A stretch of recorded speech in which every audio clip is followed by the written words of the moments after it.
make it funky.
freaks and hotties.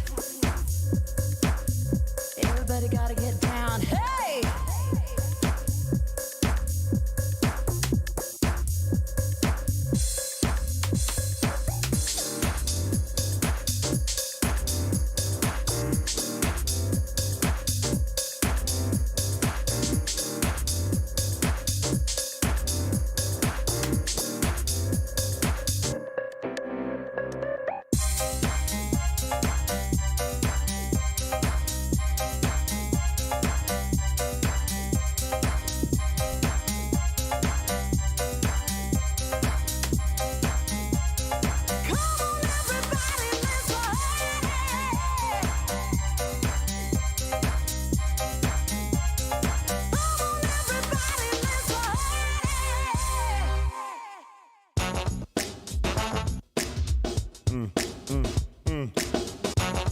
Yeah.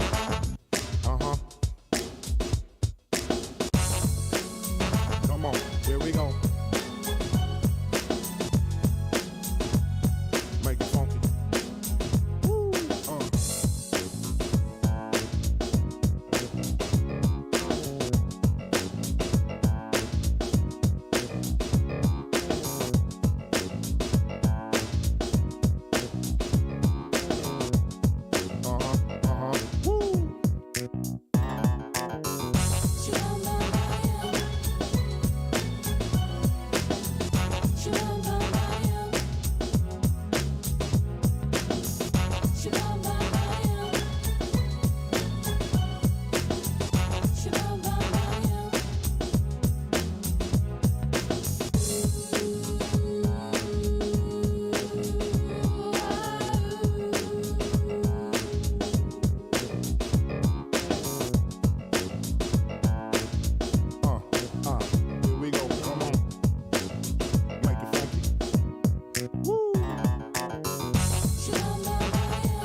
Come on, right here, break it down now. Come on.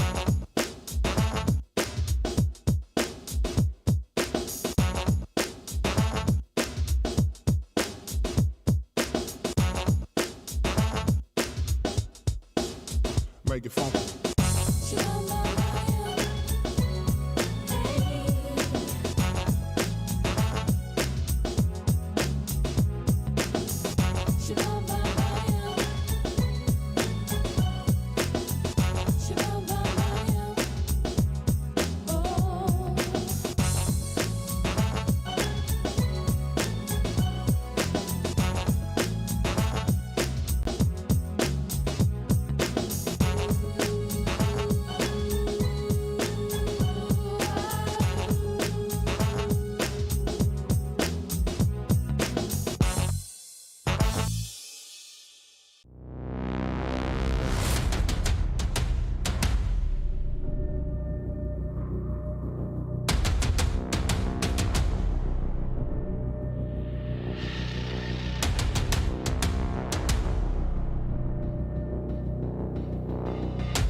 To make a clutch like that happen in the grand finals. It is not easy, ladies and gentlemen.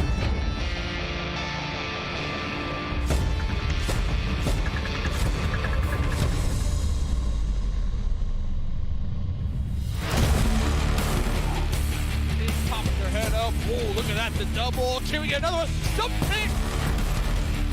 Here they go. They're going to send in one of their McLarens right on over with the run.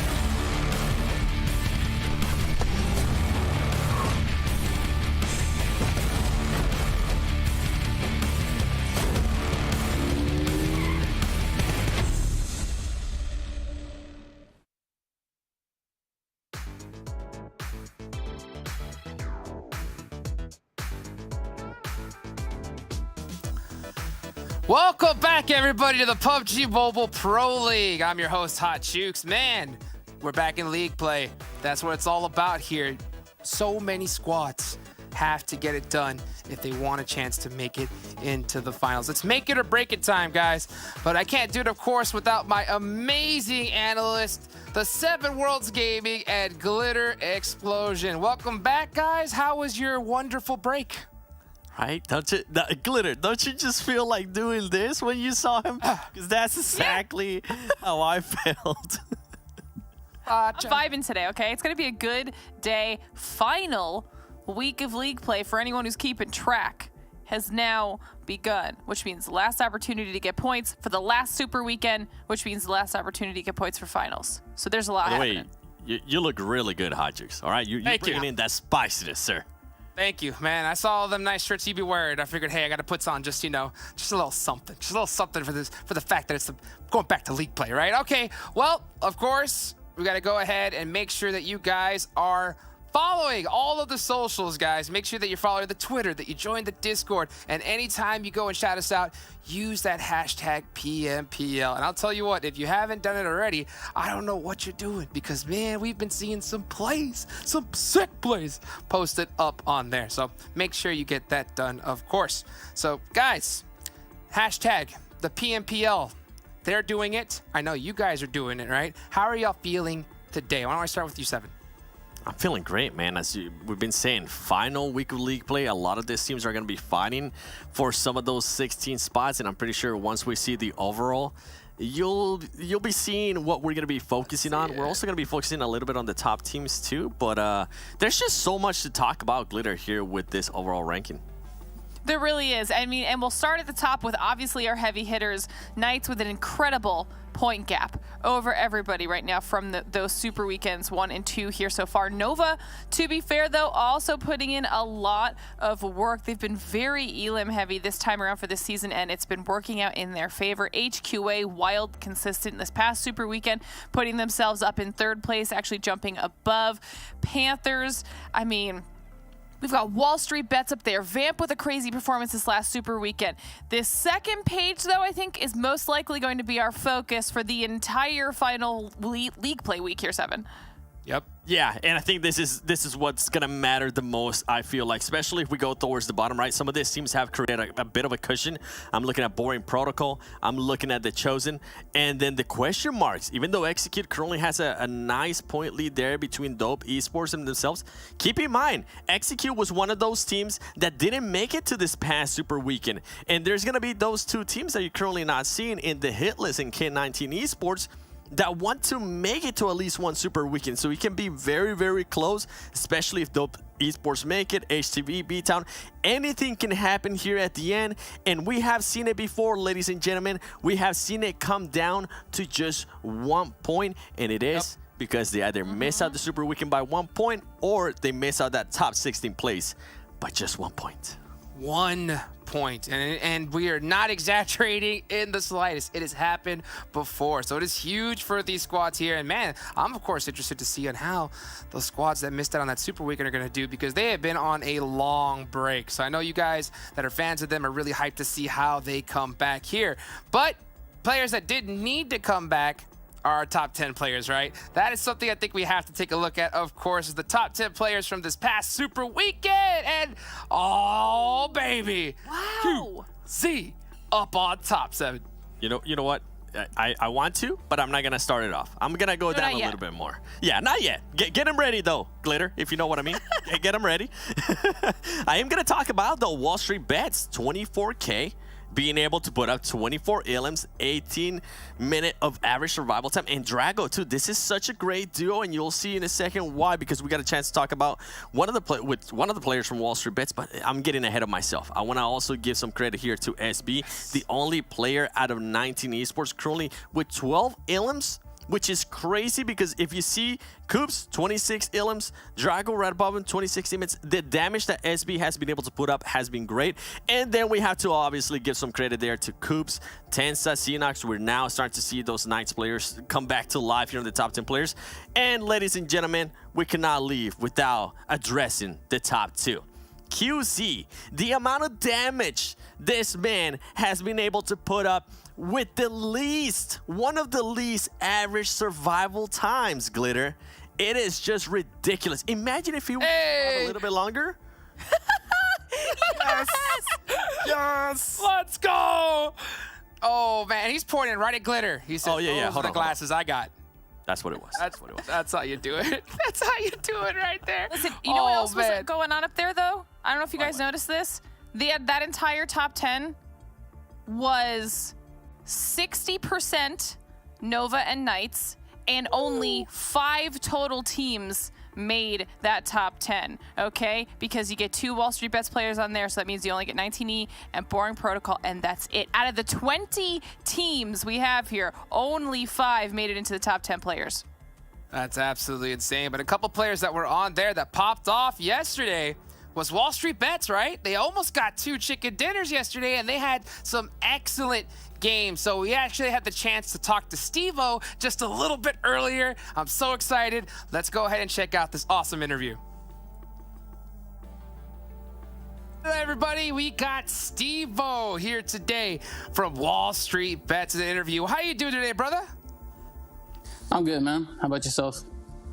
Doing good, feeling good, man. I bet you gotta be feeling pretty good after yesterday's performance, huh? Yeah, we did pretty well. Could have done a lot better though. Oh, okay. That's the right answer.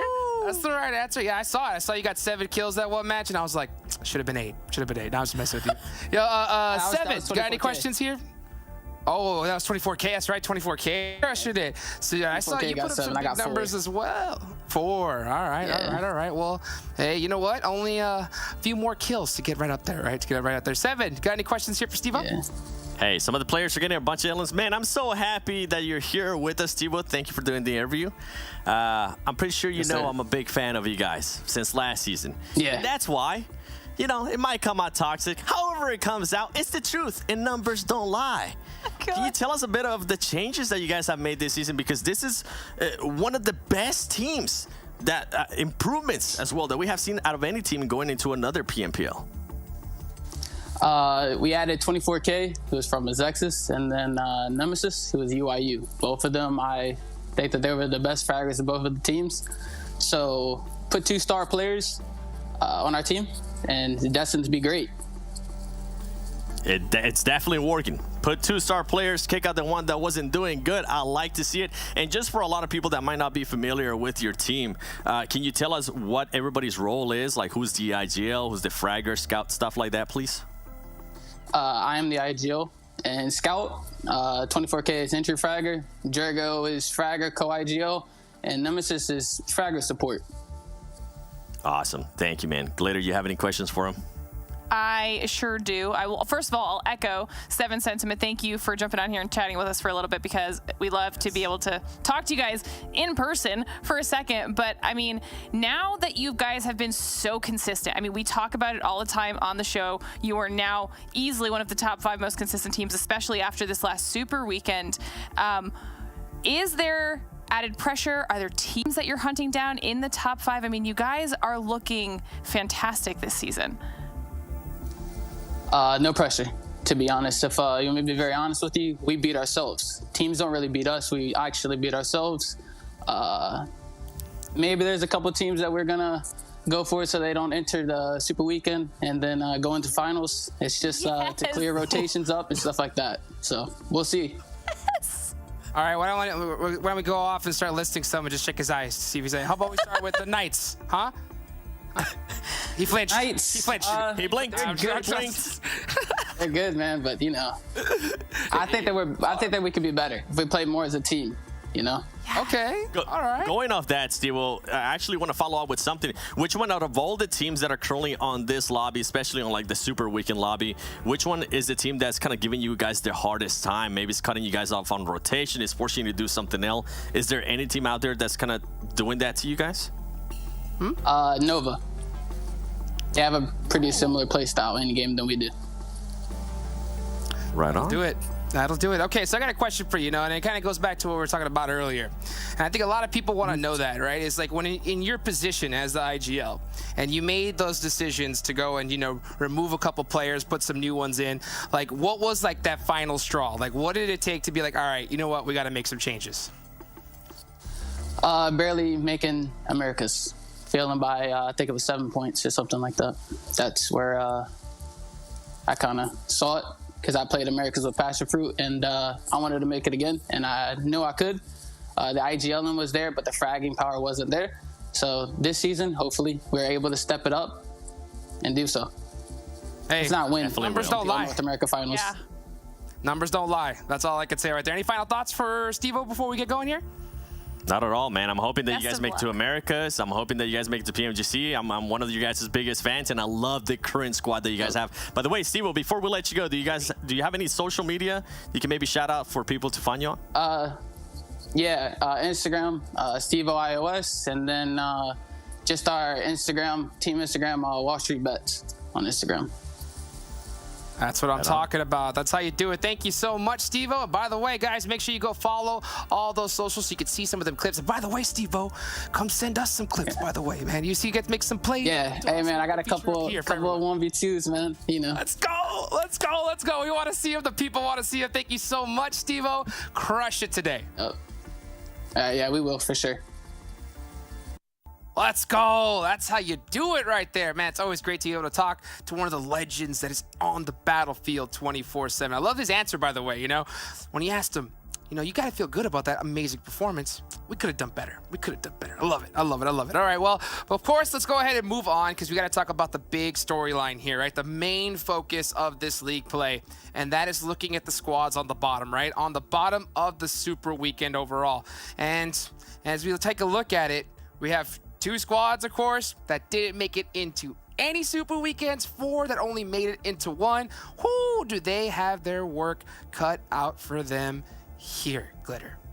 This might be one of my favorite graphics we've ever had on the show, by the way. So I obviously have to shout out Matt in the back, who's always putting together the insane graphics that Seven and I come up with. But this is every single team that has either made it to only 1 Super Weekend or has not made it to any Super Weekend yet. Okay, so now that would be BTOWN and XSET making it to the first, Dope and HTV making it to the second, K19 and the Hitlist not making it yet. Look at how terrifyingly similar all of these stats are to each other. These are the teams that are battling it out tooth and nail to get to that final Super Weekend. This will make or break pretty much all of these teams' chances, right? This last Super Weekend. And you can see that Dope is the highest in average elims and damage, but not by much compared to everybody else. XSET has the highest average placement, but once again, not by much more than BTOWN and Dope, and the highest survival time goes to Execute as well. But the fact that the performances across 6 different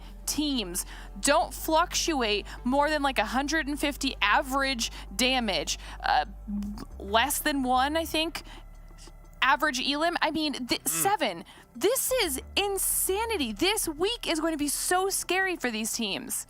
Now you know why I was pushing for that Dope Esports 16th place, because it was just going to make it even spicier here on this final league play. And something to keep in mind, referencing the interview we did there with Stevo, you heard him mention we're going to hunt down some teams, and those teams could be some of the feeder teams. K19, I'm looking at you. The Hitlist, I'm looking at you. You guys definitely have to watch out, because if some teams need points, they might be looking at K19 and the Hitlist saying, oh, you know what? Those two teams haven't even made it to a super weekend. Let's see what happens. Let's just hunt them down.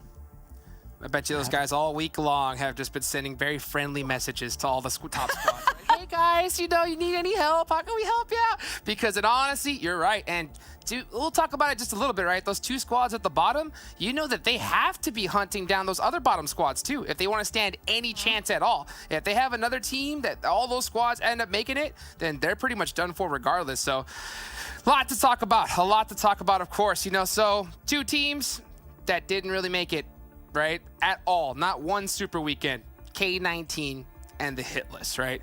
You said feeding teams, and to be honest, I look at the numbers and that's what it is, right? These squads have it worse out than anybody, and I'm really looking forward to see if they're going to start strong, right? I don't want to see them just give up, right? But we'll see. We'll see what happens here. Seven, why don't you break down this graphic for us?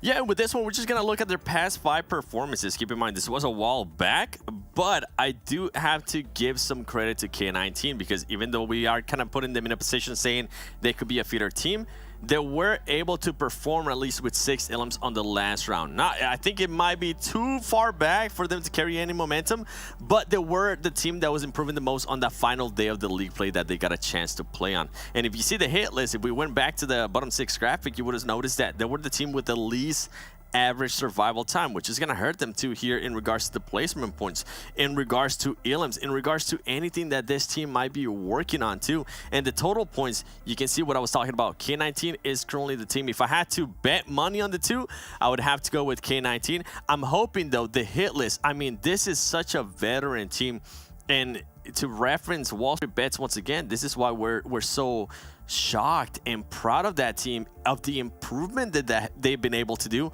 The hit list has been the complete opposite. Instead of improving, they've been going downhill. And I know this sounds like harsh words, but if you want to be a top team of NA, if you're going to be taking a spot in PMPL NA, I want to see you make it to a super weekend. I don't want to see you end up in 20th place with not a single chicken dinner and nothing to show up for. What he said.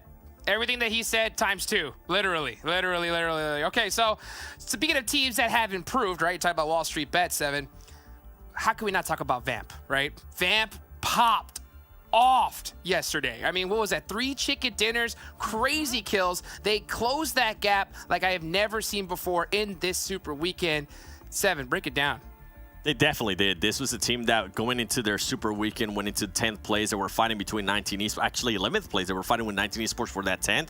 And all of a sudden, they jumped up to 7th place, 4 chicken dinners, 96 elims. Now, let's actually look at the stats right here. We're going to be comparing week 2 league play with super weekend number 2, the one that we just passed. We see their elims improve, but I'm sorry I have to say this to you, Vamp. I do want to see more improvement in regards to elims. The chicken dinners are great, but when you guys are having middle performances, middle of the pack performances, you guys aren't being able to get those elims. Your average survival time has improved a lot too. So hopefully we can start just stacking those little things up. You know, if you can get some more elims, I think they can definitely push themselves up to that top 5 that they're currently very close to. Little by little. Okay, let's go ahead and take a look at all of our analysts, all our casters here on the desk. What our teams are to watch. Who do you guys think? Put it in the chat. Oh, it's too late. It's on the board. I am picking BTOWN. We saw 7 there with Execute and Glitter. Hopping on the Dope train. Glitter, why did you pick Dope this time? You know, I felt like they needed a new conductor. I felt like Seven let them down last time. And What? Hey. honestly, just looking at the numbers, Dope is one of those teams that I think has probably one of the best chances to be a team that does make it through to this third and final Super Weekend. And talking about momentum, they really picked it up in the last Super Weekend. We're keeping things going, so I'm hoping they do well. Execute. Actually, Okay. Where's that sad face on Execute. 7? All right, let's go ahead and take a look at the schedule here that we have for today. League play. Guys, this is where it's all at. We'll see the maps that we're playing. Man, Sanhok right in the middle. 2 Miramars, 2 Erangels. It's going to be a fun day. All right, guys, it's prediction time. You know how much you love to just predict, right? Which team's going to win first? Well, how about this? Which team on the bottom is going to do best in the first game? I'll start with you, Glitter. Ooh. Well, I gotta go with Dope. It's first game of the day. Yeah. Okay. I gotta go with Execute. By the way, I pick Execute because this team didn't make that past Super Weekend, and they allowed themselves to be put in a position where they have a lot of pressure. I did notice. I'm sorry, Suti. I said I wasn't gonna mention it, but you also pick Execute. Hopefully, that curse is gone. Hopefully, now we're on just full-on good vibes because my boy has been talking to some of the players with Execute. So make sure you guys pay attention when he's gonna be casting because he might be giving us some golden nuggets in regards to them. But this is a team that has to perform. I mean, all of these teams right here have to perform if they want to have any kind of slight chance. I think, if I'm not mistaken, Glitter, we have had the mark for every league play has been about 50 to 60 points. So they need to start averaging at least 5 points per match. Yeah, we'll have to see if they're able to do that. But Jukes, why did you choose BTOWN? Had to pick them because guess what? 7 picked Execute. I had to pick BTOWN. That's what it was, right? No, in reality, you know, BTOWN, they missed that Super Weekend. They had a lot of time off. And this is what I was kind of talking about earlier. When it comes to this, it's very easy mentally to just give up, right? I've seen it back when I competed back in the day, and this is a whole nother level now, right? It's gonna be tough, right? They had a lot of time, they did a lot of homework. A lot of squads aren't gonna have a lot of research on BTOWN, right? So they could come in strong here. They could come in strong, they have an opportunity to mix things up and just change the game. At the same time though, this is the hard part, they can't go too nuts, right? Because let's say if they've been studying a top squad and they hunt them down, that top squad has nothing to lose. They can just say, you know what, BTOWN, you ain't making it this Super Weekend, you know? And that's something that they're going to have to worry about too. You think we're going to see any hunting down, 7? 100%. We just heard it too. By the way, with that graphic right there, Execute the best average placement team. But something that I'm actually shocked to see is that they don't have the best average eliminations per match. Hopefully that will start changing too. It's crazy how much just one elimination can affect these teams, and that's something that I want all the viewers to keep an eye on, because if they're able to knock somebody, that doesn't mean that they're getting that illim. We have seen people steal illims and just, we said it earlier, come down to that last point, and I'm hoping it doesn't come down to that. But in regards to hunting down, you best believe some of these teams are about to get hunted. Well, let's see it. Let's see it. You can hear the play going. Match number 1 of this league play is about to get started. 7, Glitter, thank you so much for that amazing introduction and an awesome interview, of course, with Steve-O. Let's get match number 1 going. Of course, we couldn't do it without our amazing casters here. Let's go ahead and bring them on in. Come on in, guys. Zute, Necro, match number 1 of league play. Let's hear your thoughts. I'll see you after it. All right, I'll see you, Hot Jukes. Thanks for the intro. Yeah, we're back onto league play, and this is it. This is it for a lot of teams in terms of qualifying into the Super Weekend, which is going to determine if they make it into the Grand Finals, Necro. Well, man, you guys want me to execute? BTOWN was one of those teams, too, that weren't really able to make it in the last Super Weekend. So, man, those are some amazing choices from you all, not gonna lie. Dope 2 is one of those teams that we expected to be in the top 15, but unfortunately they weren't really able to make it there. But maybe in this week 3, they're gonna be able to show themselves up there. So this week 3 is gonna mean quite a lot to a lot of teams. You guys also shed some light on K19 and HTV, or the Hitlist, my bad. Those are one of those teams that did not even make it to a single Super Weekend. And now the Super Weekend 3, I feel like this is at least a chance for them to fight for the pride. Yeah, indeed. Or at least go out with the bang. If you miss 2 weeks already, you're pretty much guaranteed not to make it to the finals. So I can't imagine what that does for one mental. There's a chance that they might just, to put it frank, they might just not care and they might just do whatever they want, which might actually make them play better. Or they're just going to, you know, roll over and die. You know, like it could be one or the other. But yeah, we're off into match number 1, the Playing Path. Playing Path is kind of skewed. Now, usually we always say like it doesn't matter, but I think now, with the fact that this is the last week to qualify, right? And some teams are desperate now to qualify. These playing paths could actually impact, you know, the way the teams drop and potentially want to target one another. We saw in the interview with WallStreetBets that they are thinking, you know, about potentially targeting teams coming into this last qualifying week. Oh man, I just can't wait for that. I want to see them target at least some of the top teams. I mean, what do you say? Do you want them to target like the teams that are in the bottom and that are going to be struggling to make it in the top 16, or do you want them to target like some of the teams that are in the top or kind of like the mid-pack as well? I would rather them prefer them to target teams like near the bottom that actually need the points to qualify into the finals, right? Because the big thing is, the grand prize is in the finals, and now coming into week number 3, the final week. This is in a way for teams to kind of set themselves up for the finals. We'll say the first 2 weeks is like practice and figuring things out and just, you know, getting that team synergy down. Of course, they're also gaining points themselves to qualify into the finals. But I would say the 3rd week, you've had your practice, you've meshed out your team synergy. The 3rd week should be the week where you really focus in what are you going to do in the finals, what teams could you potentially keep going into the finals that might be causing your team some issues in terms of rotations or whatever the case might be. That too, and we also heard a bit from Steve-O saying that theirs and Nova's playstyle is kind of similar. So Nova is kind of like the biggest threat for WallStreetBets so far. I want to see how they're going to be able to take on Nova in the future lines. I mean, the grand final's not here, of course, because it's just the 3rd super weekend or 3rd league play we're currently in. The final chance for the team to try and make it in. If they're not going to be able to make it in top 16, well, we also count them at the grand finals. BTOWN is one of those teams in week 1, I'm not going to lie. They were one of those players that were able to take out some of the big teams. But unfortunately, not really able to rack up a lot of points. And then week 2, they just completely faltered out. But I honestly feel like in week 3, BTOWN might just be in a whole nother level. I feel like BTOWN can be one of those teams to watch out for. Yeah, BTOWN definitely one of them. I picked Execute personally because I actually got a chance to speak with Yang from Execute when they didn't qualify, you know, the previous week. He was telling me how, like, you know, it definitely doesn't feel good to not qualify. And he was like, you know, instead of just being down and out, because the team's been having a lot of, you know, communication issues, morale issues, he was like, you know what?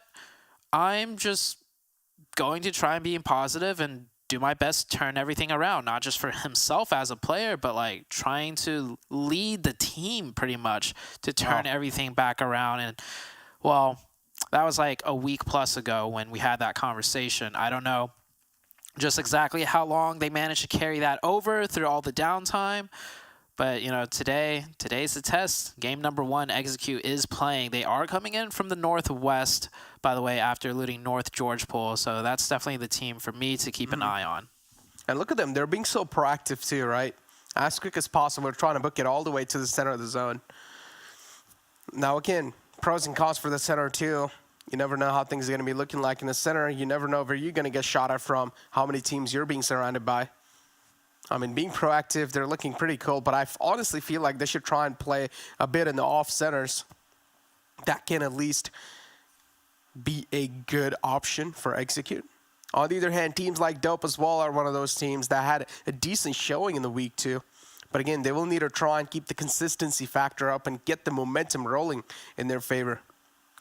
And now we also talked about 4Pros, and I honestly feel like 4Pros in week 3, they're also going to be one of those teams. I mean, they're already doing pretty okay in the overall rankings. They're kind of like in the mid-pack, but I still feel like 4Pros, we might just see them absolutely pop off and go ham. It could happen. We'll see very soon. Here we do have Execute on your screen. They're rotating kind of close by to Dope, but it looks like they're just going to be playing for their positioning. Now, there's an interesting dynamic going on here between the teams that really need to qualify to the Super Weekend to secure their spot and the teams that have just been playing every week, Super Weekend, League days for 2 weeks straight, right? Like, the dynamic pretty much is like, some teams are under a lot of pressure and stress that could cause them to play certain ways. And then some teams, they're like, we crushed it in Super Weekend, we crushed it in League Week for 2 weeks straight. Now we're back to League Week. You know, it's like, they might just, you know. Whatever. Yeah, it's whatever. They might just do whatever they freaking want. Like, Yeah. see a team not even get a knock. You know, why not? Let's see if we could take them out. Just push them, right? Like, Exactly. It's like, yeah, there's two huge different mental dynamics coming into this last and final week. So we'll see if anything interesting happens from that. I mean, last week is usually, or the last entire phase is like usually just completely aggressive, right? Just go all ham, just don't care about anything. At least the teams that don't really struggle to try and make it in Super Weekend. And even in Super Weekend, it's like a complete new era, where every single team, they're just trying to go for each other. They're just trying to focus more on the elimination points. I mean, already we do see quite a lot of early action here and there, but in this game, we haven't really seen it so far. But usually, we do see quite a lot of early bodies hit the deck. But imagine if the same thing's going to be happening in the Super Weekend, where the aggression is even amped up a bit more, then, man, I just can't imagine. The hell will start breaking loose pretty early. But now, we have Nova Esports in front of us. As Rin's position's being compromised, Kill Switch has his target, or has his sights locked onto him. But again, Rin too is being quite cautious. Where's the rest of his team? They're kind of separated out. Yeah, Nova playing that split as usual. Yeah. See Koi moving over a little bit right there on the mini-map to fill in more towards the center. Execute is just going to keep rotating into Nova's split positioning. He should be okay, though. I mean, this might be an engagement that actually just, you know, starts to engage on itself. But no, Nova's actually going to back up a little bit here. Circle is closing in. We might see that next circle shift very soon. So I'm surprised no teams are really fighting as of yet. You know, this is the 3rd week. It's league qualifying week. Many of these teams are so comfortable at this point that, you know, I was expecting at least 1 to 2 teams just to, you know, start it off with a bang. Yeah. Yeah. I think it's mainly because the circle, too. It's like one of the most like standard circles in the entire Erangel map. Covers the most amount of land, too. A lot of teams that don't really need to move a lot. So teams currently, they're just being comfortable and lazy. They don't really need to move too much. I mean, even in the center too, this time we're not really seeing like a lot of teams just stacked up or accumulated in the center, right? They're kind of like on the off centers. They're spread out. They're respecting each other's private space. And that's something I like. I mean, this is something I see in the South Asia region that I cast. And I personally am loving this because it's kind of like, it kind of like also shows, right? Coming inside the 3rd week, teams are having a different sort of mentality. Definitely. Oh, And, oh, wow. Okay. Yeah, with that circle shift, like, I don't think much is going to change. yeah. I think we're going to see maybe like a couple of people going out, but honestly, the circle really didn't move anywhere. Man. And now we're seeing just every single team just straight up booking it to the center of the zone. And now we're probably going to be seeing those bodies at the deck soon. We'll see 1 or 2 players get taken out. Boring Protocol is one of those teams, Zute. I mean, even though You know, we've been talking about them quite a lot. This third week is also going to mean quite a lot to Boring Protocols as well, just to try and prove something in the lobby. I mean, doing okay in the overall rankings again, but that doesn't mean anything. Boring Protocol will still need to live up to their name. They were taking a little bit of shots here and there. 4Bros is one of those teams that could have been on the receiving end, but now 4Bros too, they're on a move.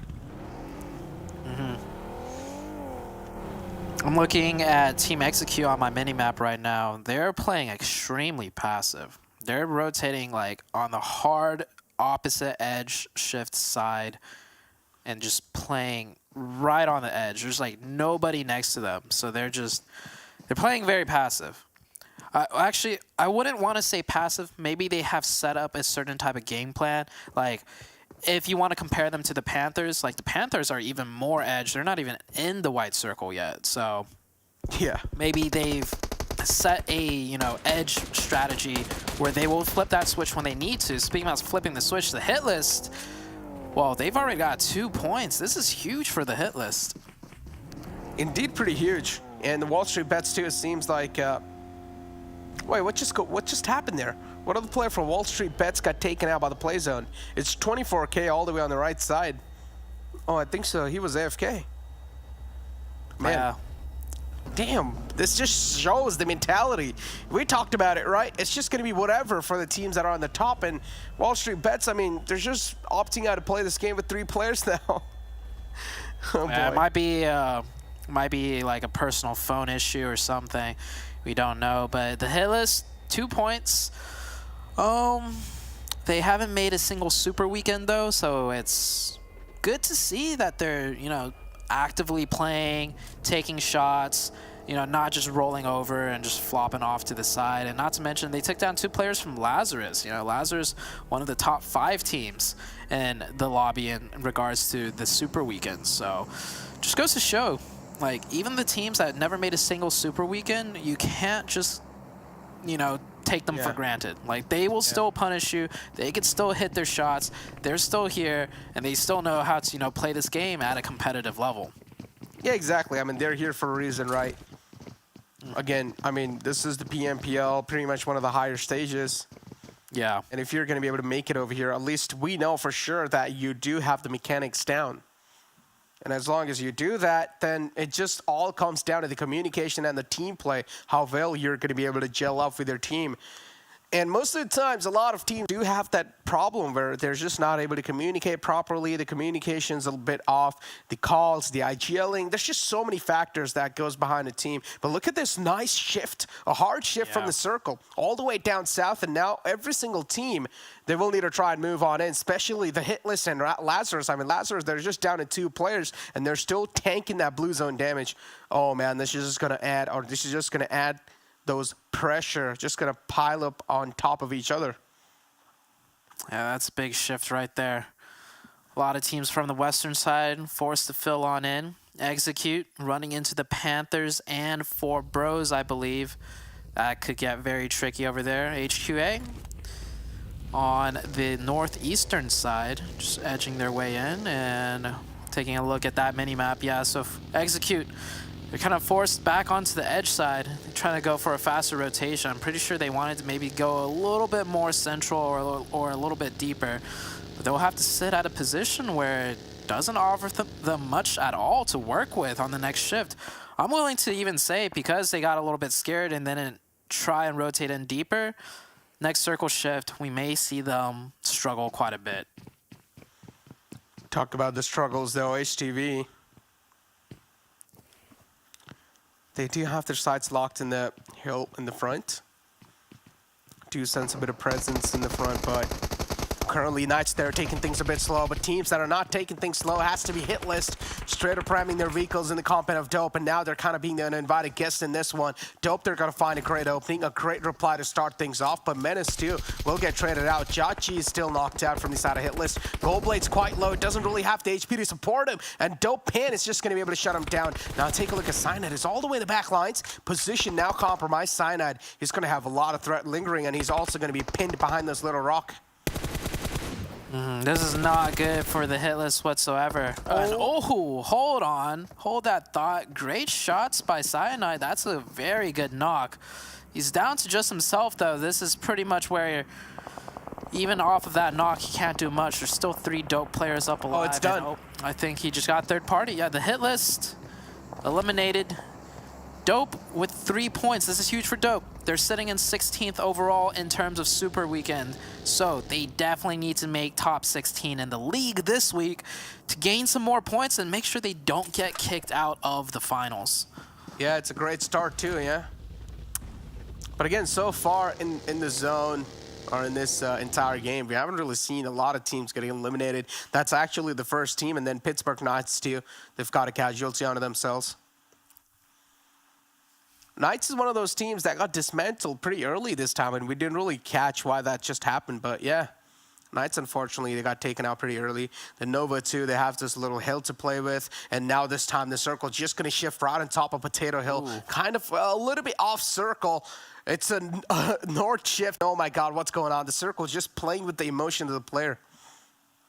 Oh, yeah, this is 2 hard shifts in a row. One to the southeast and now to the northeast. It's going to be difficult for a lot of teams to navigate, but I'm sure they should be used to these hard shifts by now. You see executing, rotating straight on in, getting shot at by Boring Protocol. Polar Ace on the western side. Boring Protocol just sitting on top of the hill. I think they're monitoring the situation right now, see where teams fill in, because they do have sight lines, and then they'll take their spot afterwards.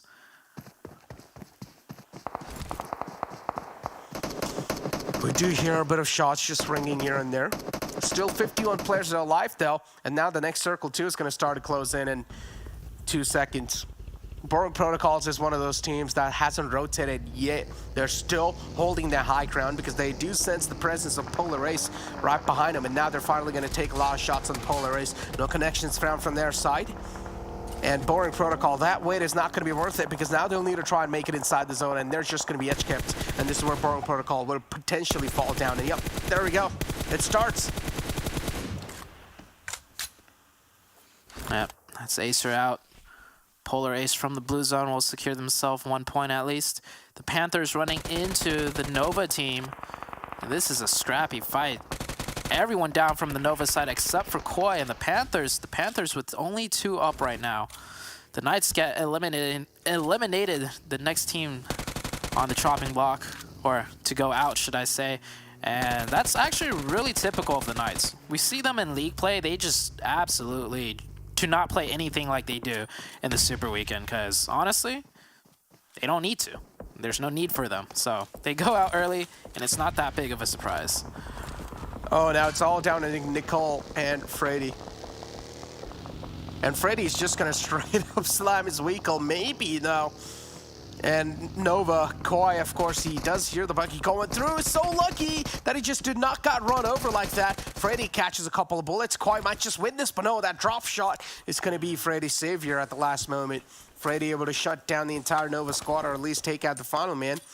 4Bros 2 is one of those teams that got dismantled pretty early. This time, we're just seeing a lot of teams taking casualties, not a lot of complete eliminations.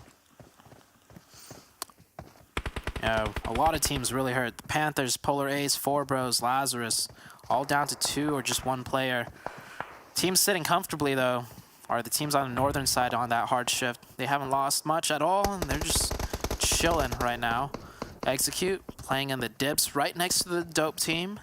On the edge, there's a good chance that they might have to move once again. Boring Protocol still have yet to make their way fully into zone, and they're getting pushed on by 4Bros from the back. Spec gets 1 right there. Really good shots by Spec. He's going to readjust his position as the blue zone closes in. And Glaz, he hears that vehicle too.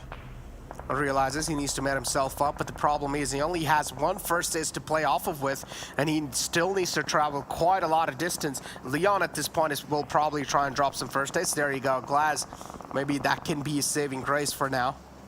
But he still needs to travel a lot of distance and out in the open too. Boring Protocol too is one of those teams that's tanking a lot of damage. Glaz finally does hear the presence of Boring Protocol. Nate tossed in, nowhere near close.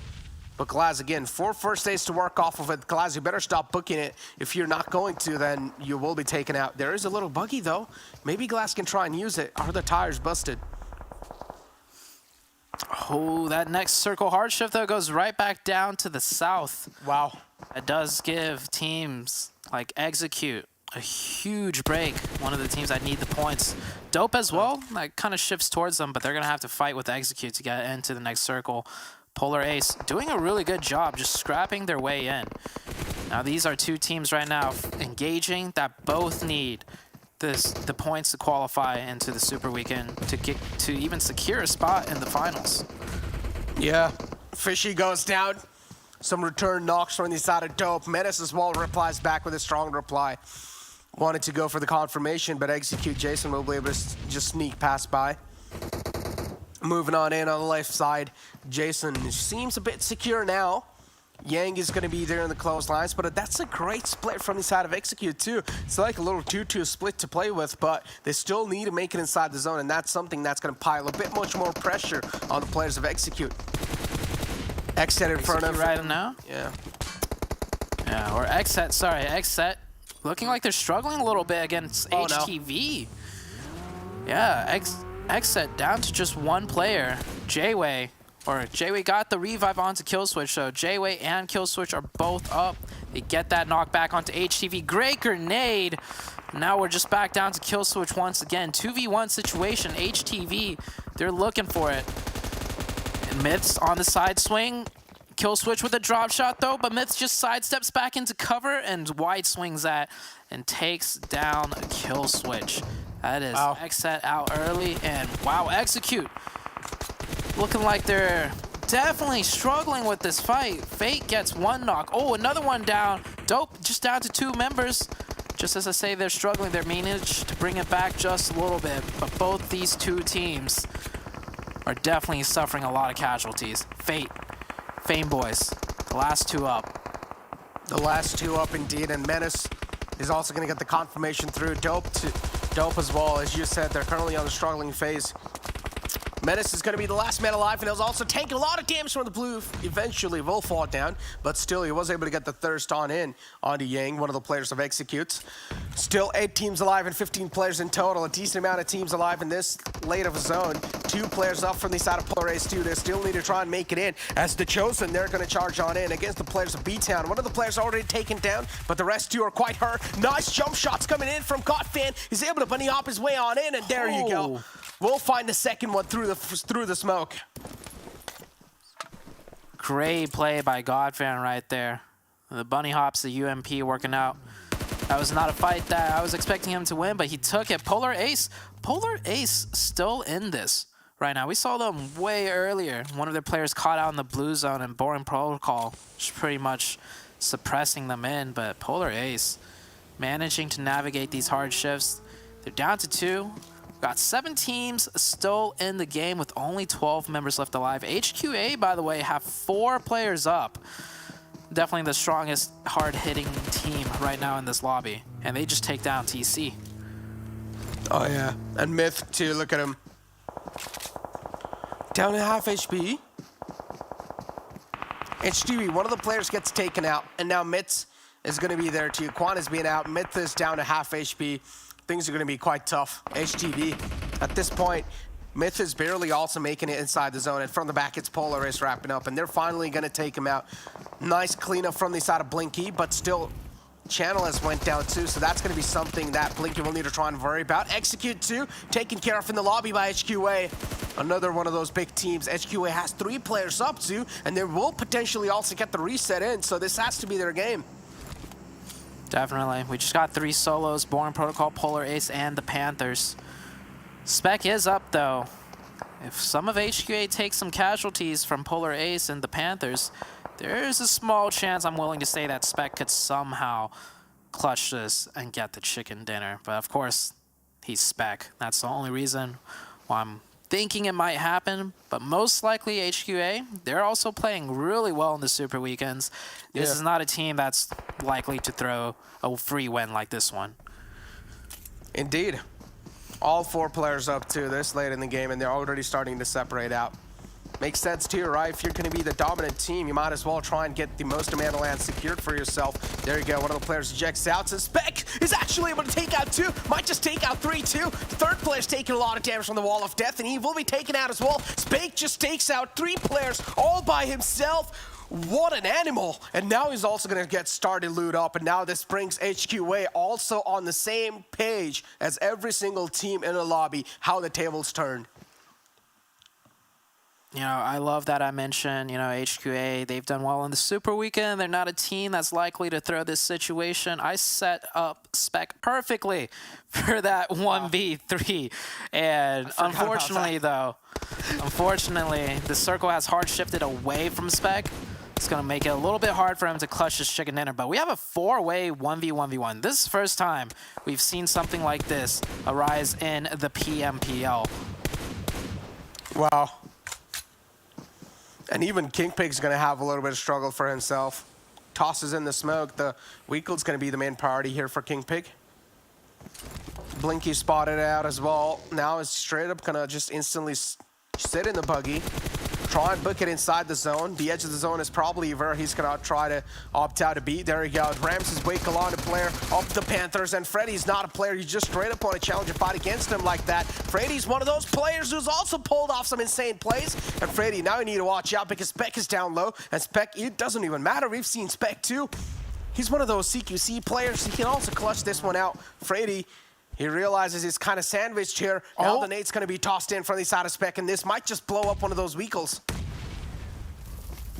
Oh, yeah, Freddy's caught in a tough position. He's just going to push out into the open, but Spec actually goes down. Freddy in the open, timing his pre-fires perfectly. Where was Blinky, though, in all of that? I thought Blinky would have clear line of sight, but maybe the sloping hill just angled Freddy perfectly behind the cover. And now Freddy, he's going to do it again. Running over into the open. He's got his crosshair lined up onto Blinky's pre-fire peek. Blinky does a good one, though. A right peek and a left peek, and that will be it.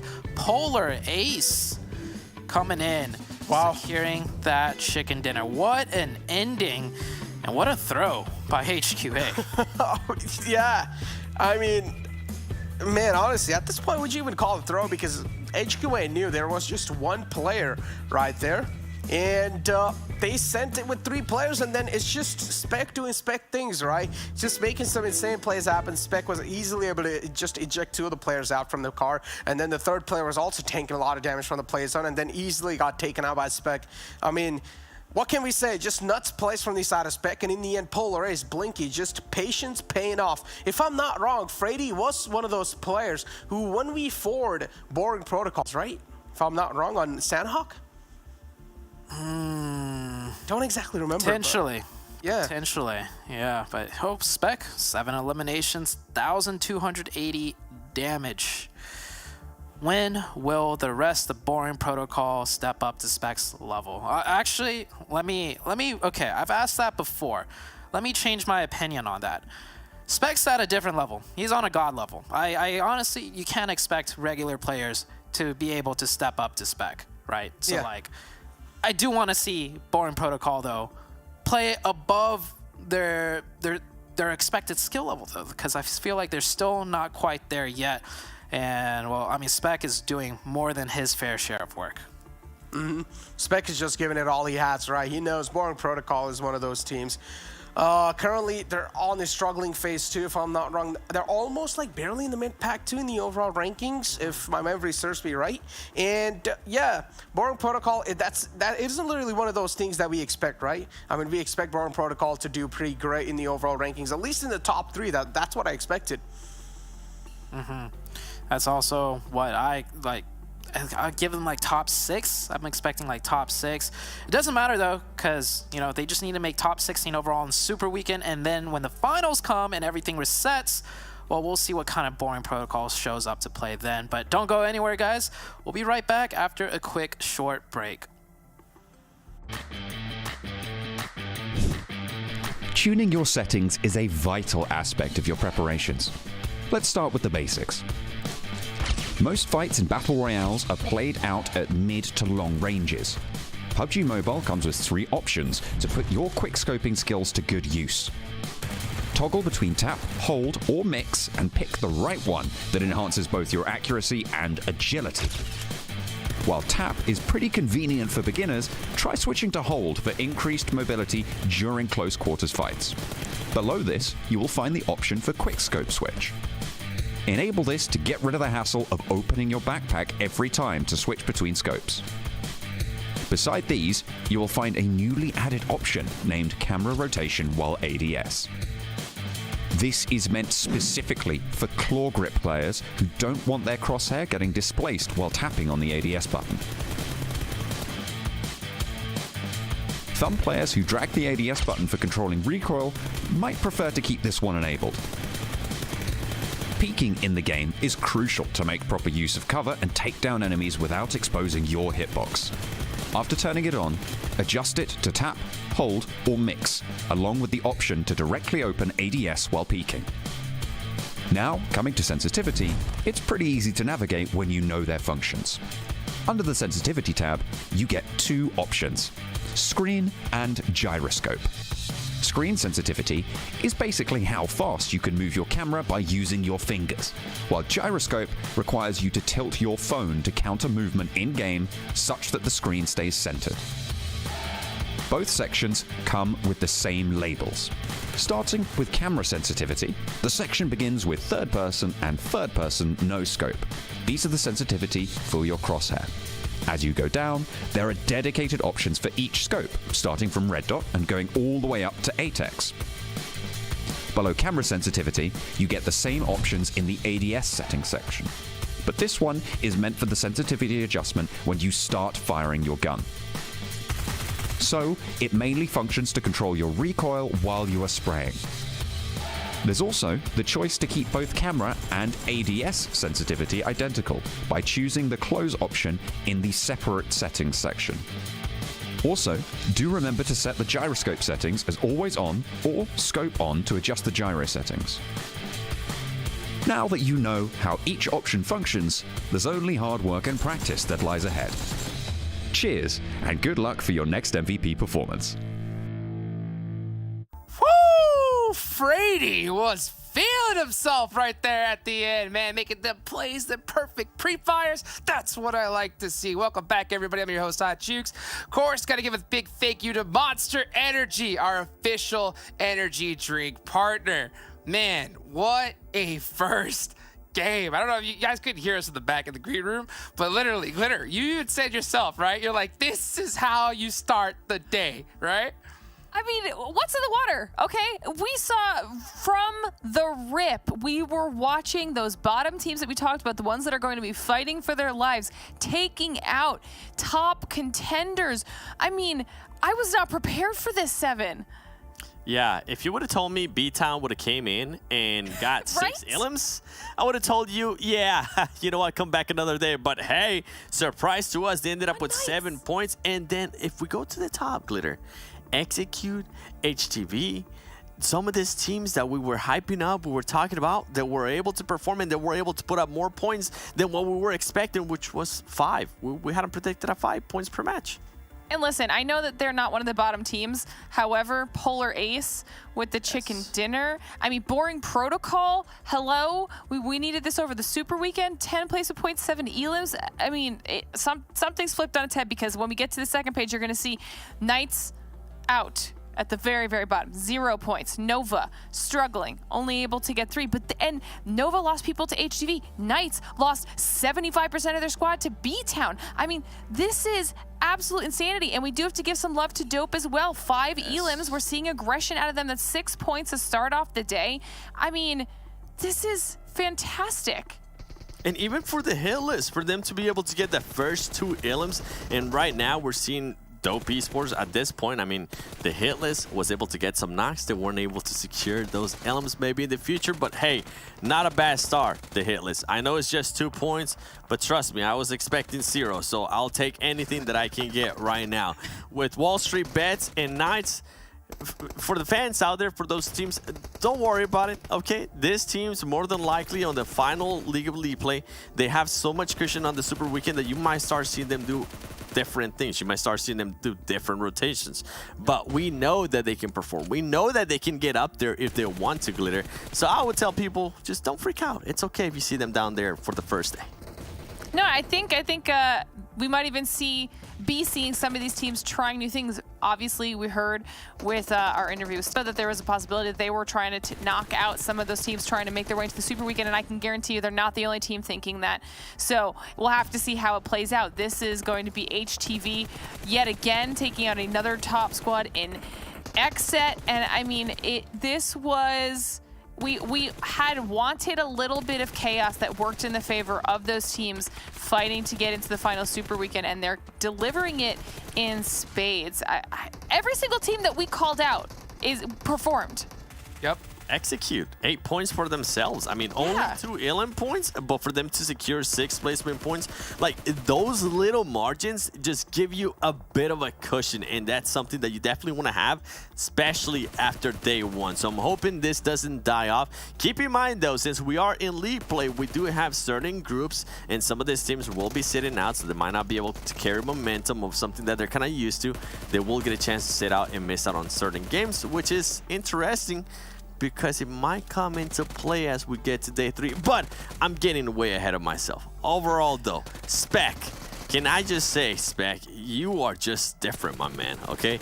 You are absolutely different. And Haji, she said it too. Freddy was feeling himself. For him to do this, willing to challenge Spec while he's out in the open, you know that takes confidence. Oh, disgusting. Like, disgusting. You know the fact that he made that play? That's why he just ran out in the open on Polar Ace and ended up getting, you know, not the better end of that one, but look at this damage. Boring protocol, 1607?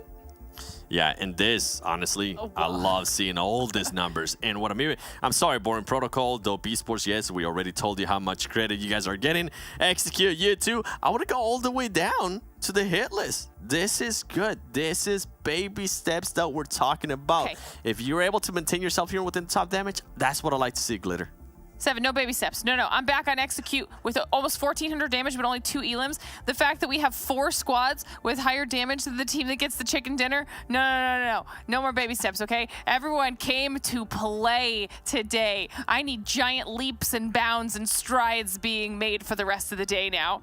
Let's take a look right here. Man, we saw XSET and HTV get into it right there. Oh, the Molotov. Oh, I already know it's coming. You guys got to go and take a look at that. Let's take a look at this flyover. Glitter. Definitely what are you thinking about will be. Dude, XSET versus HTV. Hot Jukes. Glitter, if you would have told us this was going to be happening, you know we both would have been shocked too. And the way this played out too. I mean, they had what? HTV was down 1 man already. Mm-hmm. I mean, you could see them knocked off in the top corner where J7 is, who's going to clean that up really quickly. And honestly, we've seen XSET make aggressive pushes like this. And up against HTV, I'm sorry, I think the majority of us probably thought that XSET was going to come out on top, but HTV kind of just grouped up and started swarming and pushed as a unit. And because 2 of those XSET players stayed farther back, it actually ended up really hurting XSET. I mean, they traded back and forth a lot of damage, knocks here and there. Somehow, though, HTV are able to outplay and outgun. I mean, you saw Killswitch go for that drop shot there. Didn't work out in his favor. I mean, it's just great job, HTV. That's what we want to see all the time. I feel bad for Fierce right there at the end. Oh, no. He thought he was safe, Glitter. He was not. That was the vehicle won that battle there, okay? But these are stats. We needed to check on the stats with HTV because this is probably one of their strongest performances that we've seen yet. Myths is leading with the damage, the elims, the knocks, and if we can get more action out of HTV like this, then they're going to be putting themselves as one of the top of those 6 squads that need to make it through to Super Weekend. And honestly, they need it. They're probably one of the 2 teams that need it the most for teams that have already made it to Super Weekends, because they still have a big gap to close to get even into that top 16. Yep. Wow. I mean, that is how you get it done right there. Another 2 squads that we saw at the bottom had to be Execute and Dope, right? And I think we saw them really get some good action in. You know, they really started to get the flow going. And I like to see those squads at the bottom get that done. 7, how do you feel about it? It's going to be interesting with seeing how these two squads are going to be fighting. I mean, overall, Dope was just the Dope that we kind of saw a little bit there towards the end, right? 1,500 damage, then being able to actually push for 9 knocks. They missed out on an extra 4 elims. Maybe they'll be able to tighten that up. But then if you go to execute, this is now we get a bigger chance to see what was going on there with all that damage that they were able to acquire. Glitter, they ended up with 8 knocks. They ended up with 2 elims. If this team can just narrow down those knocks into actual elims, like these are points that might be able to get them over to the next Super Weekend, and points that are definitely going to matter when we get to which top 16 are going to go to the finals. And what's even crazier about those stats too is that those Dope and Execute were the 2 that were the 2 tops in some of those categories for the bottom 6 teams that we were talking about. They were the ones that either had the highest average elims, highest average damage, highest average placements. So the fact that, you know, they were once again finding themselves on very similar footing, it's going to be a difficult day for them, Jukes. 100%, 100%. They still got a lot of work ahead of them. And one player, though, that I think put in a whole bunch of work, right? Spec. Oh, man, dude. That play right there versus HQA, I got to go ahead and see that from his perspective. 7, break down the stats for us. This is what I wanted to see. Top damage in regards to players with the eliminations. That's what I want to see as well. Look at the knocks. This man on to the end, he did completely the opposite of what we saw earlier from Execute. He ended up getting just 3 knocks, but he was stealing those elims from the other teams. And this goes out to all the players in all the teams. If you're able to make it in a top 5 situation, in a top 6 situation, and you're able to steal those elim points, go for it. They can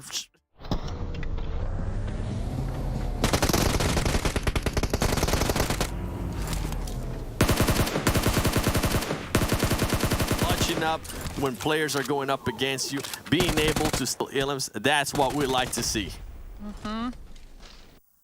Beautifully done. Beautifully done. Be able to make a play like that. HQA, the runover plays you've seen usually work in the past, but didn't work against Spec this time. Guys, before we get into this next match, got any predictions? Anything for me? I want to continue to see those bottom 6 teams absolutely destroy.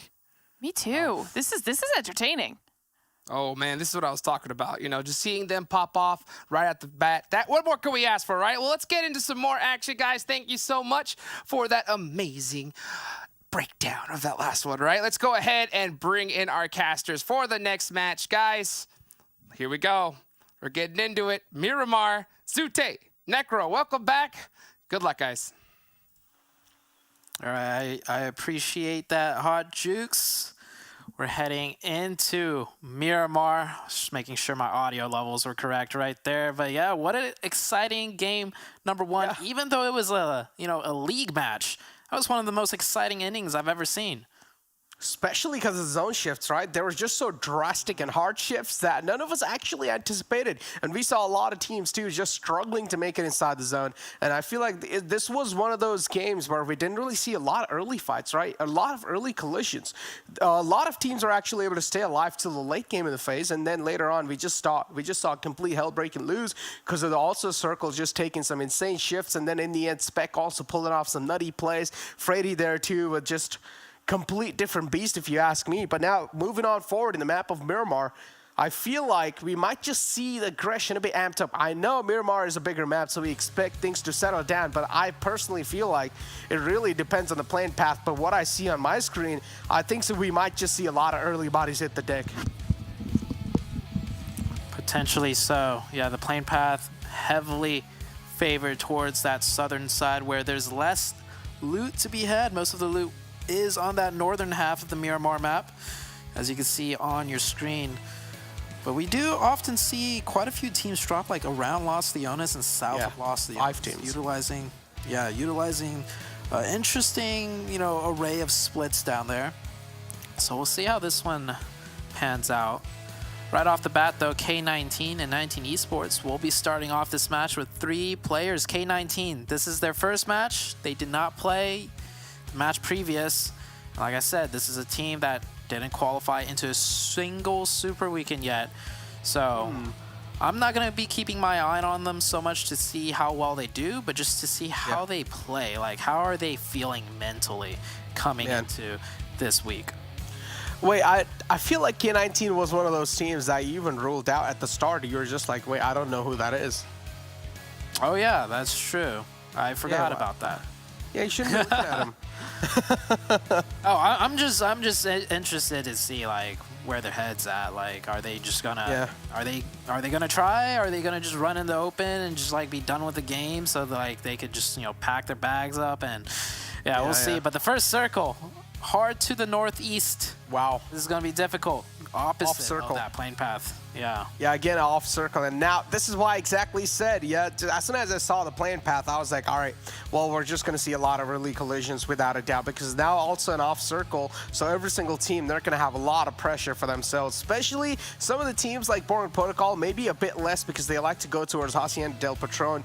So Boring Protocol, they might just have the safest rotation for. And now Execute is one of those teams too that I'm going to be eyeing out for. Look at the spread that they have. All the way down south near Valle del Mar, and then you have Fame Boys too right there up north.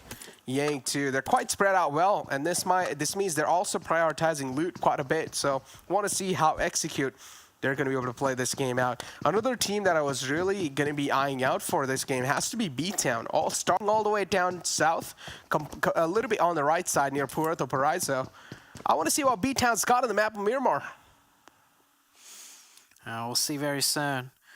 That split that you'd mentioned about Execute on that southwestern side, I don't think that's a split that we've ever seen them do. So I guess in the downtime, they have been doing their research, been doing their homework and changing things up. And that previous game, they actually did pretty decent as far as, the amount of points needed to qualify into like a super weekend. That was an okay game. So we'll see if they can make it into this super weekend. It's looking like it's going well for them.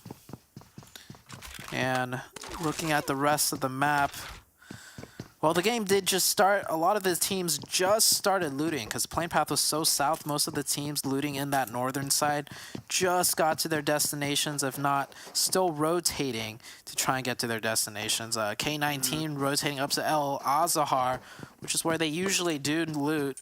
So they'll have a decent position in the circle, I guess, given the first circle. We're going to see a lot of teams congest in from the western side as, this circle, like you mentioned, it's an off circle. It's like way far up on that northeastern area. Man, I mean, I love this. I absolutely love this, right? What a better way to start off the week 3 with just complete off circles, throwing every single player off guard in the lobby too. Man, I mean, we thought that Erangel circle was pretty standard, but then later on the shift that it started taking, oh boy, was it impressive.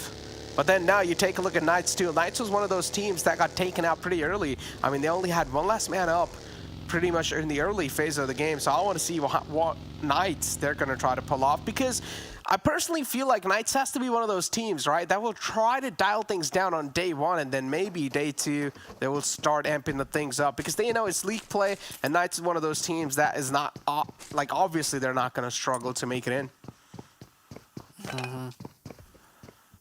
Knights, first team to rotate out of Picado. We can see their strategy on Miramar quite evidently. They drop center of the map because they want to prioritize those faster rotations on Miramar because positioning is so much more important. Vast difference between how they play Miramar and Erangel, and oh no, well, Acer. Yeah, they know with how fast they're rotating that it's likely not a full team here. So like the second they spot any sign of an enemy, they just swarm it completely. At most, they're probably expecting 2 players. I love it. Boring Protocol just being taken advantage of right there. I absolutely love it. I mean, this is what we expect from the teams in the top. Yeah, just stop caring about anything in the world, especially in league plays, and just go ham. And this is what we're seeing from the side of Knights too. They do hear a couple of shots from the side of Boring Protocol, and now maybe Knights, they would want to try and reposition themselves, getting a better spot inside. Knights again, they're off to a move. They're not really going to stop to try and fight Boring Protocol here. Instead, trying to be a bit mature and get a better spot inside the zone and try and maybe hold Boring Protocols off at bay. And this Knights team moving with purpose. They're prioritizing that rotation, but they're not so single-minded where they're like gonna pass up a free elimination either. So it's like move in, get the point, move out, continue with our original plan. Like this is a sign of a very mature team that knows exactly what they're doing, what their game plan is, and they literally do not care what anyone else is doing in the lobby because they're just gonna focus on themselves and execute what they want to do. That's the smoke from inside a God fan, but oh no, unfortunately, he peeked out way too early before the one smoke completely went off. And Jachi is going to be able to secure himself some free loot. I mean, he was the players that chosen who took him out, and now Jachi is just going to move on in. As XSET, another team in the front is going to be HQN. HQN currently, they're on the receiving end as G-Max taking a lot of shots. Swings is also taken down to half HP, but that's not going to matter. Vamp is one of those teams that look pretty phenomenal on the third day of week 2.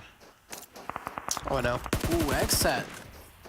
Picking up some more elimination now. Yeah, Vamp won 3 chicken dinners in a single super weekend day. Now, it looks like they're slipping up a little bit.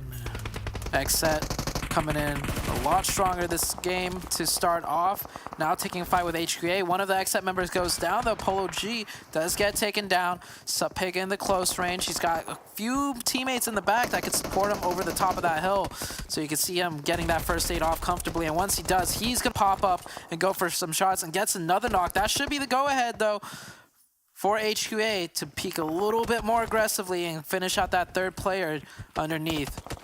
All that XSET has is one player in the far back maintaining some cover fire, and whoa, that molly was actually extremely close.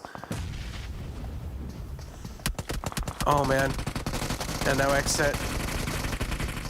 Jason with 2 right here. The fight's still going on as HQ, another player's gonna fall off. But still, the rest 2 are right on the top, and XSET, somewhere down line, the split not really working out for them, but Killswitch is trying his best, he's giving it all he has.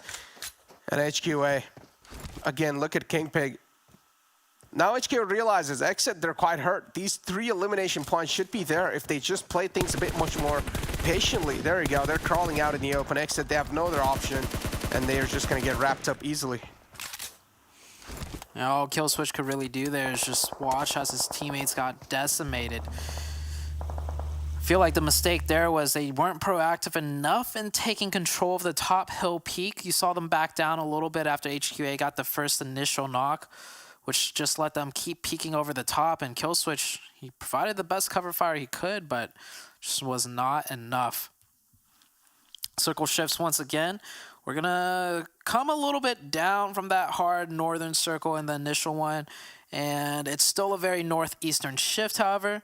So we'll see how the teams navigate the rest of the rotations. Boring Protocol coming in more towards the center. And, well, the Knights, they already took up their position, and they're sitting comfortably. And the next circle is going to shift even up north. Wow.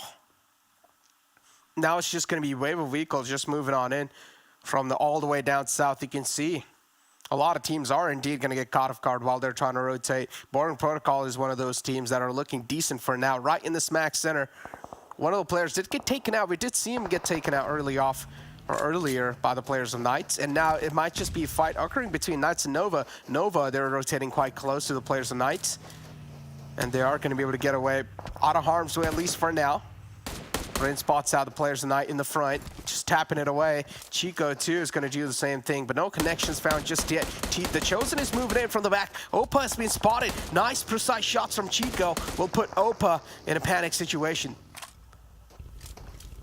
Coop's moving in for the elimination, getting really close to Opa. He's already got that grenade prepped. He does hear Opa moving away in the vehicle, though. So you see the Knights, how aggressive they are at being defensive. The second any player gets anywhere close within their sight lines, they don't just let that player sit there and suppress them. They suppress them and then force them to run away, or they're going to force to be eliminated themselves. Knights there too. And look at BTOWN. Oh no. It's just Jimmy all by himself and the entire squad of dope with him. How is Jimmy gonna try to play this one? Interesting. Brawler is one of those players from the side of BTOWN. We've seen them in the past he has been putting up some insane numbers, but BTOWN this time, or at least this is a team game, you got to step up every single time. Every single player needs to step up. And Brar is all the way in the back lines. He's going to try to provide some cover fires. Dope too, they have a great split for themselves, but BTOWN, they're spread out quite well. But even if one of the players from BTOWN gets taken out, it's going to be tough for them to get the rest back up. And those headshots landing in cleanly for the Dope team. M16. This weapon's so good on single fire long range.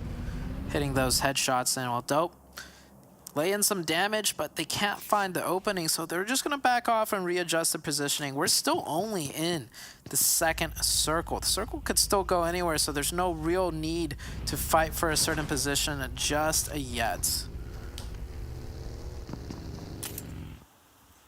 Oh boy. Panthers here. Mezexis right in the front. And Mezexis, they don't have any intentions of challenging a fight against Panthers. They're just going to try to rotate away from Panthers, instead trying to be mature and prioritize the zone or the positioning first. 19 Esports is going to be one of those teams that is right in the front as well. This next circle is going to be deciding every single team's fate. Where is it going to be shifting towards? Oh, kind of shifts a bit in the center, but at least a little tilted on the north side. So still teams are going to be having a little bit of pressure onto them. Oh yeah, that's a huge circle shift though, because now all the teams pretty much know what the lay of the land will look like towards the late game. We just got a lot of hills, not many hard cover compounds in that zone. So it's all about positioning in those hillsides. As HQA getting into a very close range engagement with the Lazarus team, and Fierce just steps around the corner in the smoke and just sprays him down. The man went prone as if he had nothing to worry about, and Fierce just completely slapped him up. Oh, he did, and then HQA. Look at these utility utilization from the side of Lazarus. Oh, one of the players gets taken out. HQA, they're just going to keep on peppering those shots. Joey almost gets confirmed there. Another player from the side of Lazarus, too, will try and peek out. Fierce taken out quite low. Oh, now Lazarus, they're going to feel the pressure. As HQA, they're trying to charge on in. Also with the high ground, Lazarus, now they're in a huge disadvantage. Jet 2 will follow the fray. He will fall down as Kingpig is just lining him up. Yeah, HQA on this kind of, I was going to say high ground, but it's actually kind of even for both teams. They both got a little bit of an advantage. They're both contesting for that hilltop, using the nades first to soften each other up. Lazarus is definitely at a lower HP, as that peak by Kaseki is good. That will get down one player.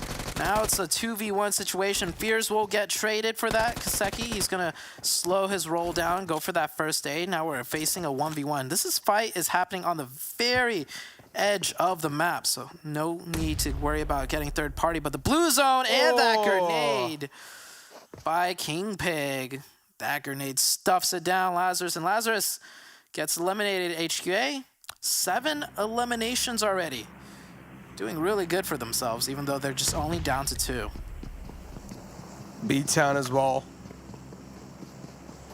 We did mention BTOWN, right? They're just having, I mean, for now, they're pretty okay, right? In the edge of the zone, too. But one downside for them is that they're just surrounded by a lot of teams. 19 Esports right in the front. 19 Esports, they're not going to let them move away. And look at SB just in this little carrier. He's able to fight, but this nade is going to be so perfect from the side of Jimmy. Finds the knock on to SB.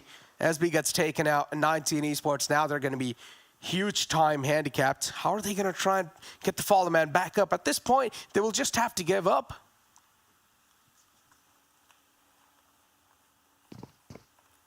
Yeah, potentially so.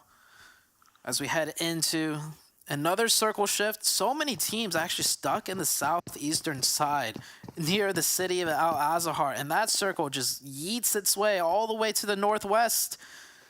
That is a very nasty shift for all of these teams that you see right here on the map. Yeah, and most of the teams are actually in Al-Azhar too, as you mentioned. And Execute now. Oh, their vehicle's actually almost on fire, so they'll now need to leave the vehicle and maybe try and make it inside the next zone just on their feet. As Mezexis here's going to blow up one of the men from Dope. Flash will be confirmed too. Now it's all down to Menace and Pan, the 2 players left from the side of Dope, to try and make it in. Mezexis, they're sitting in the vehicles. Now they're going to try and make it in. Again, we talked about it, right? Able to send it as quick as possible inside the zone. If you're not going to be able to do so, especially in the final zones, then you're just going to be left out. Yeah. K19 rotating in right there onto that southeastern side. Boring Protocol Spec, very separated from the rest of his team. I think Boring Protocol, I'm not sure what's going on. Spec rotated in with the buggy, now he's rotating back out to the rest of his team. That's quite curious to see. Nova on that south side, you see on your screen right now, trying to scout out for info, figure out where they want to go in. Is Execute getting very close to the K19 team. And Execute right there. Yang gets knocked out. And instantly confirmed as well. QZZ is going to be able to get the confirmation through, and now Koi is going to be on the top of the mountain. And Dope too. Menace is also getting shot at from somewhere else. Maybe the frag will now be stolen soon, as Pan is just trying to move around here and there, bob and weave. Mezexis, they will finally take out the last man of Dope, and they're also going to be able to get the rest back up. The next circle, you talked about it, it's quite off circle. The only things to play around with are those ridges, and they're quite a bit too. It's kind of like a high ground circle as well. If a team's able to dominate the hill, they're also going to be the king of the hill without a doubt. BTOWN now approaching. The players of Mezexis, another challengers here. BTOWN is one of those teams that's not going to back out from this fight. BTOWN realizes it too. They need to take out Mezexis to be comfortable in the rest of the game.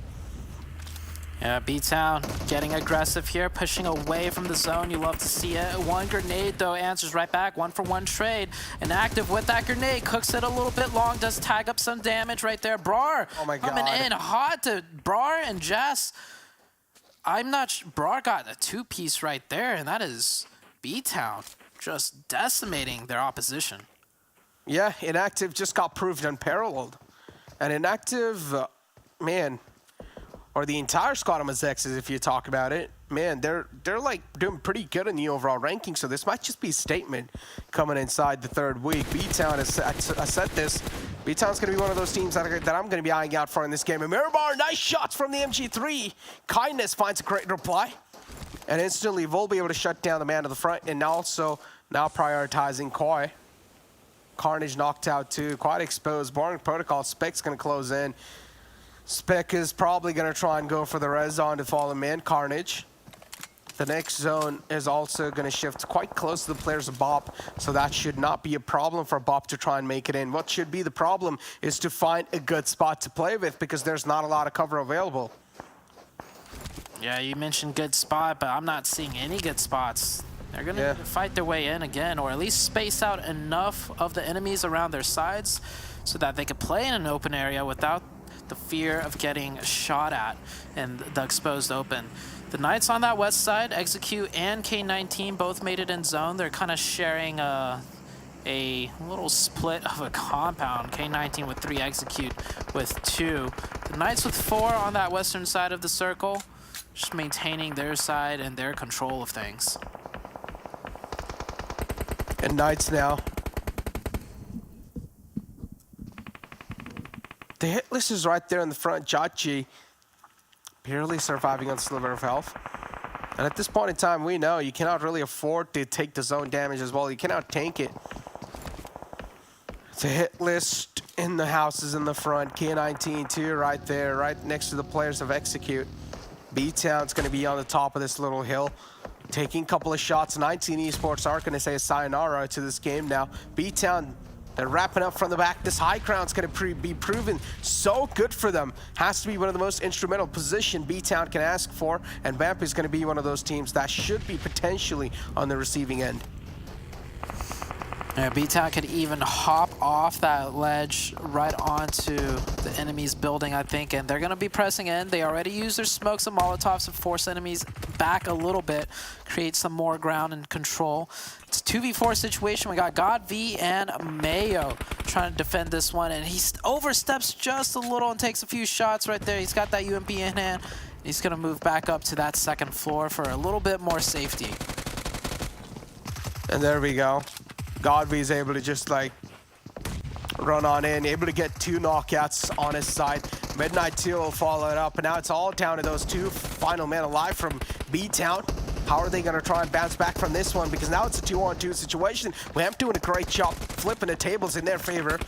Mayo's going to be the final man surviving. Mayo wants to take things a bit much more cautious against him now. This nade might just be cooked pretty well. If it is, then they're going to have a lot of trouble. Nade tossed in, not going to find any connections. 2 of the players of BTOWN were taken down, so they're also trying to go for the reset. Great peek right there, and there you go. The final man will fall down as well. I feel like Vamp should have played that a little bit more aggressively when they got the knocks, but unfortunately that's not the case. Execute trying to hold off a push by the Knights of all teams, and actually the Knights down to 2. Execute does get eliminated. And Spec coming in from the other end. Both teams that were holding these compounds, K19 and Execute, getting picked apart. The Knights up to 10 eliminations already. And they're getting that full reset. Talk about a full reset. Now K19, they're going to be in a really bad spot. Still Guancho, though. Oh, he was only able to slip away with 1, and that's all he's going to get, and not even a complete confirmation, just a little knock. He has to be happy with that, or at least settle down with that. 4 players still up for the side of Knights. 11 points already wrapped up, and that's quite nuts if you ask me. Knights now, they're going to try to straight up breach on in against Nova. If we do see this fight going down, Nova will have a little advantage. I mean, I do know Knights, they have all their players up, but still Nova, they will have clean shots and the players of Knights rotating in. Oh, there we go. Yep, speaking about clean shots, QZZ hits one right there. And the Nova team knows that's the Knights too, because right after the Knights eliminate a few players, their names get revealed on that kill feed. And you can put the 2 and 2 together. Nova's biggest threat definitely is the Knights team, as the Knights, pretty sure they're going to try and eliminate Nova to play the southwestern side of the zone. Coops dropping down some pre-smokes to make that rotation. And now Nova has a much harder time, at least, to see the enemy players out of the Knights. Oh my but God. It doesn't matter. They're getting sprayed in from BTOWN and the Nova side. Knights, done. Just like that, they are eliminated. They are out. They get a top 5 position finish at least, and they manage to pick up a lot of elim points. Yeah, talk about getting devoured, and that's what just happened with Knights. And now Boring Protocol too, they're going to join the fray up. They do realize Nova are kind of hurt. And Boring Protocol, they're just going to keep the pedal to the metal. QZZ is kind of on the outskirts, has a little weakle to play around, but that's a cover. Iconic will peek out, and Spec, oh, unfortunately gets taken out. Iconic unintentionally helping out the players of Nova. Now he needs to take care of 2 teams at the same time, and QZZ will put the final nail in the coffin for Hitlist. Hitlist doing pretty good in that previous game, but again, BTOWN now, they're going to charge on in against Boring Protocol. Boring Protocol, they found themselves in one of the worst spots possible.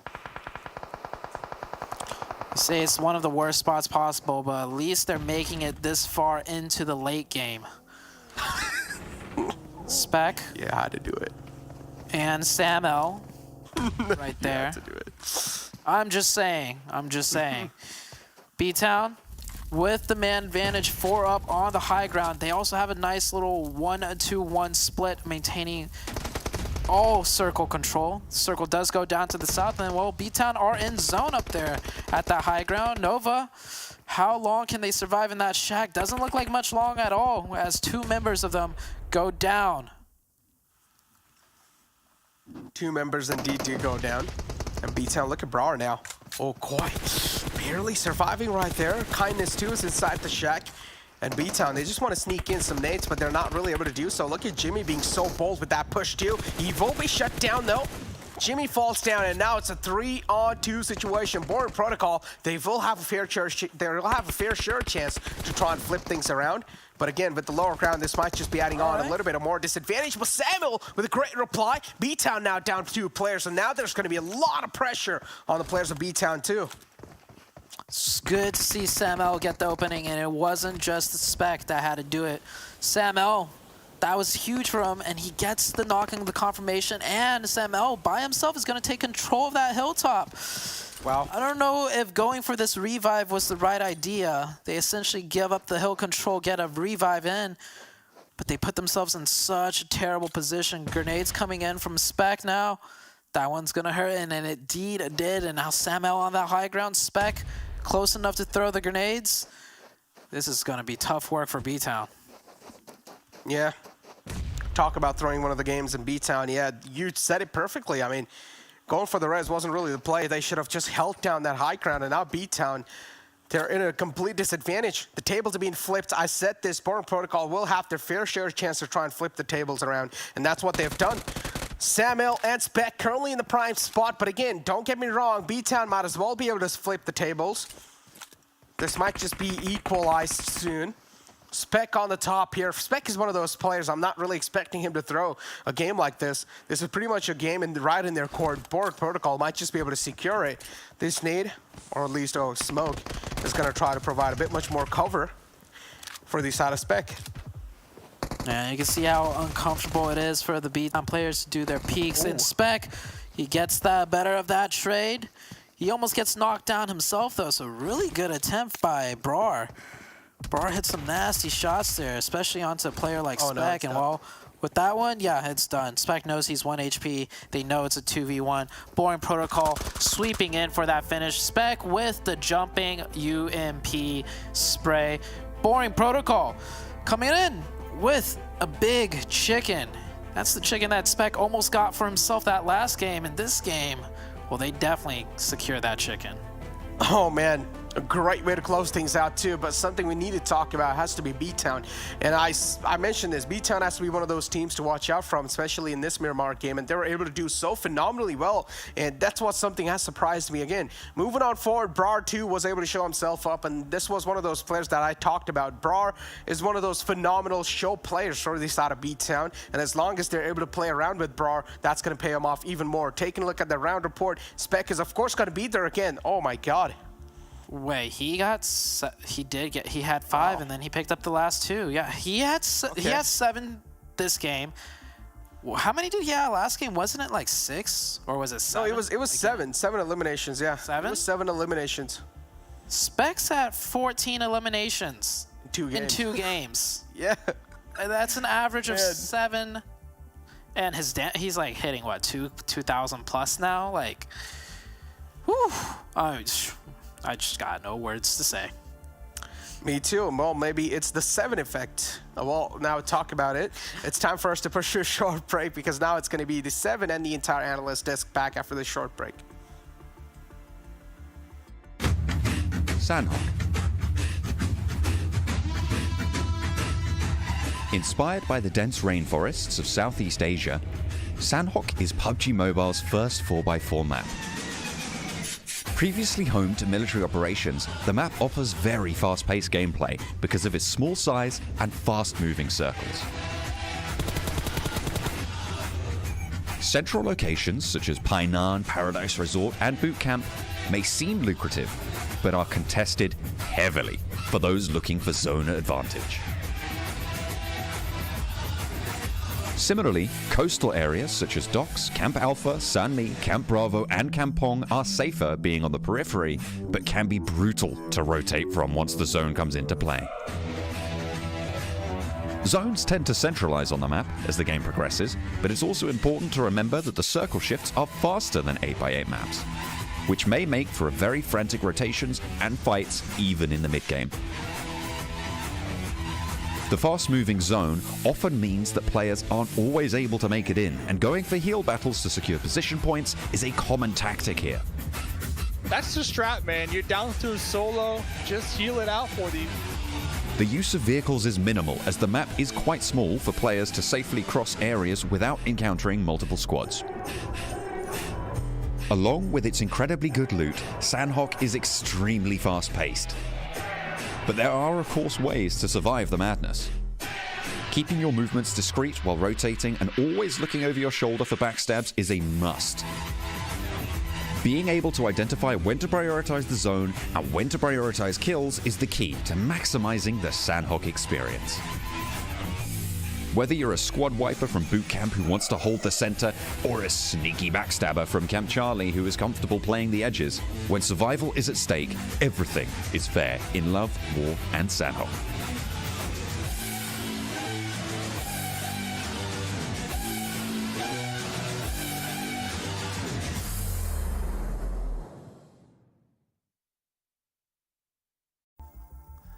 Welcome back, everybody. Man, Spec back at it again. You love to see it. Of course, before we get started, gotta give a big thank you to none other than Monster Energy. That's right, our official energy drink partner here. Guys, that was a good one. That was a good one. BTOWN, the squad that I may or may not have picked, okay?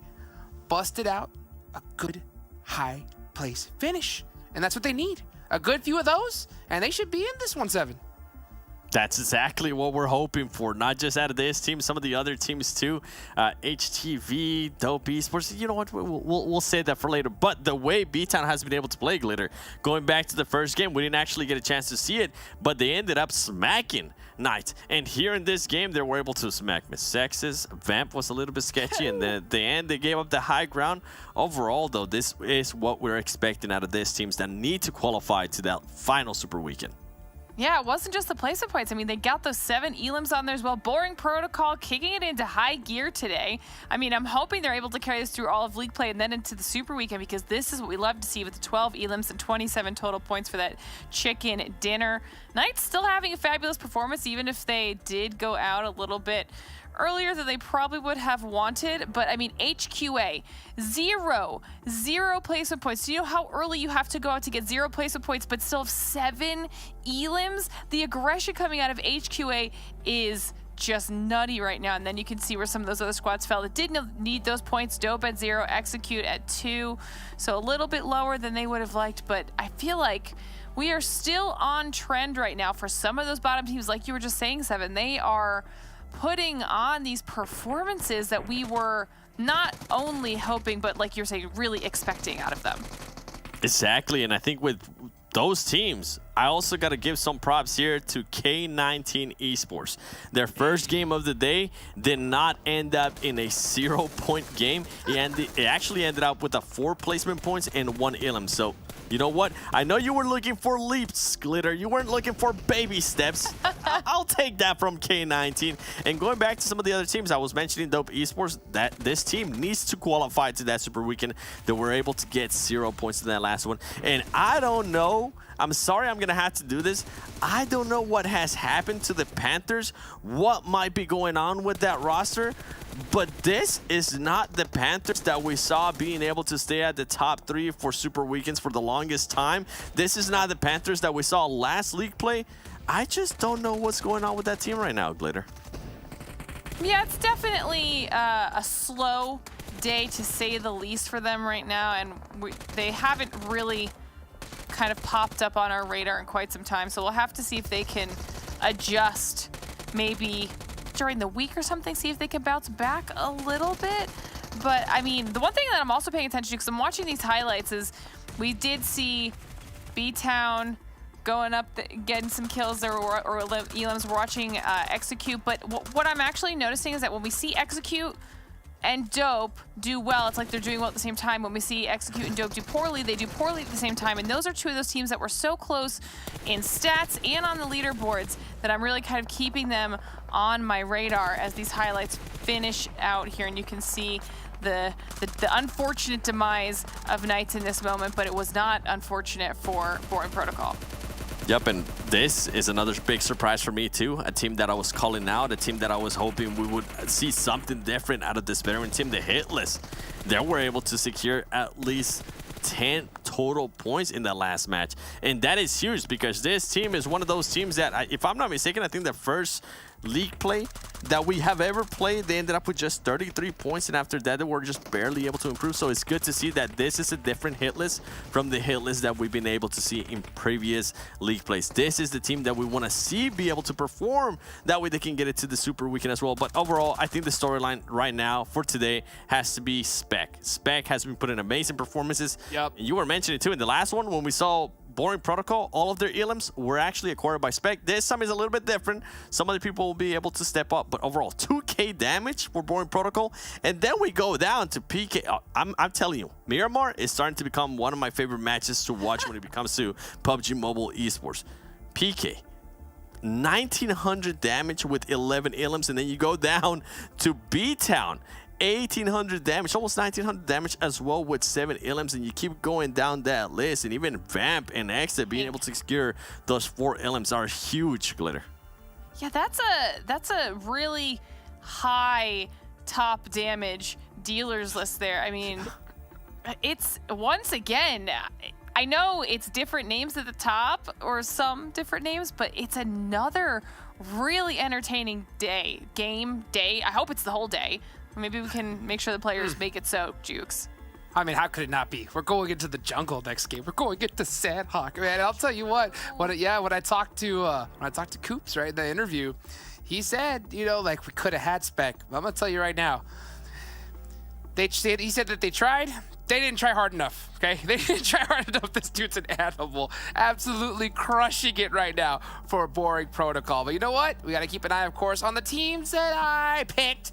BTOWN, right? BTOWN came in strong with a good, solid finish there. Yeah, that's how I talk about it, right? Mezexis as well, you know, they had a good, solid game. So why don't we go ahead and take a good little, you know, little look at that nice little battle that they had here, Glitter. Listen, we saw it for a moment in the highlight package as well, but this is just a really solid illustration of, I don't even know what we want to call it at this point, Seven. Is it teamwork? Is it confidence? Did they make some massive adjustments when they had a lot of downtime here, because they are just fighting so much stronger going up against Mezexis. And to be fair, Mezexis is a team last week that we talked a lot about because they were having those standout performances, and you just watch BTOWN push up and absolutely decimate them. I think it might be do or die time for some of these teams, and we usually tend to see this when it gets to this stage of the tournament. All of a sudden, you start seeing great plays out of them. All of a sudden, they're not worried about going into a fight and actually losing it. They just know they have to take that fight, and they have to do everything that they can to win that fight. And let's take a look here at the BTOWN player stats. We see Jimmy, 615 damage. By the way, these are from that past Miramar. We have Midnight 2 with 1 Ilum.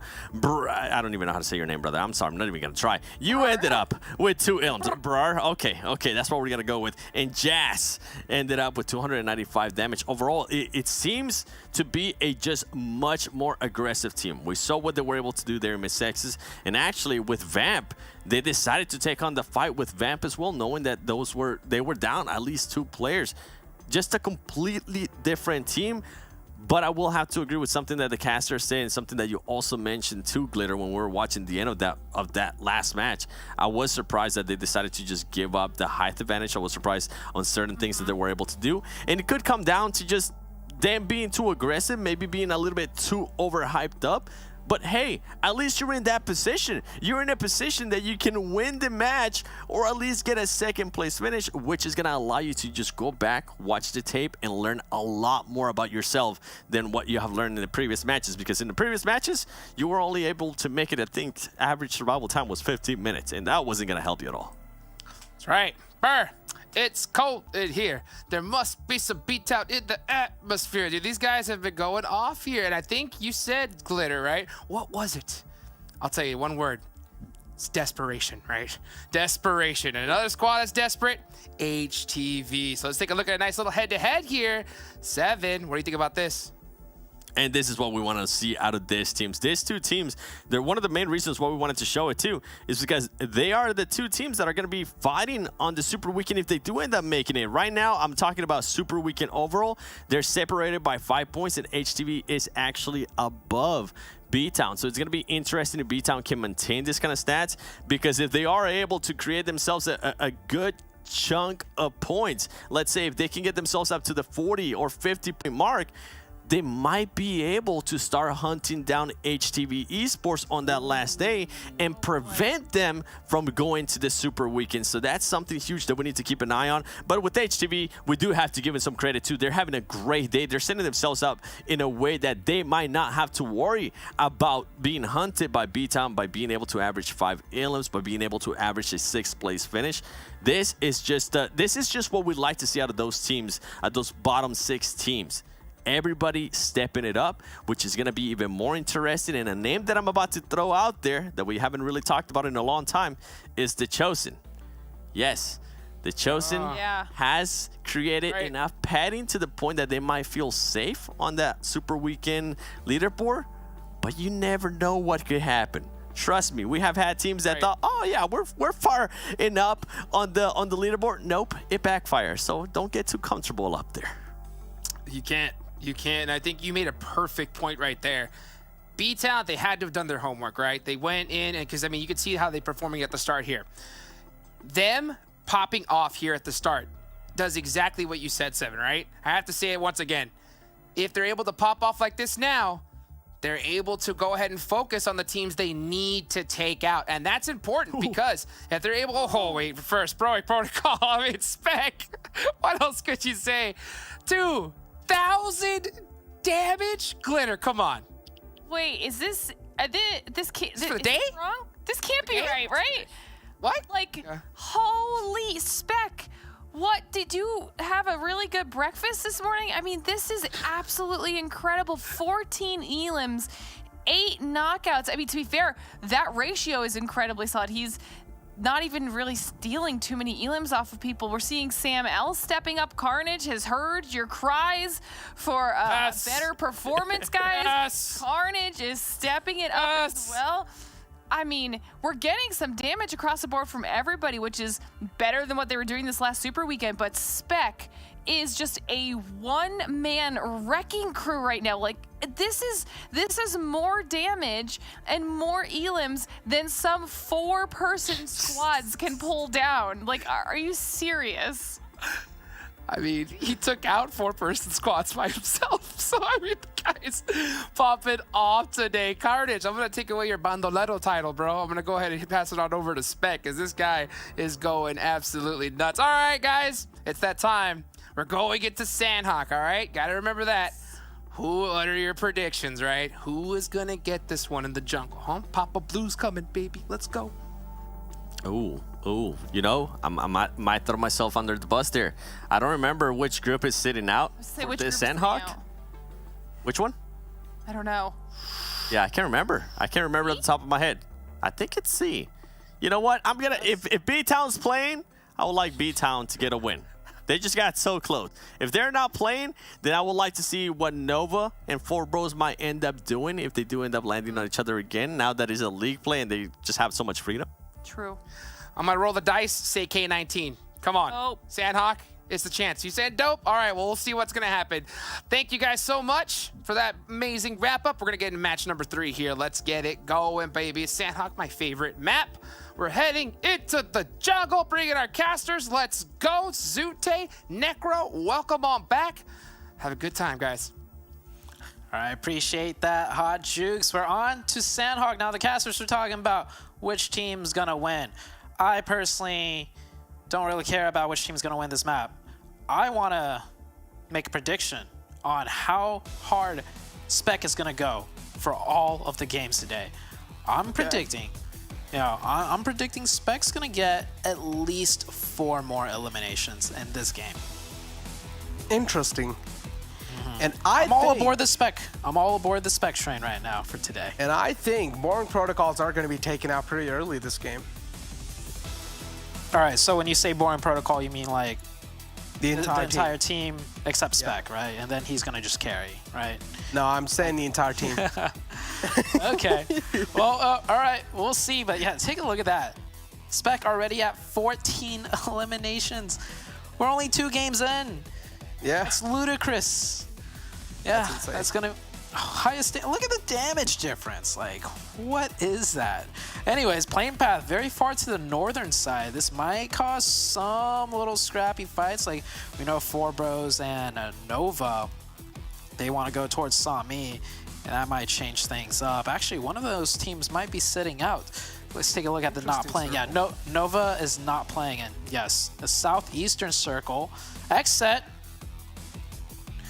Polo G dropping really close to the Boring Protocol team. I saw some shots being fired his way.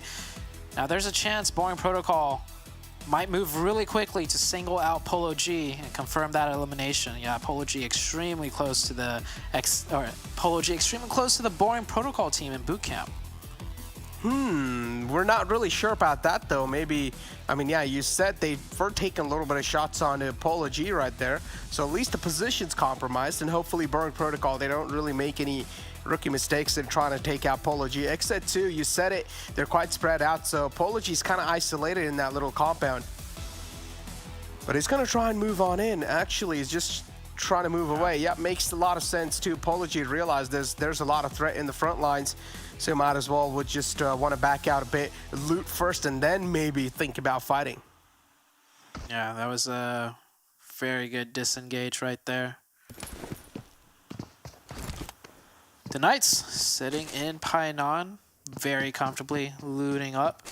Now this is a southeastern circle, probably one of them. Yeah, I would say almost the most uncommon circle. I'd say the most uncommon circle in the entirety of Sanhok would be like a southwestern circle. I think we see that one the least. Now this one might just end up around the quarry area where all the teams are very familiar with. Like, we still don't know how the circles are going to hard shift. But all the teams on the map, I'm taking a look at my mini map, they're very spread out, doing their split loots.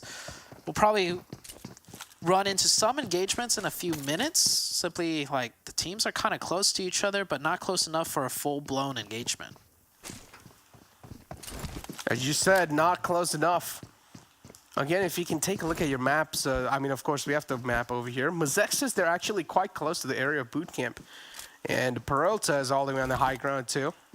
Or at least the compound quite close to the high ground. So Mezexis has to be one of those threats that Boring Protocol will need to try and watch out from. And XSET, now look at that. Polo G and JV, they're moving in quite close to the boot camp area as well. Boot camp is getting surrounded pretty early this time. Yeah. I think it's just due to the fact that the circle southeast of boot camp, and southeast of boot camp, you have a lot of hills. So maybe some teams potentially wanting to trap in Boring Protocol on their rotation out. One reason why, you know, they land boot camp is because there's so much loot to be had, so they take a little bit longer to move out of their initial drop spot locations. And we've seen teams take advantage of the team coming out of boot camp multiple times. Yeah, that has indeed happened. And usually, most of the times as well, just to spice things up, right? Teams in the boot camp, they opt out to rotate pretty quickly and try and take the high ground just to catch every single team off guard around them. And some of the times they're able to do so as well. But now BTOWN is one of those teams that had quite a decent showing in the previous game. In the second place, they got wrapped up. But now this game too, they will need to at least be a little bit consistent. Talk about the mid strat, they can also try and go for that if they just want to be a little bit on the safer side. The hit list right here, for now, they're looking pretty good. Nothing really to worry about. But as soon as the next circle shift happens, I'm pretty sure that's where a lot of fights are probably going to happen. XSET 2 with quad a bolt rotation on the map. They're just straight up traversing towards quarry. Yeah, XSET, I think they got like 3 or 4 vehicles just sending it straight into somewhere more central. The Knights did the same too, but they're a little bit more on that southern side. Mezexis already taking up that hilltop position. I'm looking at the mini-map. Here's XSET on your screen. Pretty off-center. Dead center would be like somewhere in quarry, but you do not want to put yourself in quarry this early on. It'd be extremely hard to get out. The hit list really close by too. So we see some teams here on Sanhok, their strategy is to be more center, so they don't have to worry about fighting in from the edge constantly. And then other teams, well, other teams are trapping and setting up traps. XSET, or not XSET, sorry, Execute. I think they, oh. Okay, well, Yang fell off the car, and that should be okay. Doesn't seem like Execute knows anybody's here. They're like a little bit worried, doing a little bit of scouting, but they have no idea that Lazarus is setting up a trap on their rotation. Yeah, and then Menace right there too from the side of Dope. For now, Execute, they're looking, oh, okay, well, they're not looking okay, that's for sure, because one of the players have already been taken out. Lazarus, a great setup, and also great reply in this fight. They're going to be the first one to blow a punch, and now Execute, they'll need to try and fight back in this one, as 2 of the fishes are right in the front, and the Execute, they're just trying to take out these players. Execute being a really good fisherman, able to at least secure 1 elimination points pretty quickly in their pockets. Now, Lazarus, that push was one of the worst push they could ever made. Yeah, Lazarus had a nice setup, but the execution following was not on point at all. Execute. They really need to qualify too. And I think Lazarus wants to take them out so that they don't interfere with them in the Super Weekend. They could have pushed in on... dude, it's okay. Well, Lazarus, they literally just threw this fight, if you ask me. And now Lazarus, they will just need to heavily rely on these utilities to try and flip things around. It's going to be crawling in quite close, but Yang, too, look at him. He's taking things quite safe. Right on the edge of this bridge, too. Joey's all the way in the back from the side of Lazarus. Oh, this is a great wraparound. Now Execute, they're kind of trapped. Yeah, Execute's position is completely compromised. They're forced to leave Yang. The rest of Execute needs to get the heck out of there. They're actually gonna drive back up to the hills and challenge the position that was just taken away from them. Jason was supposed to hold in the flank, and he was not wary enough. Joey, ooh, a good knock by Isajat. This Execute team is falling apart. Fate in a 1v1, but if he doesn't take this soon enough, the rest of Lazarus is gonna come up here and help out Joey. Oh boy. Well, I mean, Lazarus, they made a little bit of rookie mistakes, and then later on, they also redeemed themselves. So that's something to be learned. And Lazarus, again, getting the grip back up in this fight. Also, just flipping the table against the players of Execute, and also securing themselves this nice little elimination points to kick the things off with. So far, Lazarus, they're able to wrap up too. Yang is able to at least get out of harm's way, and that's quite interesting. I thought Yang was one of those players that got taken out pretty early as well, but that's not the case, it seems like. Yang is still alive, barely on a sliver of health, but he still needs to make it inside his zone. And when I say sliver of health, the play zone might just seal the deal. Yeah, he's trying to swim across, but that blue is going to tick him out. Yep, there we go. Yang goes down to the play zone. What an unfortunate start. And, well, I mean, it all kind of started off with Yang falling off the car here. Yep. That's, It happens. And I think Hiseki, they're looking for this knock, I think. They see it in the elimination feed, but Yang is going to go out. Execute. Just down to one. I kind of want to say they should have been prepared for a camp out of Lazarus, because, I mean, their pathings are very predictable, especially on a map like Sanhok, right? Like, with the way the circles shift and everything, and circles going further to the southeast. I feel like Execute should have been much more prepared for something like that. And now WallStreetBets, too, if you take a look at map, they're going to start to move pretty close to the players of Boring Protocol. Another threat that needs to be watched out from Boring Protocol. They cannot just be unworried about a team like WallStreetBets. They definitely need to have a little bit of pressure on themselves. DBS in the closer range can be really deadly. This time it's a mid-range fight, and Flash is going to come out on top, not even giving a chance to the player of Knights to try and fight back in this one, but Tensa finds a great reply with the nade. Another one to follow it up as well. Pan also will go down, and now Dope, they're just down to that last man alive with Flash right here, pinned in the closet room. Only he has the UMP to work around with, and he's also getting burnt down, and Coops too with the DBS. Man, Zute, I'm seeing this meta change quite a lot, and a lot of players are actually using that DBS in Sanhok map. Yeah, DBS is extremely strong. I don't know if they're all rocking it kind of for fun, though, because this is the Knights team in League Week. They just like to have a little bit of fun during these days. For sure, the DBS, though, it is a viable weapon and competitive, especially if you got an M4, because the M4 can do anything, and then you just specialize in that close range with the DBS. Yeah. Just like one burst is more than enough with a DBS to try and take out a man. Nice shots from Midnight. Now, Vamp is going to be one of those teams in the front fray. Midnight finds a great opening. One of the players gets taken out. Benny's going to be in the closer lines as well. Benny has a nice off angle to work around with. He has the MK14 automatic to try and work around with. And he might just be proven so detrimental for this squad in the front. And up there you go. MK14's going to strike. He's able to get a knock onto one man, but that's all he's going to get. Benny should be confirmed in any time soon. Smoke grenades out too to provide that cover to the players of BTOWN. Vamp right now in a very precarious situation, especially with BTOWN pushing ever and ever so closer. Like, this BTOWN team is looking refreshed and ready. They're playing quite aggressive, and they're playing together as a team. Hopefully they don't scrap up this push. Jimmy drives right around the backside. They get that revive, but he goes down immediately, and Jimmy, maybe a little bit too fat. I'm not, like, if you're doing a car play like that, you got to make sure you're not the first one to engage. You get your team to move up closer before you engage, so he's going to go down. Another player of BTOWN goes down. Now it's just down to just one player. It's a 1v1 situation. I get the idea of playing aggressive, but that nade's going to hit. Oh my gosh, that nade did not hit, actually. It was way too close, though. Right? And oh no, the next nade's going to be a bit off the mark, so BTOWN, they're going to be good for now. But Midnight, he will need to try and go for the res as quick as possible. Go for the reset. That's the main goal right here for BTOWN, as Jimmy was confirmed. And now Vamp too, they're going to try to do the same thing. Mayo was falling down. If Mayo's back up, Vamp will have a huge glimmer of hope to win this fight. BTOWN, 2 players up for them too, and Brar is still knocked out. Brar is one of those style players for them, or at least one of those star players for the side of BTOWN.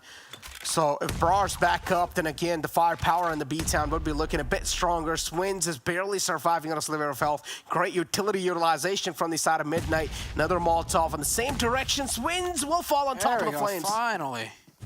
Oh, Mayo gets a nice grenade back, though, so it's a 1-for-1, but comes down to overall 1v2 situation for Mayo. Midnight and Brar, or no, Midnight and Jas right here pushing up. Sidesteps left and right. That's a grenade. Does barely some damage and peeks over the top. Mayo's going to drop down to 1 HP. He gets it, though. But this 1v1, he's going to confirm that point instead and goes for that drop shot. But Jas will take it out in the end. That player just down to 1 HP. Both teams just suffering extremely. Yeah. Even though one of the teams just came out on top, but still, yeah, as you said, they suffered quite a lot. And something I really want to talk about is drop shot. They don't really work with when you are the one who has the high ground to play with in those close quarters. Because if you're going to be on the high ground, because the players who is going to be on a little bit of lower ground, he's already going to be aiming on your chest or stomach side. He's not going to be going for your head. And when you drop shot, you're just gifting him your head. And that's what just happened in the previous one. Yeah, also when you're 1 HP and literally 1 bullet away from going down. Yeah, that's true, yeah. I mean, you can try as much as you can, do all the tricks in the book, but just 1 straight bullet and you're out? Yeah, I mean, it was a 1v2 situation. He got the knock and at least confirmed a point.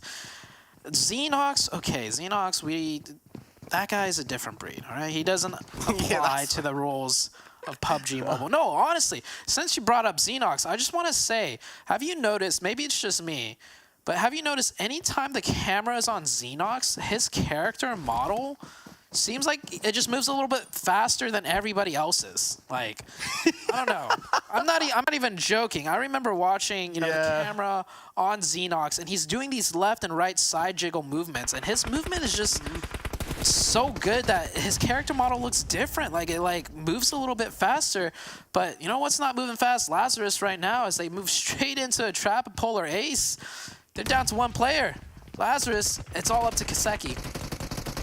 It's mainly because he probably moves his camera quite a lot while he's also trying to make the jiggle movement, so it just makes it feel like he's going faster. But yeah, Polar Ace, they're going to be able to get the final man down too. This is something I used to do as well. It's just like, when you're going to be moving your camera quite a lot, when you're just going to be, mobile the whole time, that's when, sometimes you just feel like, okay, yeah, this player's going really fast, but that's not the case. It's just that you're moving your camera too much. Well, either way, Xenox is goated, so he can do Xenox things. But you know who else is goated? Spec. What was that bet I made? Spec would make 4+ eliminations. I wonder where he's at. Well, right now he hasn't gotten any. And Boring Protocol, their full team still up, and we are going into Lakawi. Or how would you say that one? Lakawi? Yeah, Lakawi, yeah. Lakawi. All right, well, it's a Lakawi circle. This is... I mean, there's not even that many teams left alive. I'm not going to lie. This is one of the most, rarest circles I've ever seen in my entire life. I think so. This might just be the first ever Lakawi circle I've ever seen in my life. And you do see K19 and currently in the prime positioning too, straight up booking it for the compounds in Lakawi. And now they're going to be in a really great and comfortable spot. So K19, this might just be potentially their game if they try to play it pretty well. Oh, what is that music we're hearing? Oh, it's actually a little like skin. When you take out a player, its death crate becomes like into like a little, I don't know what it's called, but yeah. You can hear the little jester box. Yeah, all the players wearing the same outfit, that little jester outfit too. You see right there. WallStreetBets coming in from the north side may run into boring protocol. I mean, there is a compound that is open right below. WallStreetBets is going to try and make it into that area. Boring protocol coming in from the northern side. Yeah, like I mentioned, not a lot of teams are alive simply due to the fact that it kept going east and teams coming in from the west kept having to fight each other. As Fate, he's going for that YOLO rotation, last one up, and Execute will get taken out with only 2 points. WallStreetBets running in the open, boring protocol. Sam L, will he confirm that? He does not confirm it. A little bit hurt on the side of boring protocols, but it's okay. Samuel is not really able to confirm it, but still, WallStreetBets, they're damaged big time, and they still need to make it inside the next zone. And this wall of death is now going to deal a hell lot of damage, so you better try and make it in quickly. Drago, too, catching bullets from the side of 19 Esports, and Rad will be able to seal the deal on the entire squad of WallStreetBets. Got taken out in the 8th spot. The players of Polar Ace, too, slowly and steadily, barely making it right on the edge of the zone, too. The Hitlist are going to be one of those teams that's going to move in right behind them. So Polar Ace, they're going to have a lot of threat. Next 2 teams to most likely engage, like you mentioned, is Polar Ace and the Hitlist. Everybody else has made it into zone. Actually, 4 Bros have yet to make it in the zone, but they're really far deep in the blue, so far deep in the blue and getting play zone. You see right there on the left side of your screen. Where's the circle going to go? Right onto Lakawi, or we'll see. And, oh, yeah, it does keep that area in zone. And there's a huge giant mountaintop on the south side of Lakawi. So that's pretty much what terrain we're going to be working with. That puts Polar Ace in the best position in the game. Yeah. Bob, too, right here. And, well, I mean, I thought that Bop would be getting eliminated pretty early, but that was not the case. Well, Bop, they're still surviving, at least doing a great job rotating inside the circle, making sure they're avoiding as many eyes as possible, and that's why they only have 2 elimination points so far. They did not really take a lot of fights. Instead, they prioritized the rotation first. Boring protocol. Trying to figure out what they're going to do here. They know it's going to be a tough push no matter which side they go towards. They're going to instead come down into K19. K19 with only 3 players, though. And how did Boring... What? How did K19 let Boring Protocol run down that hill without getting a single knock? Oh, man. I mean, this is the team that missed, 2 super weekends, so I guess I'm not too surprised. Okay. All right, Z. Throw it out there. You just, you got to do them dirty like that. But yeah, I mean, did you see that? The Sam L just ran across in the. Okay. Oh, they got Spec. So there we go. 1-for-1 trade right there. I mean, K19 could still win this fight. They definitely have a huge advantage in this fight. They should be able to win this like pretty clearly. But Spec is down. I think, is Spec able to get revived? I'm not sure. Oh yeah, Sam L is getting that revive. That is the one player you do not want to get revived on the side of Boring Protocol. Yeah, and K19 started things off with only 3 players to work with in the lobby. Now they're down to just 2, Cess and Yuancho. The pressure's going to be felt for sure. K19, they're trying their best to just hold the TPP angles and make sure that Bop are not going to be charging on in. But Bop, they're going to do so at no time and point, and that's what happens. Guancho's able to find a nice reply. Guancho takes down the first man of Boring Protocol. Now it's going to be a 3v2 situation. Cess, too, repositions himself in a better spot, but again, he's trying to be really aggressive and proactive, but maybe this time it won't work out. Okay. Cess taken down quite low. He's also trying to patch himself up, and now it's time for his other teammate to try and hold the angle, but no, where were they looking at? That was not bad. I'm not gonna. I'll give them that much credit. Yeah, that defense 2v4. It doesn't matter. We're moving on. Polar Ace on the top of the hill, just cleaning up everyone on the outside. The circle shifted south East on to Jazz. We're probably going to see just a 3v1. Jazz is just chilling. Everyone else is probably going to go down here. 19E, yeah, 10 eliminations for 19 Esports, so that's good on them. Boring Protocol with 5 eliminations, and I think I may have just cursed Spec because I don't think he got the four eliminations that we were looking for. And Jazz is actually going to be able to take some shots onto Polar Ace.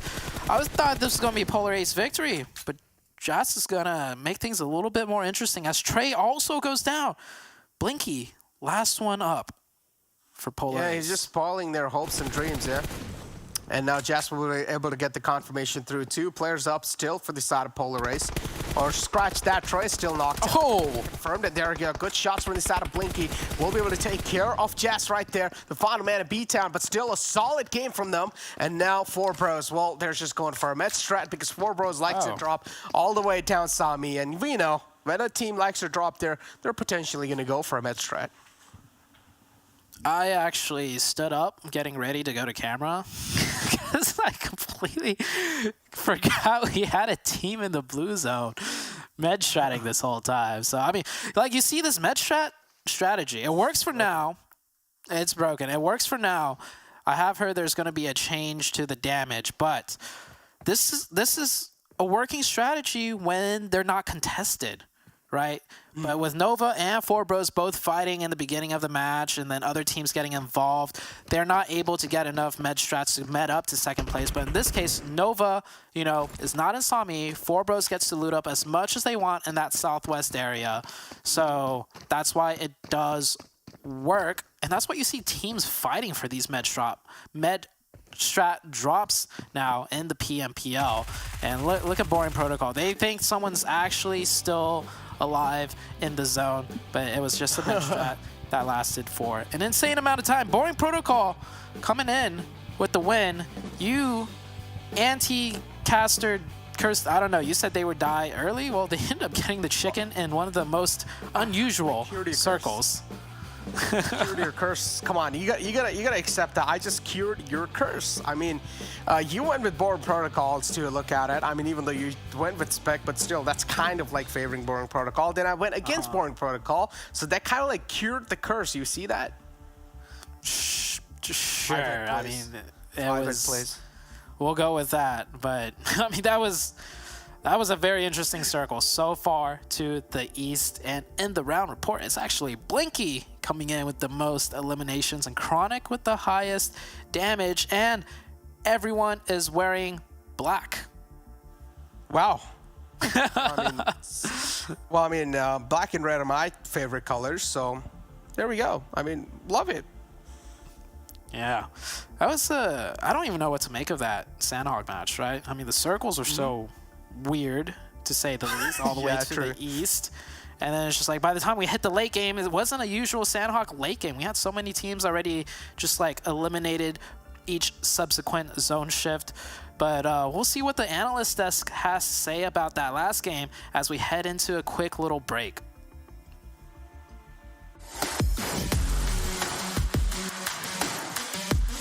A thoroughly planned backpack always keeps you prepared for anything from dangerous enemies to wild zone shifts. So let's get into the concept of loot. You already know that it's important to find a backpack to better equip yourself in the game. Backpacks come in 3 sizes. The level 1 backpack comes with a capacity of 150. While it is sufficient for early fights and hot drops, it is never enough to carry enough supplies to get yourself to the final zone. The level 2 backpack, which comes with a volume of 200, is indeed better, but no one wants to settle for any less than the level 3 backpack, which comes with a maximum capacity of 250. Additionally, the vests that you'll find around the map will give you an extra bonus capacity of 50. The capacity of the vest remains the same for each level, and even if the vest is damaged. With these stats in mind, you may like to customize your loot properly without depending on auto pickup. For example, if you're an assaulter who dons a duo of AARs, like the widely used M4 and AKM combo, you can carry around 240 rounds of 5.56, 120 of 7.62 ammo when you have a level 3 backpack. But when you're using the same combo with a level 1 backpack, you must cut short the amount of ammo you are carrying and decrease it to around 150 and 60 respectively. Do note that different types of ammo take up different percentages of the backpack's volume. Furthermore, it is important that you don't compromise with your utilities for ammunition. For example, when you're out of enough ammo, you can adjust your playstyle accordingly and play a little passive. On the contrary, when you run out of utilities like smoke grenades and health supplies like first aids, it becomes much more difficult to make adjustments. As PUBG Mobile is a survival game, it is important that you reserve some space for carrying enough survival items. PUBG Mobile will always require you to act according to the situation you're in, but a little bit of pre-planning while you loot goes a long way. Always remember to check your backpack and ask your teammates to check theirs too, so that the loot is properly distributed among the team and you don't run out of essentials during intense firefights. Remember, no amount of loot is good enough to die for, so keep your priorities organized.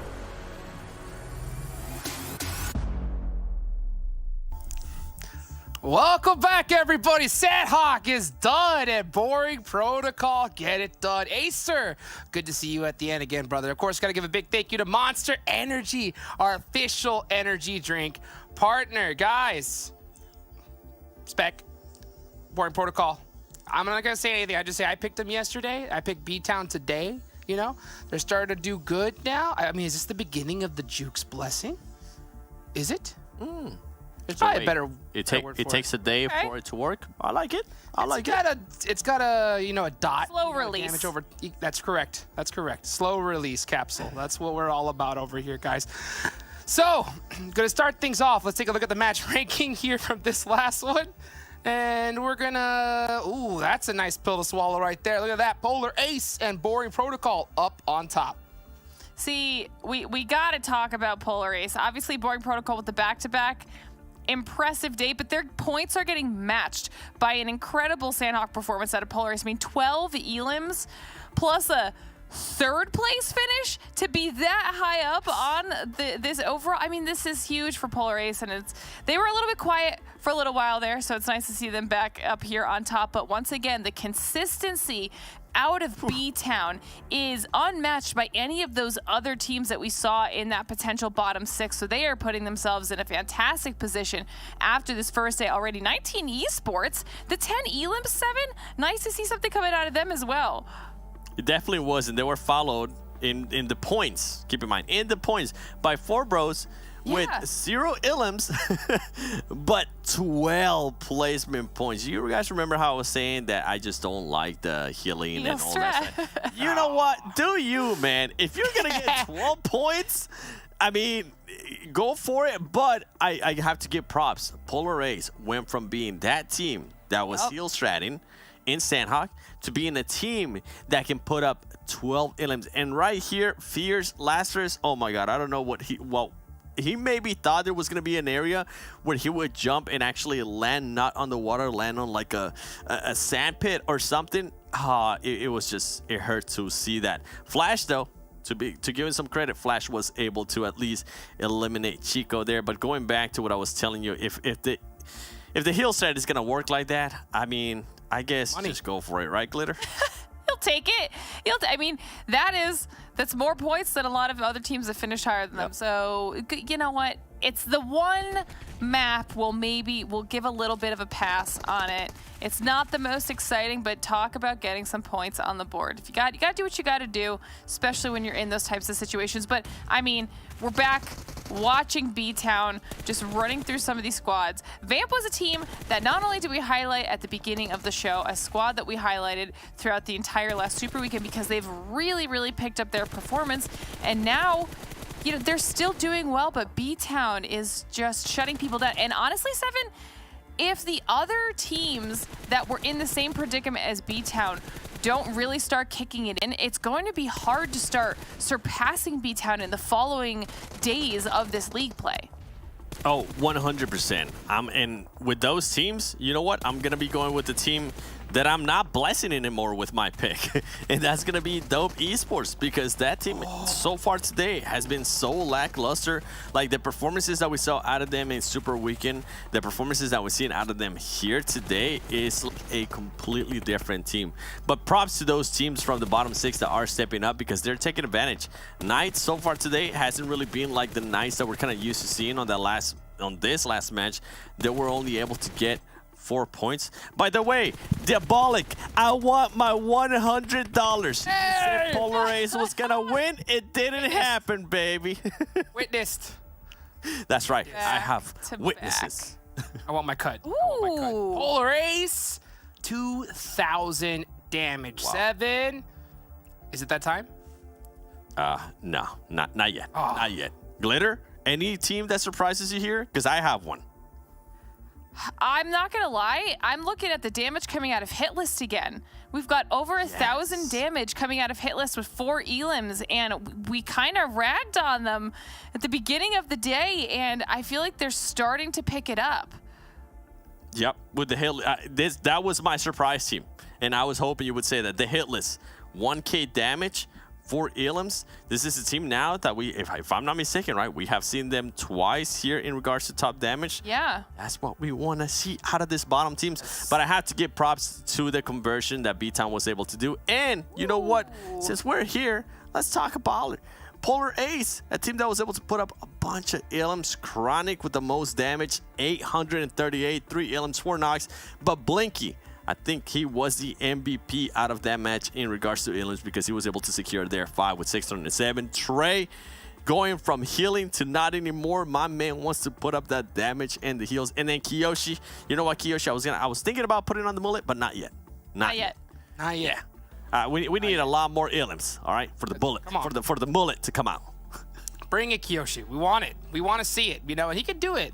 I like to see that Polar Ace, though. Like, there's damage, you know, kill or eliminations. They're all spread out pretty evenly, and I think that's really good to see from a squad like them, right? Now, of course, got to talk about the hit list, right? The hit list is a squad that didn't make it into the last Super Weekend, so they have a lot riding here right now. So I think it's good to take a look at their stats, of course, from this league play versus the last one that we saw.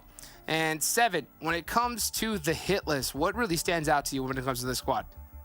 I think it has to be the average survival time that they have been able to put up in this league play so far, especially in this past 3 matches. You can see not only the average survival time has gone up, also the damage has almost doubled for them. The heals, they're being able to get into fights and actually win those engagements. That's why you're going to be seeing a little bit of a higher healing. They're going to have to, if you got to take on more engagements, you're going to have to heal more. But even the elims, every little stat here for them has gone up, and that's definitely what you want to see. And you heard me being harsh to them at the beginning of the show, and that's because this is a veteran team. This was a team of the like of WallStreetBets that had like, hey, this is not your first PMPL. Okay, we want to see improvements. It might be, they might have waited until the last week, but I'm enjoying what I'm seeing right now. I'm not going to give you all the credit, Hitlist, because I have seen that roller coaster before, okay? I'm not trying to put bad energy out there, but I'm just saying, I want to see more consistency, and right now, keep it going. So far, when you asked for it, we've seen it. So come on, Hitlist, bring it to us. Bring it to us. Now, a person that brought it in the last game. Acer, it's finally, we got to see you at the end. Got a chance to talk to my buddy, my best friend, right? Best friend, a little bit earlier. So why don't we take a look, a little interview with the man himself, Acer.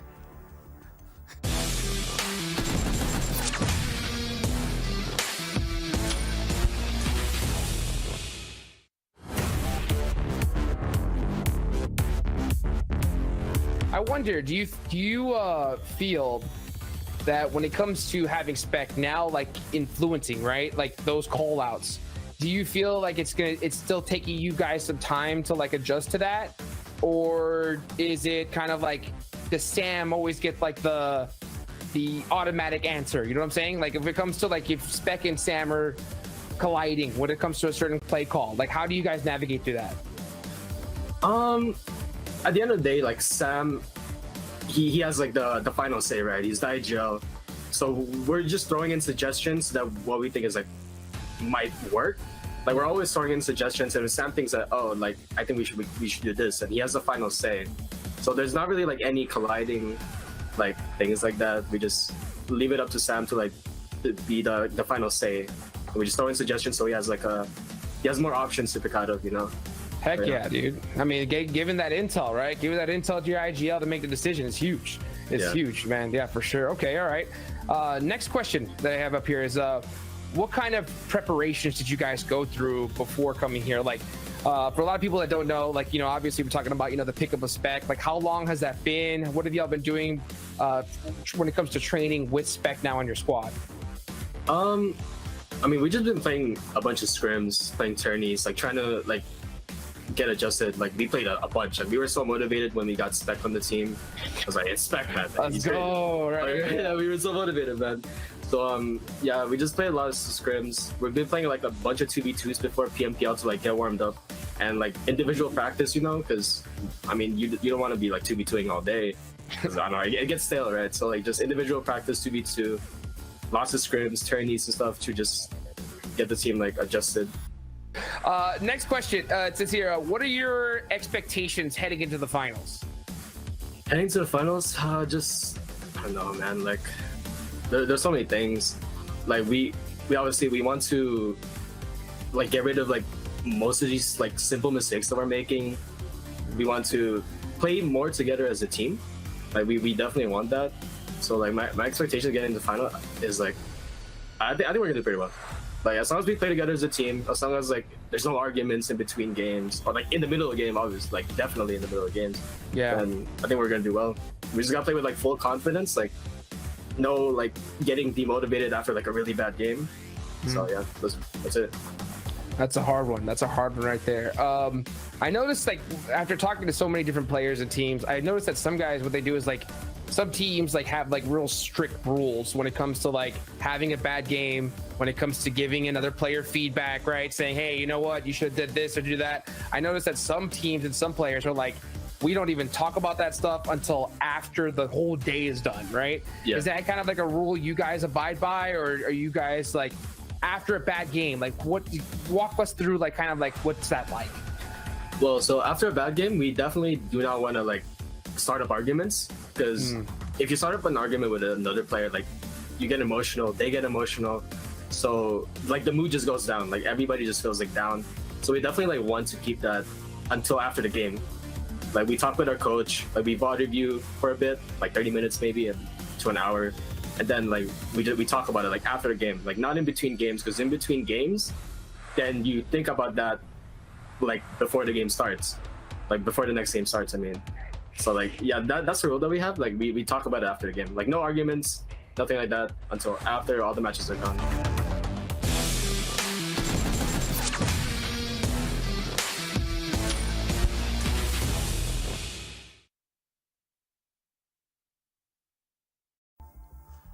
Always good to talk to a legend in the battlefield right there. Acer, my man. I mean, that's how you do it right there. At the same time, for those of you guys that don't know the squad, right? This is a squad filled with the most veteran players, right, in North America. So they've had a little bit of trouble, you know, when it comes to melding together over time as we take a look at the overall leaderboards right now. But at the same time, I think we're starting to finally see that gelling, right? That momentum glitter. Look at that lead. I mean, you're talking about the gelling, the working together as a squad, boring protocol with 66 points for so far for the day. Okay, and then Polar Race behind, BTOWN only 1 point behind that. Look, this top four is a very different top four than what we've been seeing, maybe with the exception of HQA, but the point gap with just the top three alone is incredible, Seven. You saw that, right? You saw that BTOWN right there? You saw the hit list? Yeah. Yes, please. Can we get more of that? And not just that. Right now, we have Execute right there, 11th place. K19, HTV, the Chosen at the bottom. I'm telling you, the Chosen's got to watch out. And then Dope. Come on, Dope. No. WallStreetBets, you guys are allowed to mess around right now. Yeah, Dope, no more messing around. Like, seriously, like, you could not be this low on the leaderboards. That is way too dangerous. But BTOWN got it done. That point gap is getting quite thick here. You love to see that from them. Now, when it comes to Four Bros, okay? Four Bros is a squad that, you know, we're taking a look at pretty closely right now. So why don't we pull up a nice little radar for them here, Seven? What do you think? It's going to be just for one player and one player only. And that is going to be BTOWN, ladies and gentlemen. This right here. Take a screenshot. Post it on Twitter. Use hashtag PMPL. 0 damage. Yes. 0 eliminations. 0 knocks. 0 6. 3,083 healing, baby. And that equals 12 placement points. That is the best radar I have seen today. Period. Dang, that beats Stray, I think, right? That's a straight line, dude. It's just boom, pointing right directly at it. And here are the highlights. Look at this. Exciting. 20x speed. Guys, hold your breath, right? Get the nachos, get the monster energy, and just watch greatness right here. Better be strawberry nachos. If not, I'm not having it. That's what I'm talking about, man. Strawberry Festival's amazing. coming up, baby. Oh my goodness. That is New how record, you do by it. the way. New record. New record. That beats Trey. Yeah. All you gotta do is this right here. That's it. 12 points. Put it in the bank, baby. That's how you guys do it. Guys, go to the next match here. Erangel, right? What do you think? Predictions. Give it to me. 7. Ooh. You want predictions? You know what? I want to see somebody trying to beat that 3K healing. No. Because that's not just gonna happen. ridiculous. I was like, not gonna happen, dude. That's gonna stay a good record, I think. Glitter, what do you think? I don't even know anymore. Today is all over the place. You know what? Maybe Nova will do something this next match, but I have no clue at this point. Nova, come on. Let's see it happen. All right, guys, thank you so much. We're going to get the next match started. We'll go ahead and see you guys in a little bit. Of course, let's bring in our caster duo for the next 2 matches. Come on in. The water's fine. We're going back to the homeland. Zute, Necro. Good luck, guys. All right, appreciate it, Hot Jukes. Like Glitter said, today's all over the place. Like, True. Yeah, that last Sanhok game with the way the circle shifted and then, like, just, I don't know what to expect in this coming match, Necro. I mean, I just want a military circle. That's the only thing we're left to see. A military circle, that's where everything will come down to. The Panthers will have the most advantage in the entire game to try and capitalize on. But again, are they going to be able to do so? That's something we would want to find out, because Panther, they haven't really been playing with their solid or the initial 4-man roster that they were playing with. They actually have a little bit of substitution coming in. So after that substitution, they're having a little bit of struggles here and there. So hopefully the Panthers, they're going to be able to get the grip back up, because we do talk about things, right? Even if you are some of the top teams, at least you want to have a decent, like, you know, a little bit of points wrapped up on your side. Yeah, and I saw what you did there. You're really trying to force this military circle, aren't you? But we'll see what happens. We'll see. Playing path, pretty standard. Everyone's chilling. Spec with 15, highest damage. Shoutouts to Midnight, reaching that 1,230 damage mark right there in the top 3. Ooh. Yeah. Oh, Mezexis and the one other team, the Panthers, yeah, stretching towards military base. That's a far stretch. They might come into a little bit of altercation in the beginnings of the drop. Yeah, this one's going to be interesting. Let's see how 4Bros are going to try to play it out. I mean, of course, they're not going to challenge that military drop. Instead, they're just going to drop on the outskirts and a little bit of compounds here and there. But I want to see how Mezexis, they're going to be able to traverse around. Because Mezexis, they like to go all the way towards Noropnoi. The planned flat path, that was something that caught the players of Mezexis off guard. The Panthers, too, now they're going to try to do the same thing. They kind of dropped in the outskirts. And, oh! Did I just... Oh, wow. Okay. Call me the fortune teller. I'm telling you right now. Fortune teller Necro. Well... Imagine, though, if it's not military circle, like, it just hard shifts to the northwest. That actually happened. That actually did happen once in one of the games that I was casting. Not for this region, some other region, but yeah.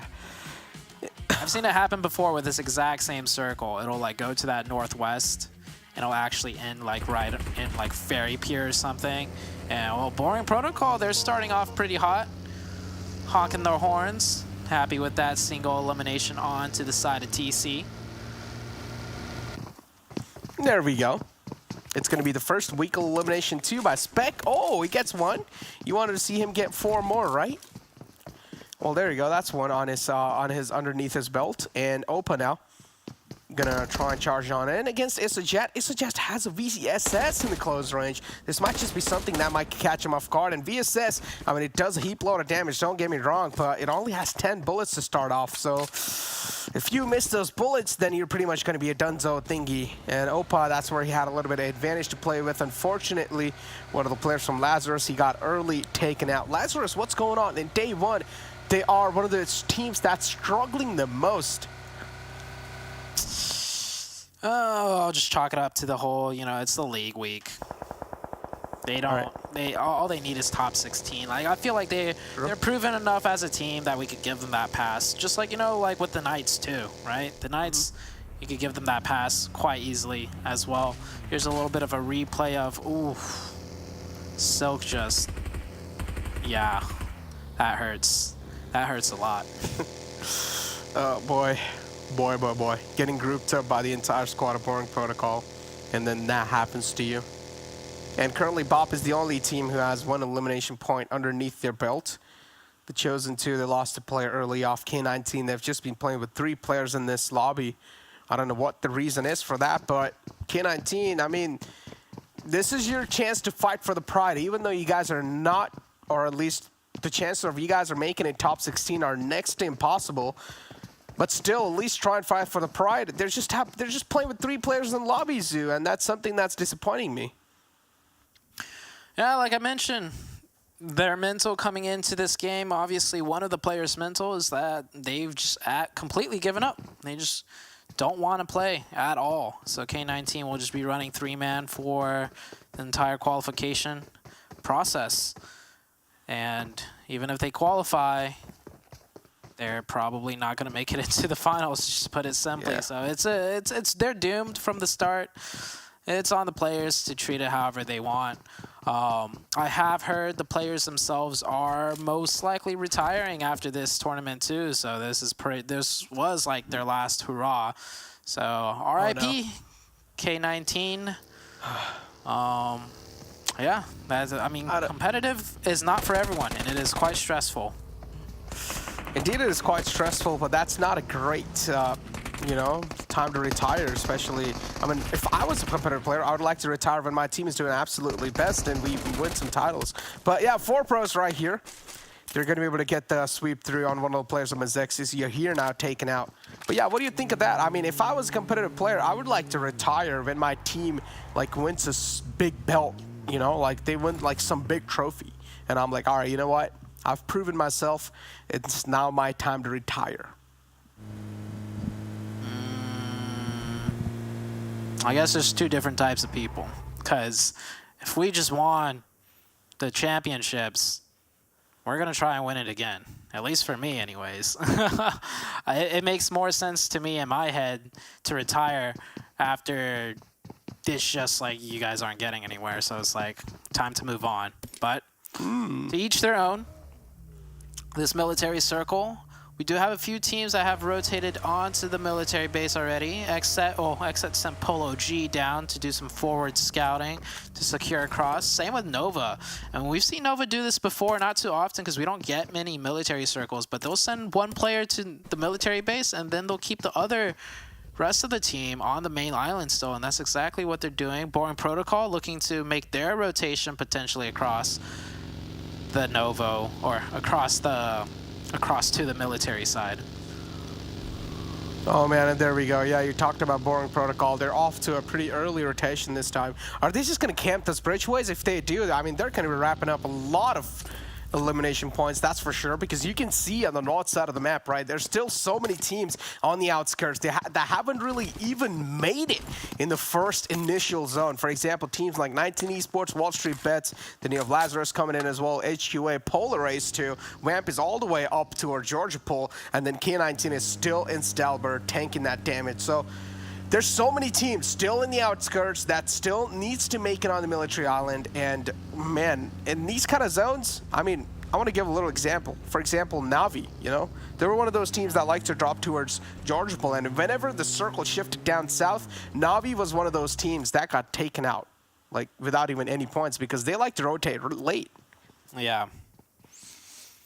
I've been watching a lot of the Chinese League PEC, and for whatever reason, like, no cap, like 6 out of 10 Erangel games ends up being a military zone. So I've been able to see a lot of different ways of rotating across the military base.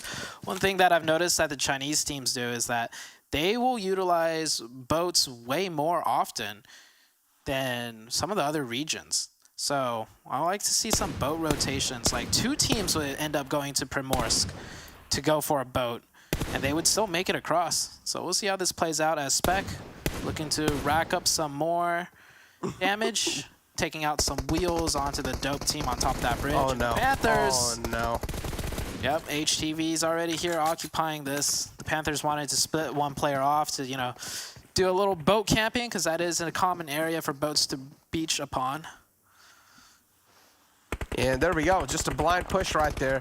The Panthers wanted to have like a little 3-1 split for themselves, but it didn't work out in the end. But Panthers, they're trying their best to reply back, and they do find one. I'm not sure if it was the Panthers who found the knock, but yeah, Mitz is being taken down. No, it's actually 4 bros who were able to get those knocks through. Quad 2 catching little bullets on the right-hand side, so maybe would want to make sure you're being a little bit more in the cover. Panthers, pretty okay. They don't really need to have a lot of pressure onto themselves to try and position themselves in a better spot in the island. Currently, they're all the way down south, and they can give this fight as much as time as this fight needs. And look at the next circle shift. It's going to be right on top of the military island. There you go. There's that military circle you asked for. No chance it's going to, you know, end up on the main island now.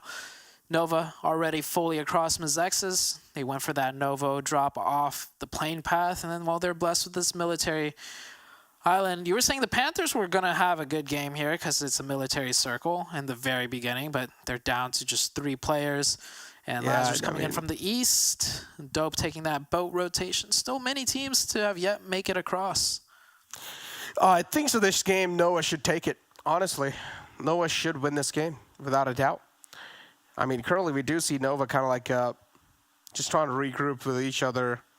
They're also trying to just like guard the coastlines. And on the other hand, we talked about the teams that still need to make it in.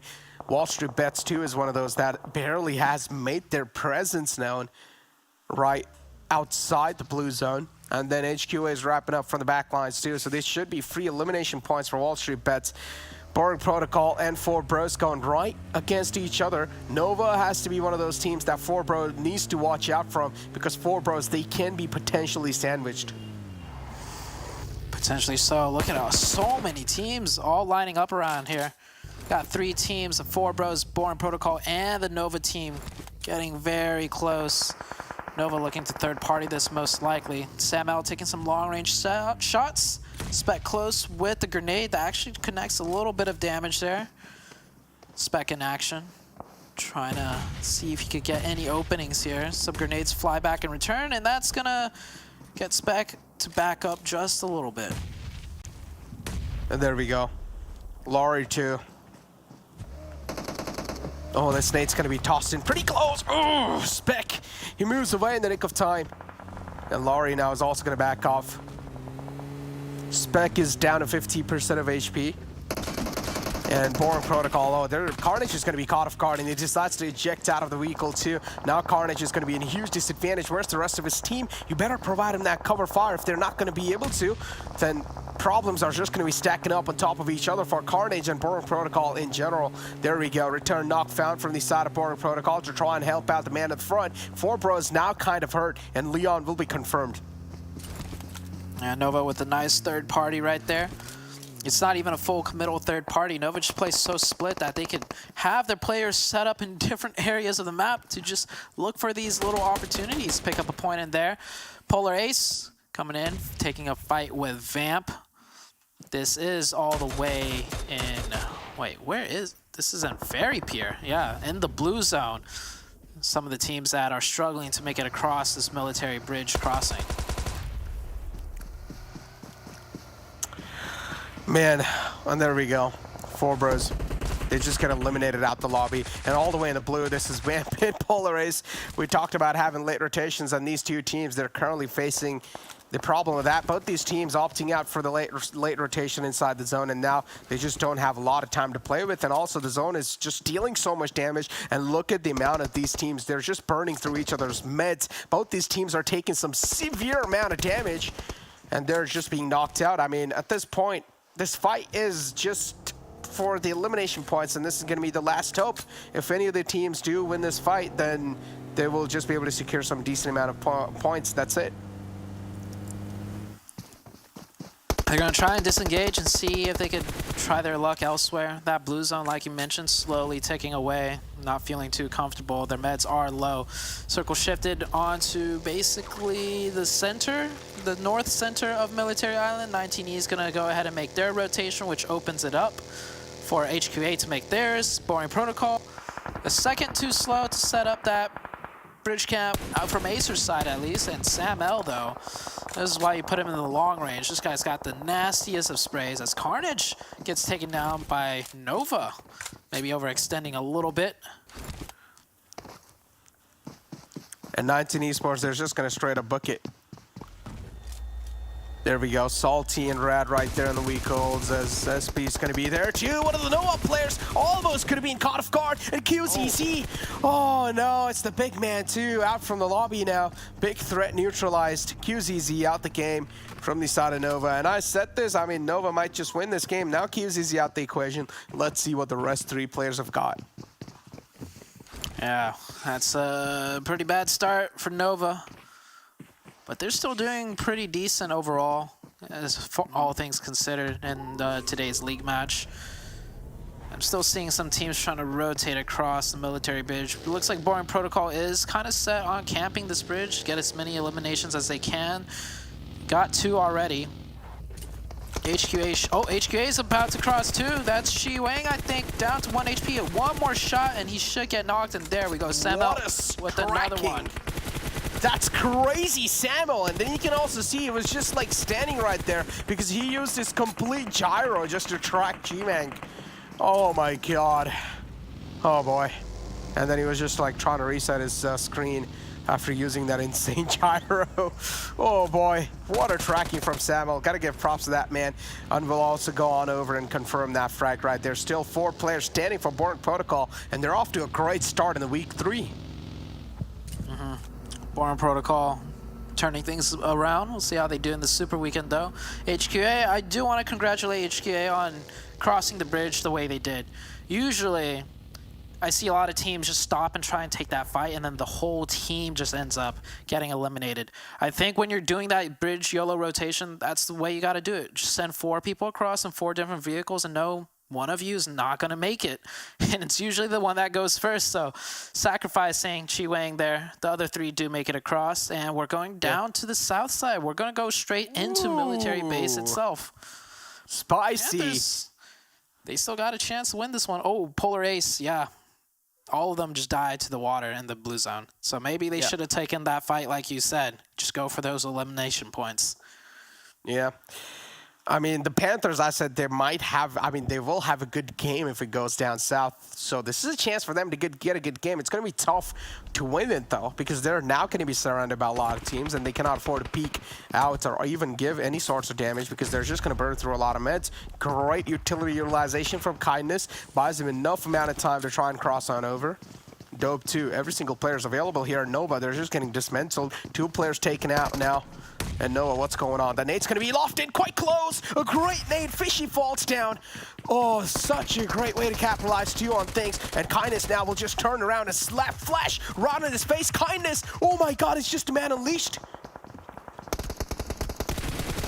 Dope. Taking that fight. Oh. They got so close. He almost went down. Yeah. The other player was only like 1 HP, and Menace almost got taken out.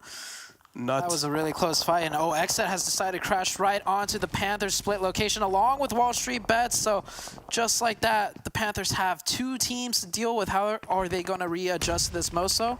The only one at the satellite tower with 2 of XSET below him. J-Way gets that heal off, goes back up to 80% HP, and looks like XSET kind of is aware there might just only be 1. So they look to maybe make a push. They're going to open it up with nades first, but J-Way goes down. Greedy. Stepping down, the stepping out the door just for a second, and it's actually the Panthers teammate that got that. So he's gonna know. Moso's gonna know, but Moso got. Wait, Moso grenaded himself? Just. Oh man, just like what Glitter said. What is happening today? I don't know. I can't even cast this properly. Yeah, weird day indeed.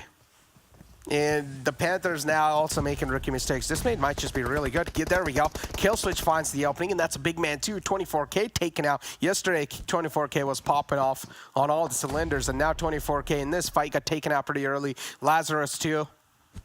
Oh boy, things not looking even good for that team. As Lazarus, they're just down to a 3-man squad for now. WallStreetBets. 24K is knocked. 3-man squad for now, like you mentioned, but they'll get that reset. Everything is all fine here. This military zone circle. A lot of teams are a little bit hesitant to just fully commit. When we see them more so on the outskirts of this military zone, it could still like shift any which way. The Panthers down to 2. Not looking good for the Panthers. And wow, take a look at how many teams are still alive, but how many of them are just like losing. I didn't know about this. Yeah, actually, I've never seen that either. Yeah, that's a cheeky spot, huh? Yeah, you got on top of the generator. Interesting. Yeah, I guess, well, I'm going to utilize that while I drop in military, that's for sure. Easily will be able to catch some players off guard and free RP for me. But yeah, now the circle is going to be shifting up north over there. Route on the players are dope in the C building.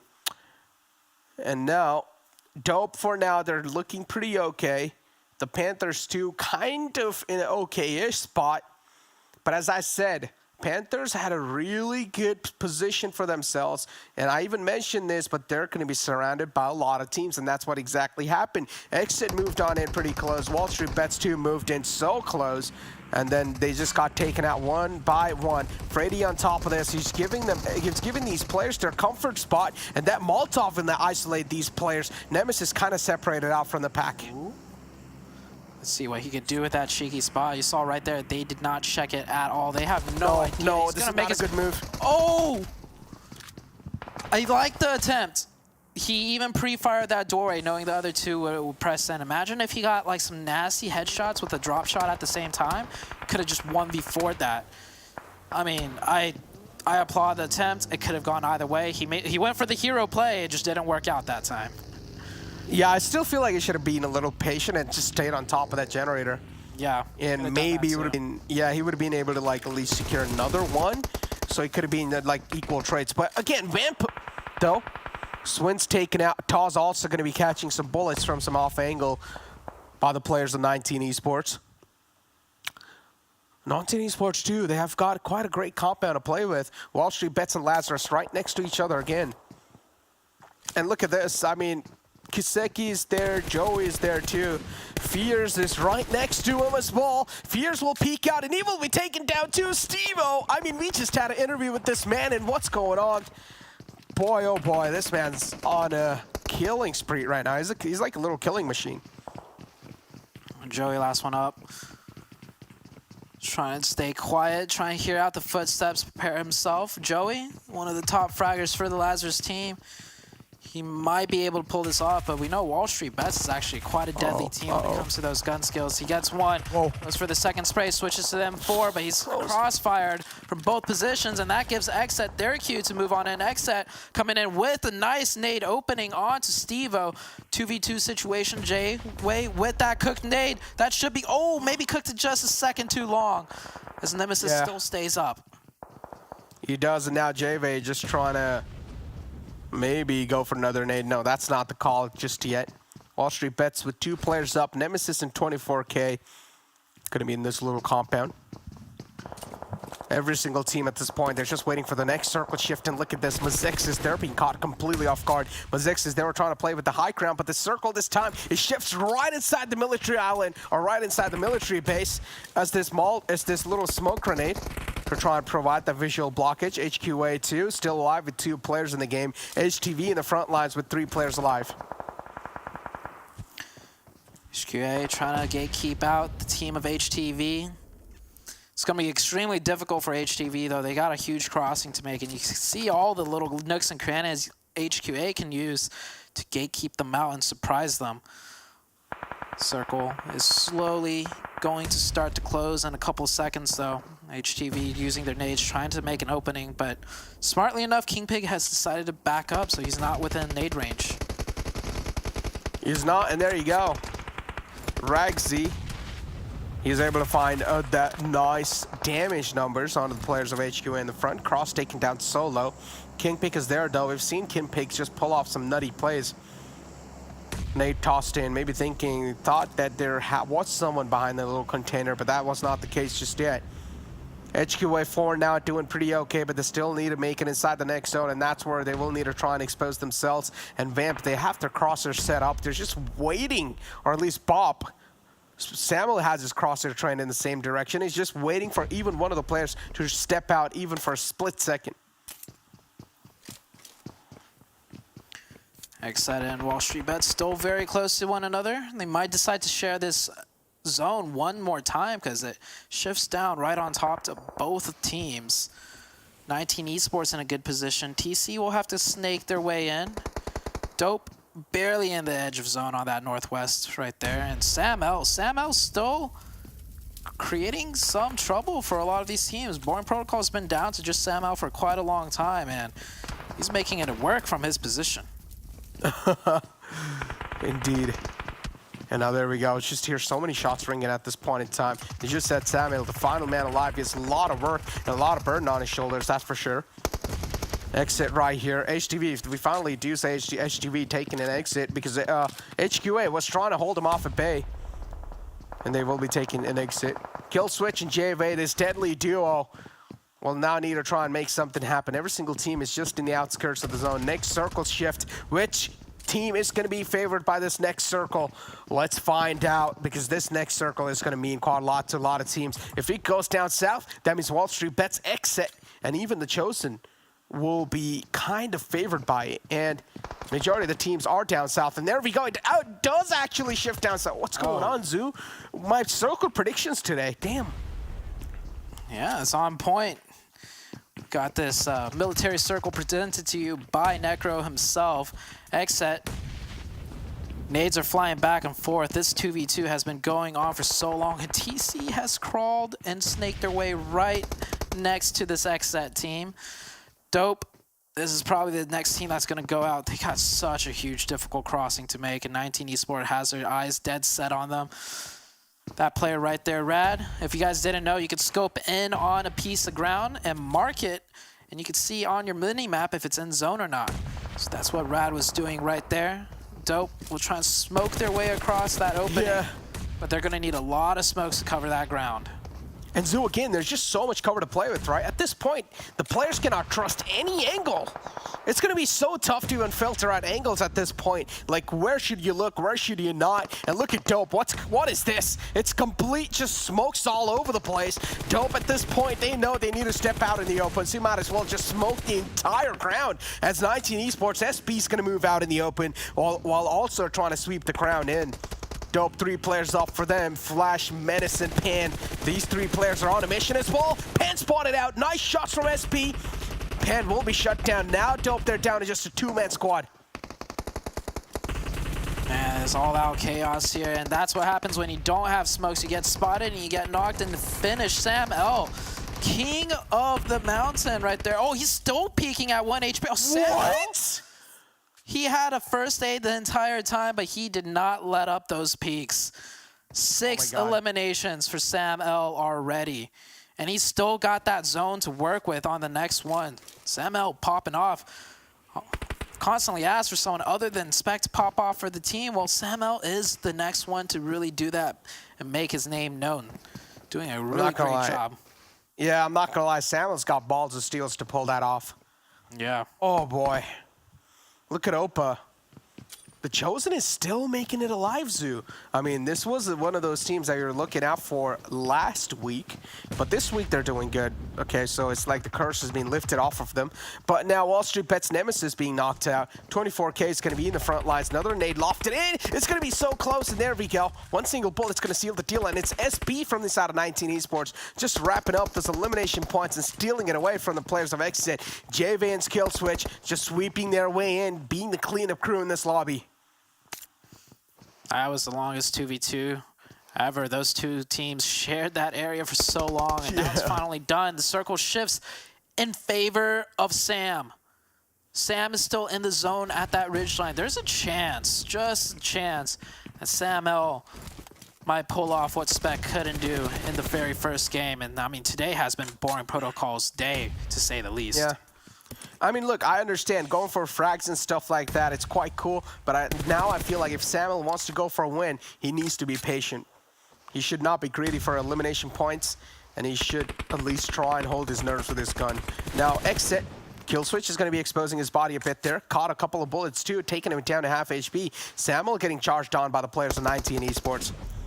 Two of the players, or at least Samuel, was able to inflict a lot of pain and hurt. SB taken out. Rat's going to be right on the outskirts. Samuel will now be pressured out too. How is Samuel going to play this one? Because he's barely making it in the edge of the zone too. He still will need to step out if I'm not wrong.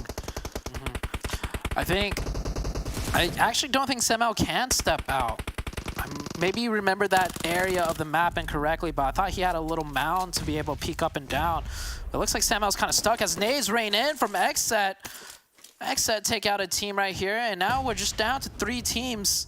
And, ooh, he gets the confirmation. Now it's a 1v2v2. Or 1v2? No, never mind. He got the confirmation on a player that was already down. Yep, Samuel is indeed stuck down there. But why? Oh! Why? You're just being greedy, Rat. At this point, it was not necessary. Samuel's probably going to die to the zone, but you still wanted that elimination points. That's why you peek, and, well, you have to face the problems for that. There you go. Oh, okay, just spray through the smoke. All right, well, it's light work.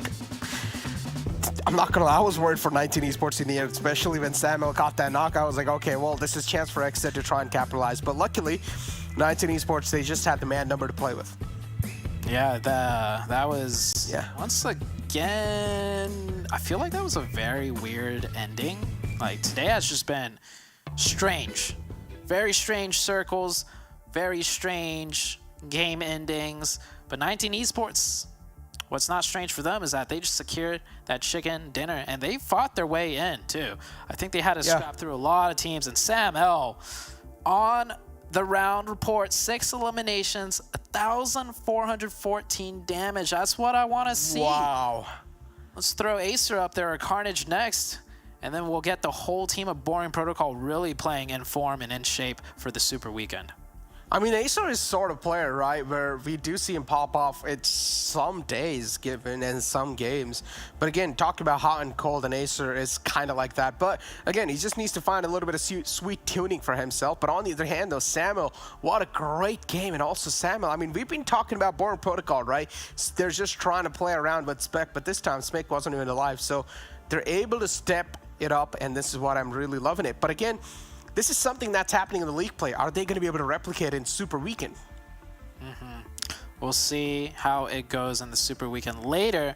We still got some matches left to play out today, so don't go anywhere. We'll be right back after a quick, short break.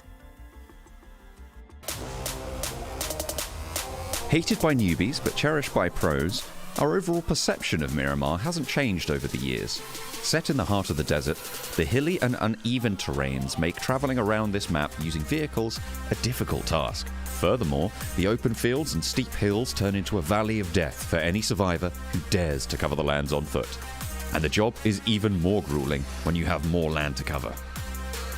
Miramar is 8x8 in size, just like Erangel, but has way more land area compared to Erangel. The loot is not very satisfying either, which makes dropping into the big cities a must.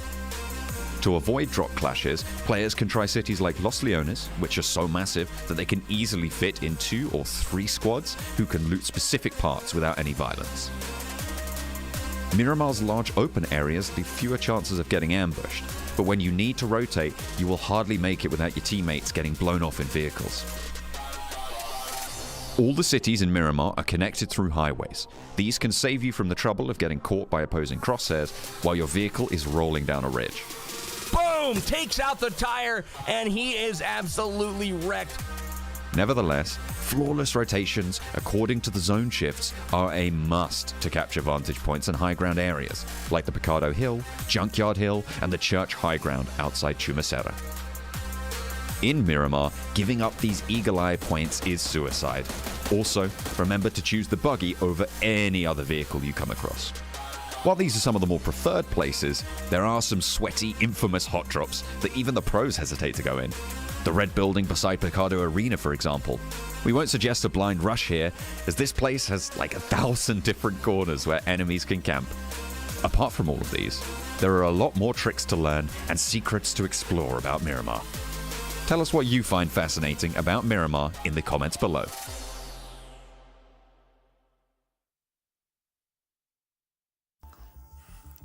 And we're back. That was the last Erangel match of the day. And finally, we see Sam L come in big right there. Guys, of course, we got to give a big thank you to Monster Energy, our official energy drinks partners. Man, boring protocol. Getting some good points in there. Sam, honestly, that was kind of crazy there towards the end, but at the end, 19E, right? 19E, crushed it, got a great chicken dinner. How you feel about that, Seven? I feel great, man. We've been talking about some of these teams. I mean, 19 Esports, last league play, they were one of the teams that was actually towards the top during Super Weekend. Lackluster, okay? Not the best performances out of them. So it's good to see them actually coming in, putting up those 8 ilms, putting up 23 points total. But then you were mentioning it, Hot Jukes. Boring protocol. This past 3 matches have been on an absolute tear, and it makes me sad because they're not going to be playing this last match, I don't believe. So we don't get to continue to see what could have been possible today. Boring protocol continue playing. 17 points though, can't be mad at that. XSET there with 15 points. Good to see them come back. And another team, actually a couple more teams, good to see them come back, is WallStreetBets with 12 points. It's a team that was actually in last place before this last match. And then we have The Chosen, another team that I was calling out earlier, 11 points to themselves. And Dope Esports, Glitter, this is huge news for them because today it wasn't going their way. Dope. I mean, HTV has the same amount of points except 6 elims and only 1 placement point. Massive aggression out of HTV. That's getting them some points on the board as well. And that's actually going to be huge because obviously they need to try and play catch up to the performance that BTOWN has been putting on all day. As you can see where the rest of those teams shook out in this last match. K19 down there at the bottom, and that's a little bit sad because we actually have seen them bounce back as well. In a lot of the matches so far, they've been doing much better than previous league play performances. So hopefully the last match of the day gives us some sort of exciting finale to a day that we even just heard Zute describing, Seven, as just very strange overall, whether that's been the end circles, the fights, the teams coming out on top. It's just been chaotic. Yeah, 100% strange. I mean, just going back to this match, the zone right away pulled already to military base. It usually likes to tease us, but today it was like, nope, you know what? We're actually going to go to military. And then during Sanhok, we had that weird final circle too towards the east. So not sure what's going on, but some of the teams that are actually not having a good day, I have to call them out. It's going to be Lazarus and Mezexis. We haven't seen anything positive out of this teams. Yes, Mezexis was able to get 3 points in that last match. But I mean, besides that, for today alone, they only have 9 points. So I'm not sure what's happening there with them. A good thing, though, that I did enjoy seeing out of that last match, you mentioned it, HTV Esports. This was another team that was a part of the bottom 6 that were tied with Dope Esports in regards to points. And I think, Glitter, with the way these teams are currently playing, with the way they're setting themselves up, not so much Dope. I'm not going to give you that much credit yet after just one good match. But with HTV, with some of the other teams as well starting to perform, I think this might be what we were expecting out of them, right? Especially with BTOWN being up there too. I can't wait when we can start calculating that bubble and figuring out what these teams need in order to qualify, because when we start crunching those numbers, I really and truly think it's going to come down to the wire, Jukes. Oh yeah, it's gonna come down to it really close. So these guys are gonna have to put in some big numbers fast. I mean, look at that. Look at Sam just running right there. Oh man. Oh, the heal strat. If only it could have worked for him right then, that would have been great, huh? But look at those numbers. 1,400 damage, Glitter. Okay, Sam. I mean, this is actually awesome because we've obviously been talking about spec all day. I mean, to be fair, we've been talking about boring protocol all day, but it's typically on the back of spec and his phenomenal performance. But Sam really stepped it up. I mean, over 1,400 damage, 6 elims, obviously an incredible survival time. We saw him somehow squeeze into that corner for the final heal. Everybody thought he wasn't going to be able to survive through that. But I mean, we talked about the teams needing multiple superstars because of how good all of the teams have gotten this season. And I feel like this is a really, really solid duo for Spec 7. It really is. Remember earlier when you were mentioning how Spec ended up with most of the elims, if not all the elims for Boring Protocol? Well, Samuel looked at that and he was like, I would like to do that. I would like to do that this coming match. And he almost did. I mean, out of the 7 elims that Boring Protocol had, Samuel was able to get 6, so it's good to see, as you were saying, it's good to see other players starting to step it up and not just them depending so much on spec. And we know Sam could do it. I mean, that man has global LAN experience, you know, and he's definitely got it done in the past, so it's good to see him back up on that leaderboards where he belongs, right? Now, I think it's time, of course, we take a nice little look at that final of the match. You know, that nice little fly over there, I think is something, of course, that we have to look at. 7, I think it'd be nice for you to break it down for us. Yeah, it's going to be interesting. Look at Samuel. He's healing there. 19 Esports being able to come out aggressive with those 2 teams that were fighting in the zone. And the angles, too, that 19 is going to be able to get here. What's crazy is that when we got to, as the fight progresses, we do end up seeing a 19 Esports player go up to Samuel. And Hodgix, I remember you saying, oh, he's done. And I was like, you know what? He might actually be done.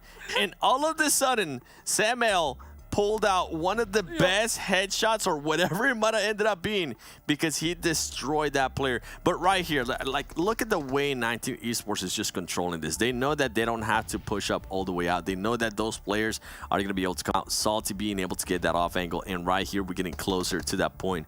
SB trying to take a look around, trying to see if anybody's there. I think he realizes that somebody is there. Samuel realizes that somebody's above him, and boom, baby. He gets knocked, and we were like, oh, did that just actually happen? Yes, it did happen. That's how you do it right there. I mean, Boring Protocol, getting it done. I mean, I'm going to call that move the good old peekaboo. You know, because he was just peeking up from the bottom and got him. I couldn't believe it. I literally was in shock. But that's how you do it. I think it's cool to see their numbers, right? Let's look at Boring Protocol from this Super Weekend, of course, to their league play, because there's got to be a major difference here, 7. Oh, 100%. During the Super Weekend, this team was just abysmal. And yes, Glitter, I'm the same way with their stats. The damage, not just that. The elims from going from 2.8 and all of that, if I have to actually guess, it might have been just mostly spec, to then being able to put up 8.25 per game. And on top of that, with the way they've been performing with the back-to-back chicken dinners and now the performance here too, 25 average survival time. This is the Boring Protocol, Hot Jukes, that we've been expecting, that you've been expecting too when you picked them. It's about time. It's about time to see them pop off. I was hoping that yesterday was that start, and we're starting to see it. But of course, let's go ahead and take a look at the rest of the interview that I had with Acer just a little bit earlier. Roll it.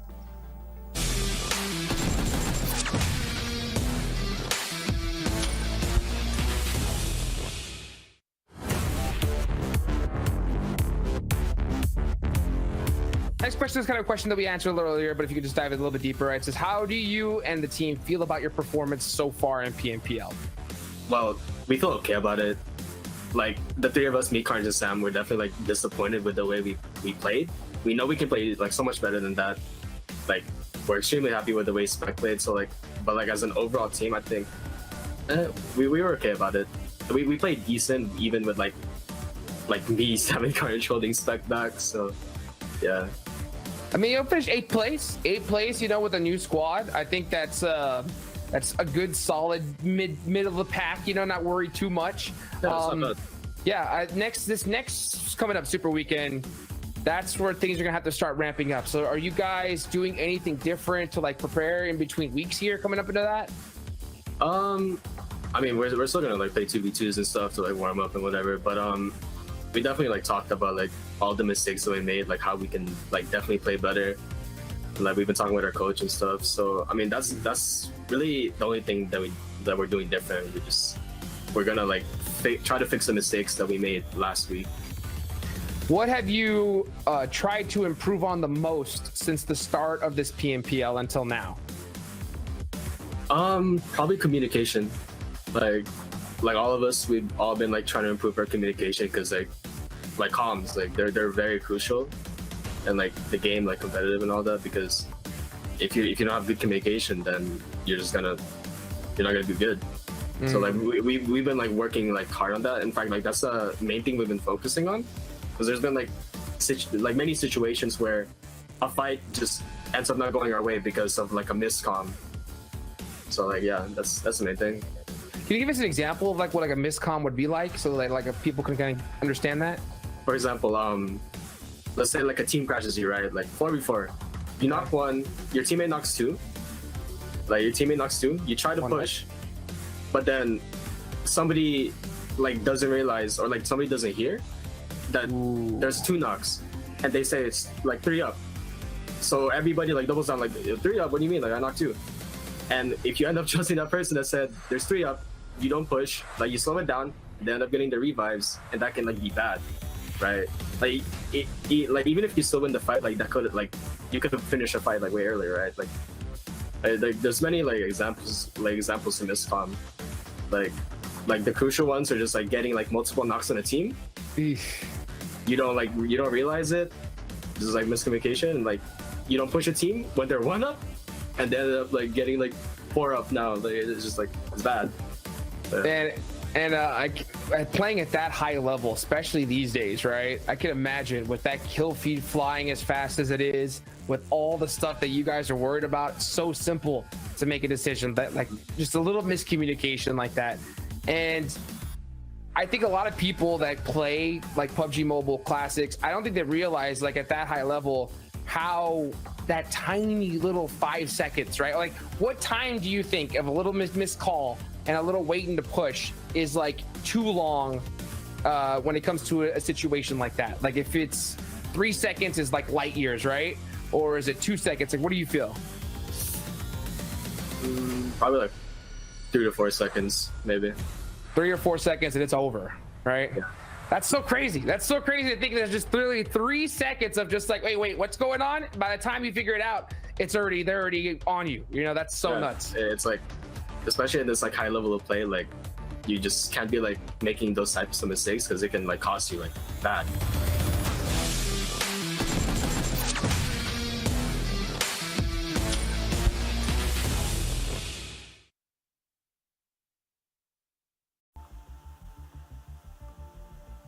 Welcome back, and now we're heading straight into the final match of the day.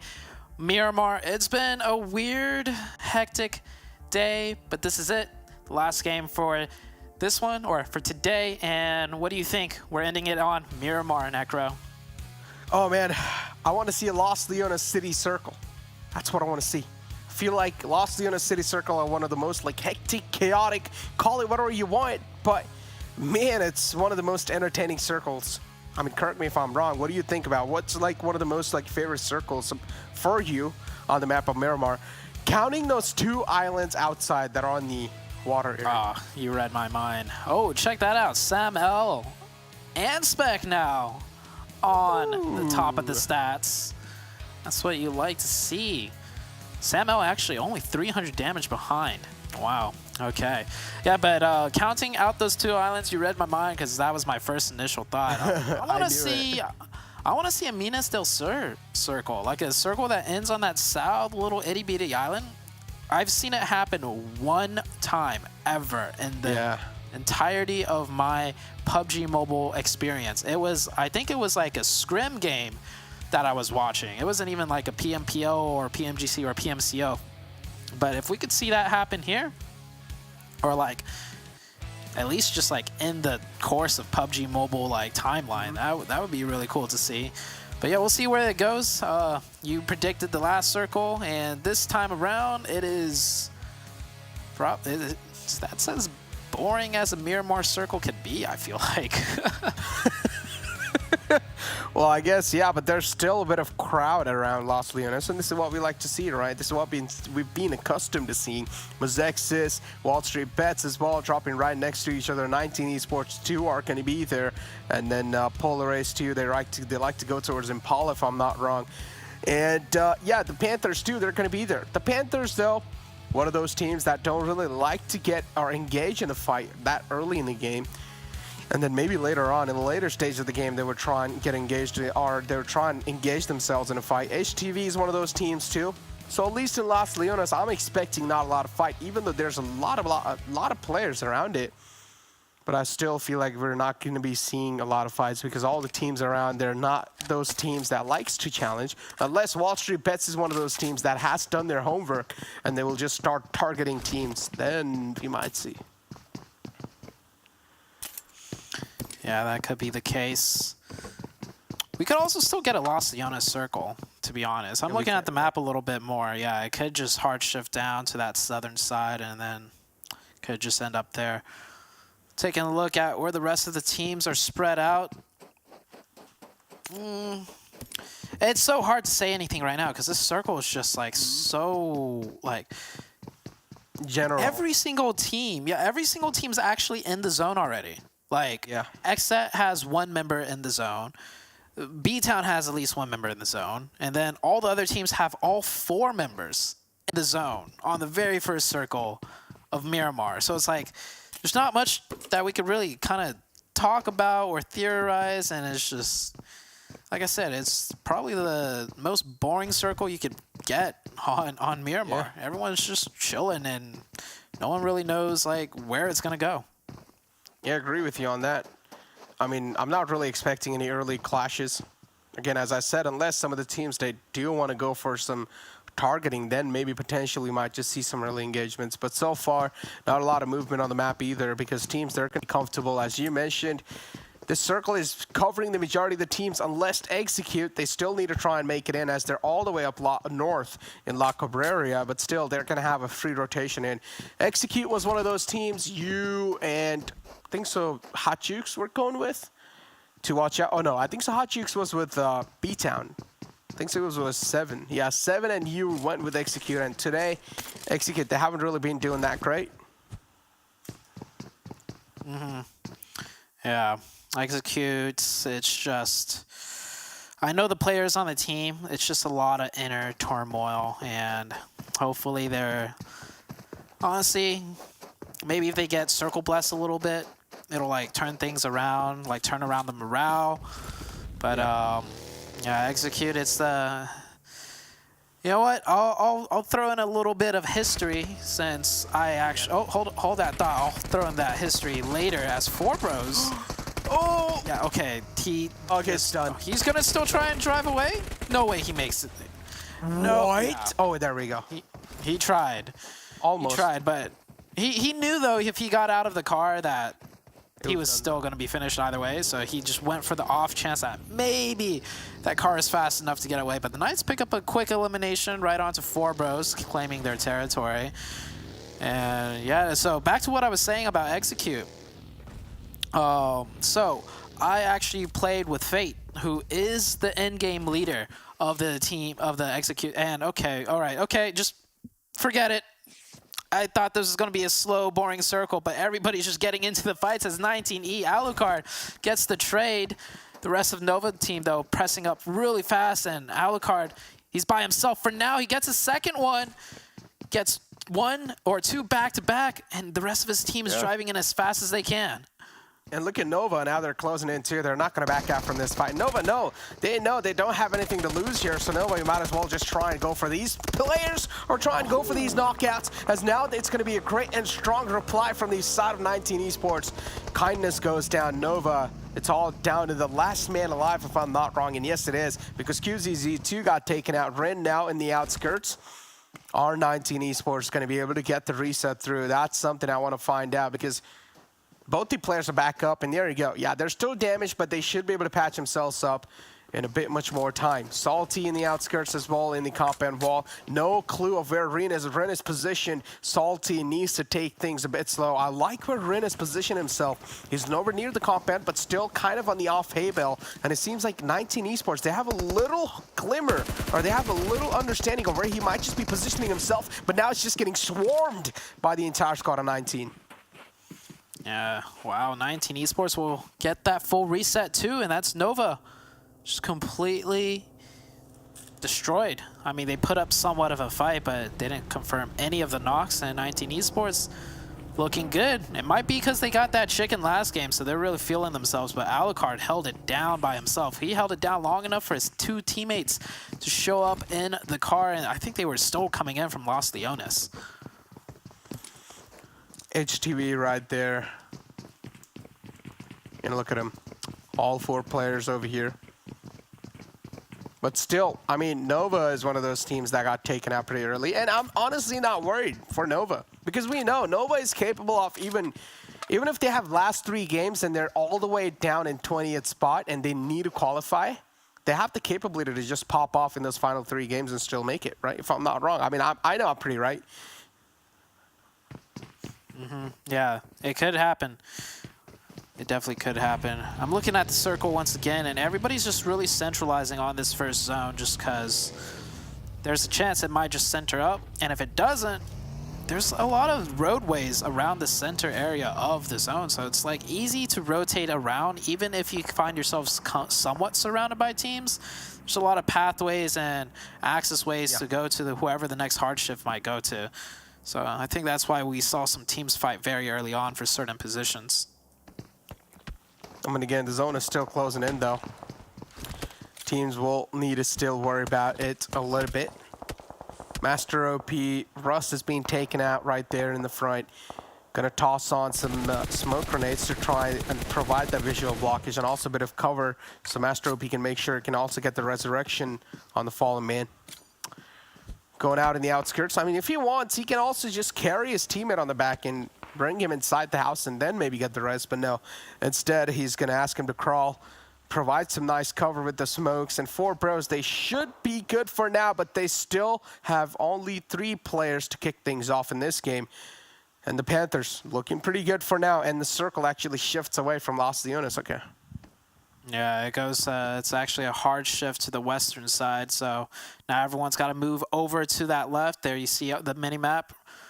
And that's a good one for Execute. You see how they could have a clear road access way down anywhere central if they would like to, but that is if they decide to take advantage of the shift. I feel like they might just decide to edge one more time. Seems like a thing that the Execute team does quite a lot. As for everyone else on the eastern side, closer to Los Leones, they've got quite a bit of ways to go. They have. And then if you take a look at the right side, K19, another 2 teams, they're just right next to each other, and this is the exact fight I was talking about. 19 Esports and Polar Ace. K19 too is kind of there in the higher ground, so K19 is going to be one of those teams that every single player over here will need to try and watch out from. BTOWN just making a big rotation, a bold one too. They just have no care in the world about the fights happening right next to them. Shots are ringing all over the place, and it's quite a lot of exposed grounds too. Not the best amount of cover to work with. Cess taken down. Russell is there. And now K19 Esports. Look at him. They're going to try to reposition themselves. Again, with just 3 players, they're trying their best. Even though 1 player was taken out, now they're just down to 2 players. Handicapped big time. Definitely handicapped. Polar Ace, though, they've had some good games, so not too worried about them. Yeah, it's done. Yeah, they're okay. Blinky, though, I'm going to push up. Very aggressive here. Yeah, they know. I mean, K19 just has like 3 players, right? So 1 was knocked out, so there's only 2 players left. So Polar Ace, they're doing a great job capitalizing because somewhere down the line, they know too. These are like 3 free elimination points. If they could find it, though, because Blinky's moving up in the open. Oh, I like that, though. They're using like a buggy support system here. Blinky zigzagging left and right. He's going to keep pushing this. I think he is. He's going to get extremely close to Russell. Russell right here. He's got the UMP level 2 armor. And they're both going to pull up over at the same time. I absolutely love the way Polar Ace is approaching this situation. They don't know Russell's here, but the second Russell tries to strike, you can see he's completely isolated. Like, none of his teammates really have a support line. So it's just a matter of time before Russell goes down, and then Polar Ace just... Oh, I guess... Now he sees him. He finally gets a little eyes on the players of Polar Ace. Chronix was taken out, so... Polar Ace, there's just a 3-man squad for now. Russell, if he can try, I mean, if he wants to, he can spoil this game for Polar Ace too. There we go. Whips out the M4 and the 4X, and he finds the player while they were trying to just exit. Some exit frags from the side of Russell. Should be an easy confirmation too. And there we go. Polar Ace, some unfortunate stuff. Kiyoshi knocked out. Blinky in the back too, maybe hoping that he can be able to get the res, but then realizes, okay, there's no point in going for the res at this point in time because K19, all 3 players up, they are going to be proven to be one of the most detrimental teams currently in the lobby for them. Yeah, I love the patience out of Russell. Oh my God, the hard shift. Play that perfectly, and yeah, well, today's been very strange, but yeah, that's big hard shift right there, Necro. Yeah, it's actually going to favor the majority of the teams too, right? In here, the Hitlist, the Chosen too, and their HQA as well. 19 Esports and K19 barely on the edge of the zone in the outskirts. Mezexis and WallStreetBets now they finally engage in a fight. As WallStreetBets, they will need to try and move on in on the Nozon side, and this is where Mezexis will have a little advantage of to make sure that they're holding down the players of WallStreetBets. They're holding them off at bay. Yeah, I'm seeing a lot of teams right now execute, readjusting to that hard shift. The Panthers coming in on that southwestern side. K19, they pick up a point and they'll be fine. They'll have 3 up. 19 Esports lost quite a few players, just down to 1 now. I think it is only Alucard once again, yeah. They have picked up 5 points. And the Knights, well, one thing I really like about the Knights, like the first position they take on certain areas on certain maps, it doesn't matter where it shifts, they'll continue to hold it down because that area they're so familiar with and they know how to use that position to get to the rest of the game-ending zones without having to just, constantly keep readjusting. So the Knights, they have a very solid game plan and they're just sticking to it all the way through. Yeah, and now BTOWN over here. As we talked about them, they will also need to fight against the players of Knights to try and get themselves situated in a safer spot. Jimmy finds himself between Xenox and another player of Knights, Tensa. Xenox is one of those players you do not want to mess with, but oh no, a third party from Mezexis just spoils the entire game for BTOWN. And now Knights too, they're catching a couple of bullets. Mezexis, they're just being the evil ones. Oh! Wow. What a shot. Inactive, going fully active. And we know Mezexis, they could be an aggressive team if they want to. They get that knock, they get that opening. Oh, there we go, they Peralta's are already sending it in. I mean, I still think the Knights will probably be able to recover from this. And, oh, just as I say that, Chico goes down. That is not what you needed to happen as the Overwatch player in the back. And the Knights, oh, that Molotov actually doesn't connect. They'll be able to get 2 up right there, and they get... Oh, the Knights seem so resilient, but it's still looking really bad for the Knights. Yeah, it is looking really bad, but that Molotov at least gave the foot cues away. That may be one of the players. Xenox was moving down, so that means there has to be only 1 player up with him. So still a Molotov that was able to flush out the player of Knights, but they are able to find a return knock on Peralta, the man who was being really aggressive in this one. And Knights is not one of those teams you want to get the grip, give them a chance to try and get the grip back up. And look at the next circle shift. It's right on Picado. I mean, hey, I'm going to be happy if this is a Picado ending. Yeah, somehow the Knights get that full reset onto their team. They have 4 back up. I mean, some teams just... Even when they're on the back foot, you can see how good they are at resetting and readjusting. And now it's actually Mezexis that overextends that 1 player. If this player goes down, you hear there's no picking him back up. And that is a beautiful nade. Oh, man, I don't know how the Knights do it, but this is why they're the best team in the North American lobby right now with no questions that needed to be asked. Yep, Peralta too. Oh, boy. Mezexis, I mean, for a split second, it seemed like Mezexis had a little edge, but then it just gets snatched away from them. And Knights, they're just looking so dominant. They're able to assert dominance over the players of Mezexis. Mezexis, they are scared and now running away. No other option left for them. K19 still alive with 2 players up, if I'm not wrong. And that's something K19 would be really happy about, too. Yeah. Well, actually, 3 players. Okay.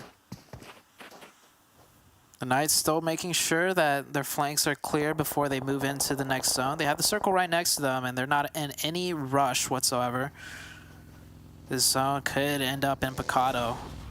It's not as crazy as Las Leones, but it's pretty entertaining still, as Supig trying to scale the mountaintop with the buggy, but the buggy flipped out a little bit, so he's going to jump right back down. Take a little bit of damage, no real issues there. They're on the edge of zone in that northwestern area. Execute, they still got to make their way into the circle, and they're just scouting around and edging into the western side. Yeah, they're barely making it, as you mentioned. And then hit the Hitlist too. Look at that gold blade now found. One of the big mans from the side of Hitlist. Taken down. Look at this UMP4X. Spray will come through. No connections though. At that range, UMP is not really that effective. Unless if a target is completely still, then maybe. But Ragsy over here. For now, it's going to be safe. Also tosses in a smoke. Just to have a little bit of a safer side. Xenox 2, on the other hand, is going to find a great knockout. And for now, the Hitlist, they're just going to pin the man down of HTV, being really evil. Yeah. Circle's about to shift. We're going to know where this game's going to end at very soon. Ooh, what's that, the M16 being shot back? I don't know who's shooting back, but damn, the damage coming through instantly. HTV falling back to get a heal off. He does make it into that little cranny, so he'll be okay for now. The Hitlist continues to hold this high ground and most importantly, get clear vision on what play they might have to do next on the next circle shift. HQA right below them with 4 players up. We have a lot of teams with quite a few players still alive. Got 4 4-man teams right now still. And look at the players with the most eliminations too, right? Samuel's found himself right next to Spec now. Spec is only leading the charge with 5 elimination points, and Samuel too is just closing it so well. But again, as I mentioned, these players are able to pull off these stats. I mean, Spec, I'm not doubting him. But again, I mean, Burn Protocol overall, they're able to do good in the league play. Hopefully they do good even in the Week 3 Super Weekend, because they're not really doing that hot in the overall ranking session. Now, if you take a look at the hit list, they might just be in one of the most best spots if they do play it pretty well. If they're not going to, then the position will be snatched away because Execute is right underneath him. And Execute, maybe this time they will have a good game. Yeah, maybe so. They're in a position to do so. I would like to see them take that warehouse or do somewhat of a split, but that position's still good for them. They have 4 up. The Knights will have to rotate in on this zone. And it could get very tricky if it does end up in Picado. CHQA making a nice wrapping rotation all the way down from the high ground. They're not quite fully yet in the zone though, but at least they have an entryway into the Picado area. They do. 2 players up for HQA. Supig and Shivang right there. Kingpig's going to be in this little building too. Russ is right there from the side of 4 pros. Oh, great confirmation. The final man too. Put down asleep from the side of the Chosen. Opa was hurt a little bit. And look at the hit list. What's going on? What are they doing with those vehicles? They're just trying to move on the top. And, I mean, they are, to a certain extent, able to do so. But, again, that's something that will not be good if the circle takes a hard shift away from them. Oh, TC, the player instantly gets melted down right there. K19 putting up quite a fight. They're at 5 eliminations. And, oh, the hit list helping K19 now getting a knock on to Opa. K19 I said I wouldn't talk about them or even really mention them, but hey, they're putting in work right now, and ooh, that's a very good nade, almost connecting onto First Frost. K19 will get that reset. Blue zone coming in. First Frost has got to decide to make a move. Either run into K19 or try and come out the other way, but the Hitlist still might have sight lines on him. They might. Look at Opa barely surviving too. Opa will be taken away, and also the elimination point net secured. I mean, Knights, they've had a rough day today, and what a better way to just close things off on a great note, right? And this is what Knights have been known for in the league play, right? In league play, usually at least in the first few games, Knights don't do good, and then they just close things out on a chicken dinner. And this would be classic Knights in the league play if they do so again. And look at Chico, just going ham on the players, and K19 is able to find one. And K19, I mean, I don't blame them. They will need to try and move out in the open. It's the zone screwing them over.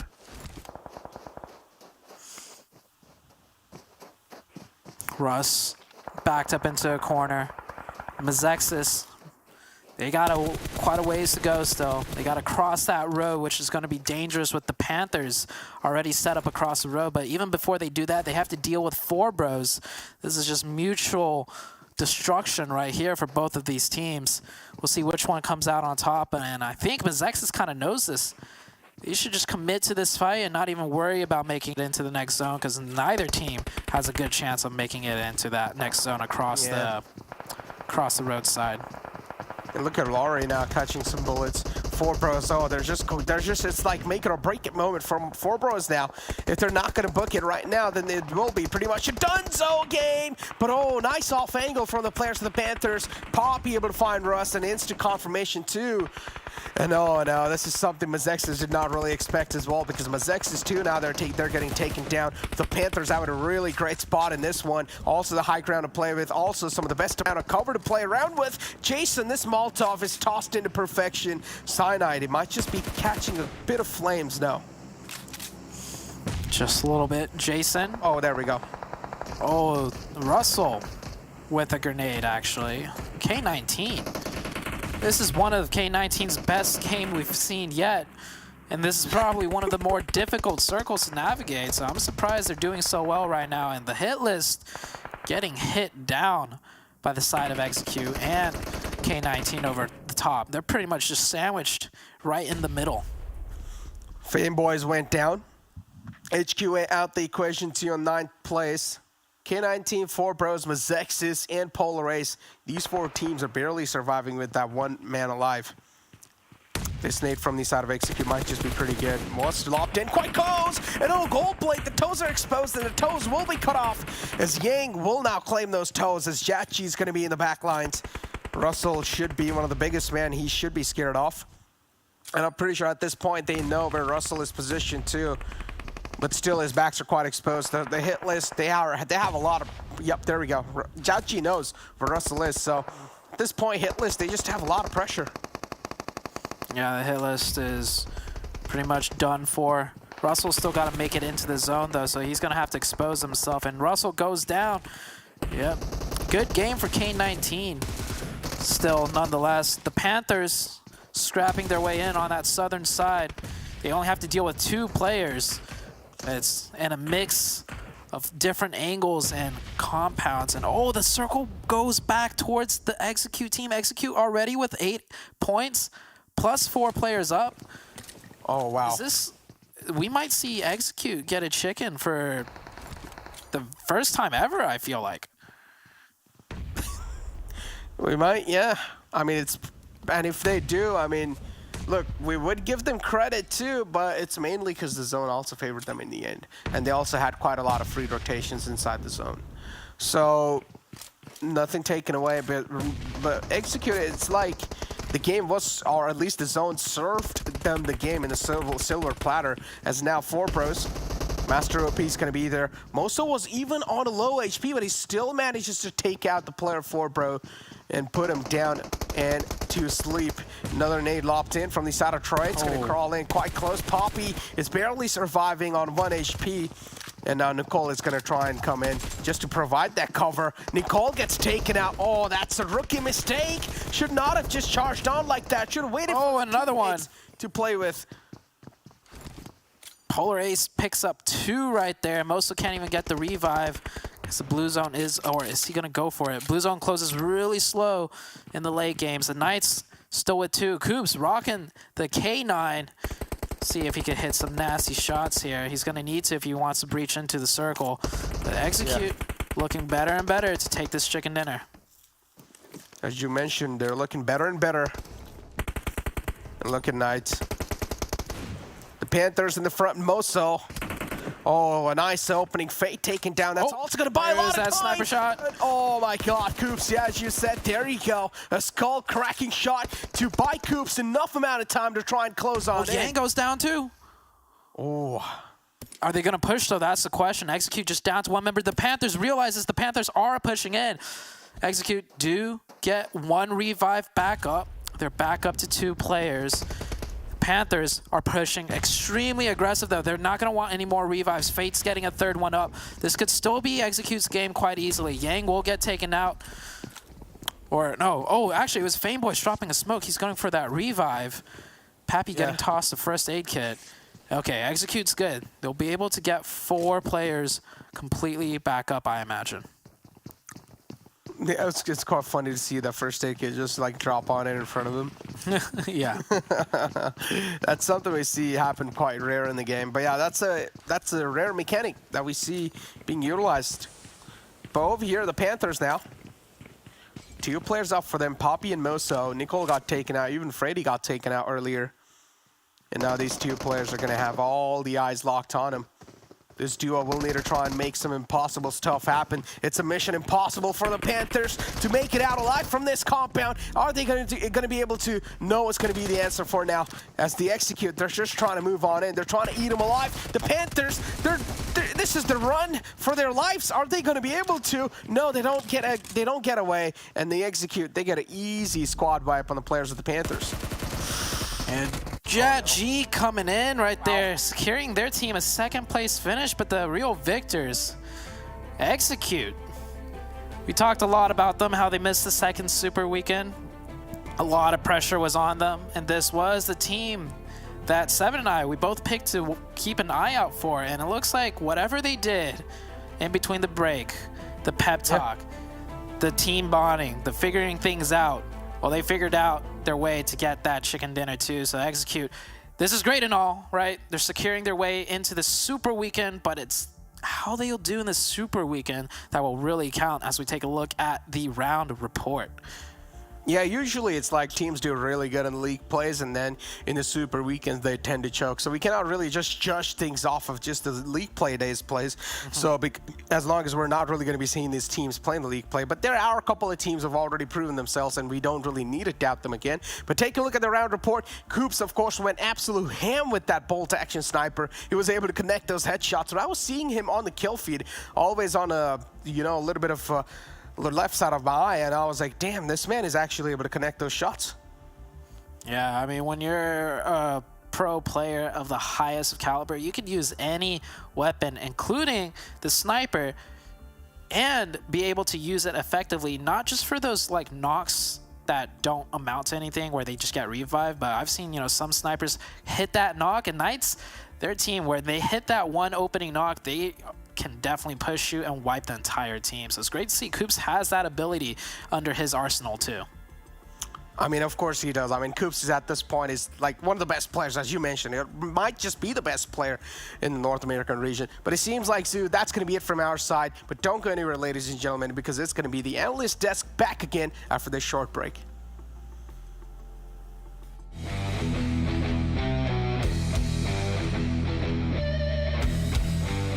When the battle is intense and the bullets are raining down, vehicles are one of the only options that can guarantee you a fighting chance. However, each vehicle is unique, hence it pays to know the details. When hell breaks loose on Erangel, you cannot stay exposed while traveling. You can put your faith in the UAZ here for its superior durability and cover. But it's not invincible. If you blow even one of its rear tires, it goes from an asset to a liability in an instant. To stay up and running, no matter how much hit your rear takes, the Dacia indeed comes as a savior. It can storm through the fields at top speed, even with 3 of its tyres blown off. The only downside here is its off-road performance. However, when you are in a race against time, the Coupe is unbeatable. With its lightning-fast acceleration, it's your ticket to a narrow escape when you are bleeding at low HP. The buggy is great for scouting, and for a driver, it offers the best possible protection from the back. But the same cannot be said for the passenger. But PUBG Mobile offers even more choices apart from the ones we covered. Which one will you choose for your next trip to the safe zone?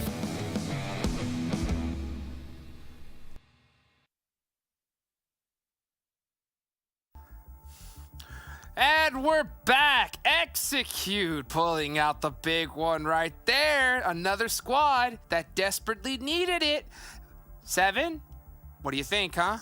Yes. Good thing? Bad thing? Who was that? That pick Execute today? Oh, Sute? Myself? Oh, that's right. We were pushing for him. Hey, Sute doesn't have a curse anymore, ladies and gentlemen.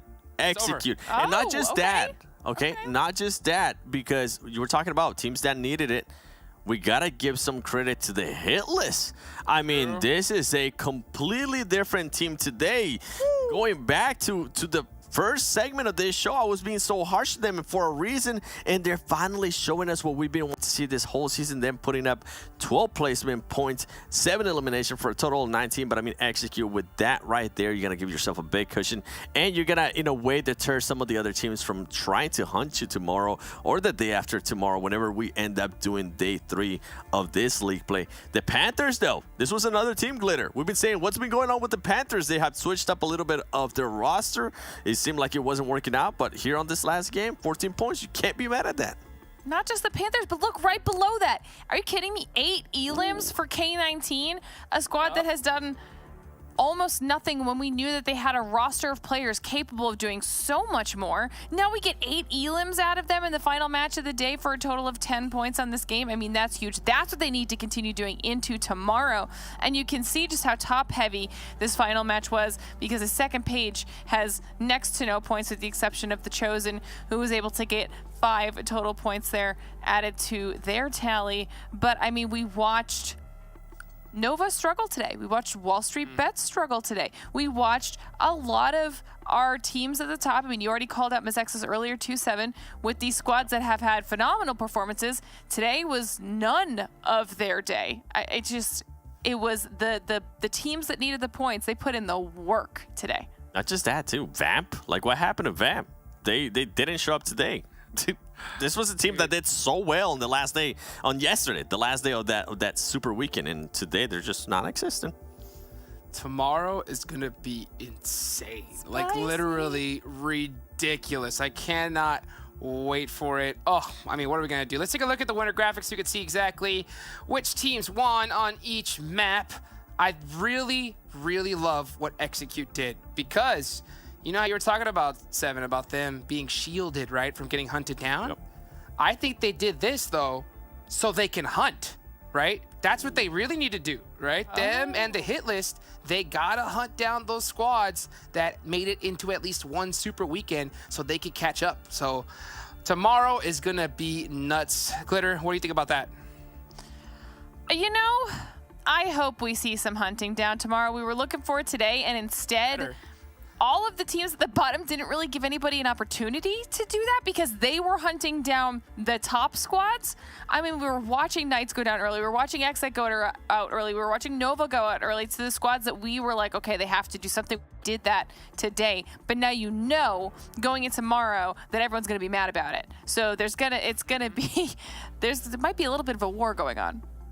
There's still some teams, once we see the overall, you'll end up seeing some of the bottom teams didn't really perform that well, and I'm gonna wait until we see them to actually call them out, but I'm pretty sure you two already know who I'm gonna be calling out. But here on the first stage of the overall, Boring Protocol with 83 points in a healthy lead, and right here, Glitter, BTOWN, 4th place, 5th place, Execute, 6th place, the Hitlist. What? Yes. The hit list, that's where I was. The hit list is tied with the Knights. What is happening today? Oh my God. 37 points. They're not even that far behind Execute or honestly BTOWN. They're in a solid position going into day number 2. I cannot believe that out of the 6, we've got BTOWN, Execute, and the hit list all on that first page, which means obviously here on the second page, we're going to be seeing some of the names we weren't necessarily hoping to see. We've got K19 HTV down here. I mean, to be fair, K19 is still doing much, much better for themselves, but it's the final grouping. I think Dope is a little bit concerned after today. They definitely are. And you know what? If I'm HTV, if I'm K19 Esports, I would be concerned too, because below that, I mean, we mentioned it. You just heard me mention the Vamp. This was a team that did so well in Super Weekend. They can pop off. They all they need is just one game, and they're going to push themselves above 14th place. Same with, actually, you know what? Mezexis kind of a bit lackluster, so I'm just going to skip you. But with Lazarus too, I mean, this was another team. Day 1 of Super Weekend 2, Day 2 of Super Weekend 2. Like, those two days, Lazarus performed so well. Today, maybe they were trying different stuff. Tomorrow, I expect this team to actually bring their A game. And if you're Dope Esports, if you're HTV, if you're K19, you better start putting up those numbers early tomorrow. Honestly, I'm more concerned for HTV and Dope since they made it into one Super Weekend. You know, Execute's going to be coming for them hot, right? Well, let's talk about our MVP of the day, right? We saw a whole bunch of action. Guess who's it going to be? Spec, come on. It's got to be Spec, right? Come on, dude. Spec. Hello. Welcome, Spec, to the MVP. Yes, sir. Look at that. Oh, doing the glitter pose and everything. 15 eliminations. Glitter, that's how you do it. I'm here for it, okay? I am loving the fact that what's even crazier to me, though, is if you think about it, that those stats are essentially from like 2 games. Right? Like he has MVP off of 2 performances and beat out people that had multiple opportunities more than that to get better stats, and they couldn't do it because that's just how insane. Imagine if he played like that every single game. Stop it. Even like, he's got to cool down. You know what I'm saying? Are you trying to make Knights fans cry right now? Is that what you're trying to do? Oh. You know, it's funny how we were talking about, you know, the Knights were tied with teams like Execute and stuff like that. At the same time, like, I just feel like we're just going to see the Knights with their feet up, hand behind their head. They're like, we're fine. Oh, yeah. We'll make it happen tomorrow, you know? Yeah, I mean, we even said it earlier, too. Remember, like, if you saw the Knights, even WallStreetBets, you're going to give those teams some slack just because of the way they are currently positioned in the Super Weekend leaderboard, the leaderboard that, in a way, is going to send some of the teams, top 16 teams, to the finals. Yeah, you're allowed to have that extra free time.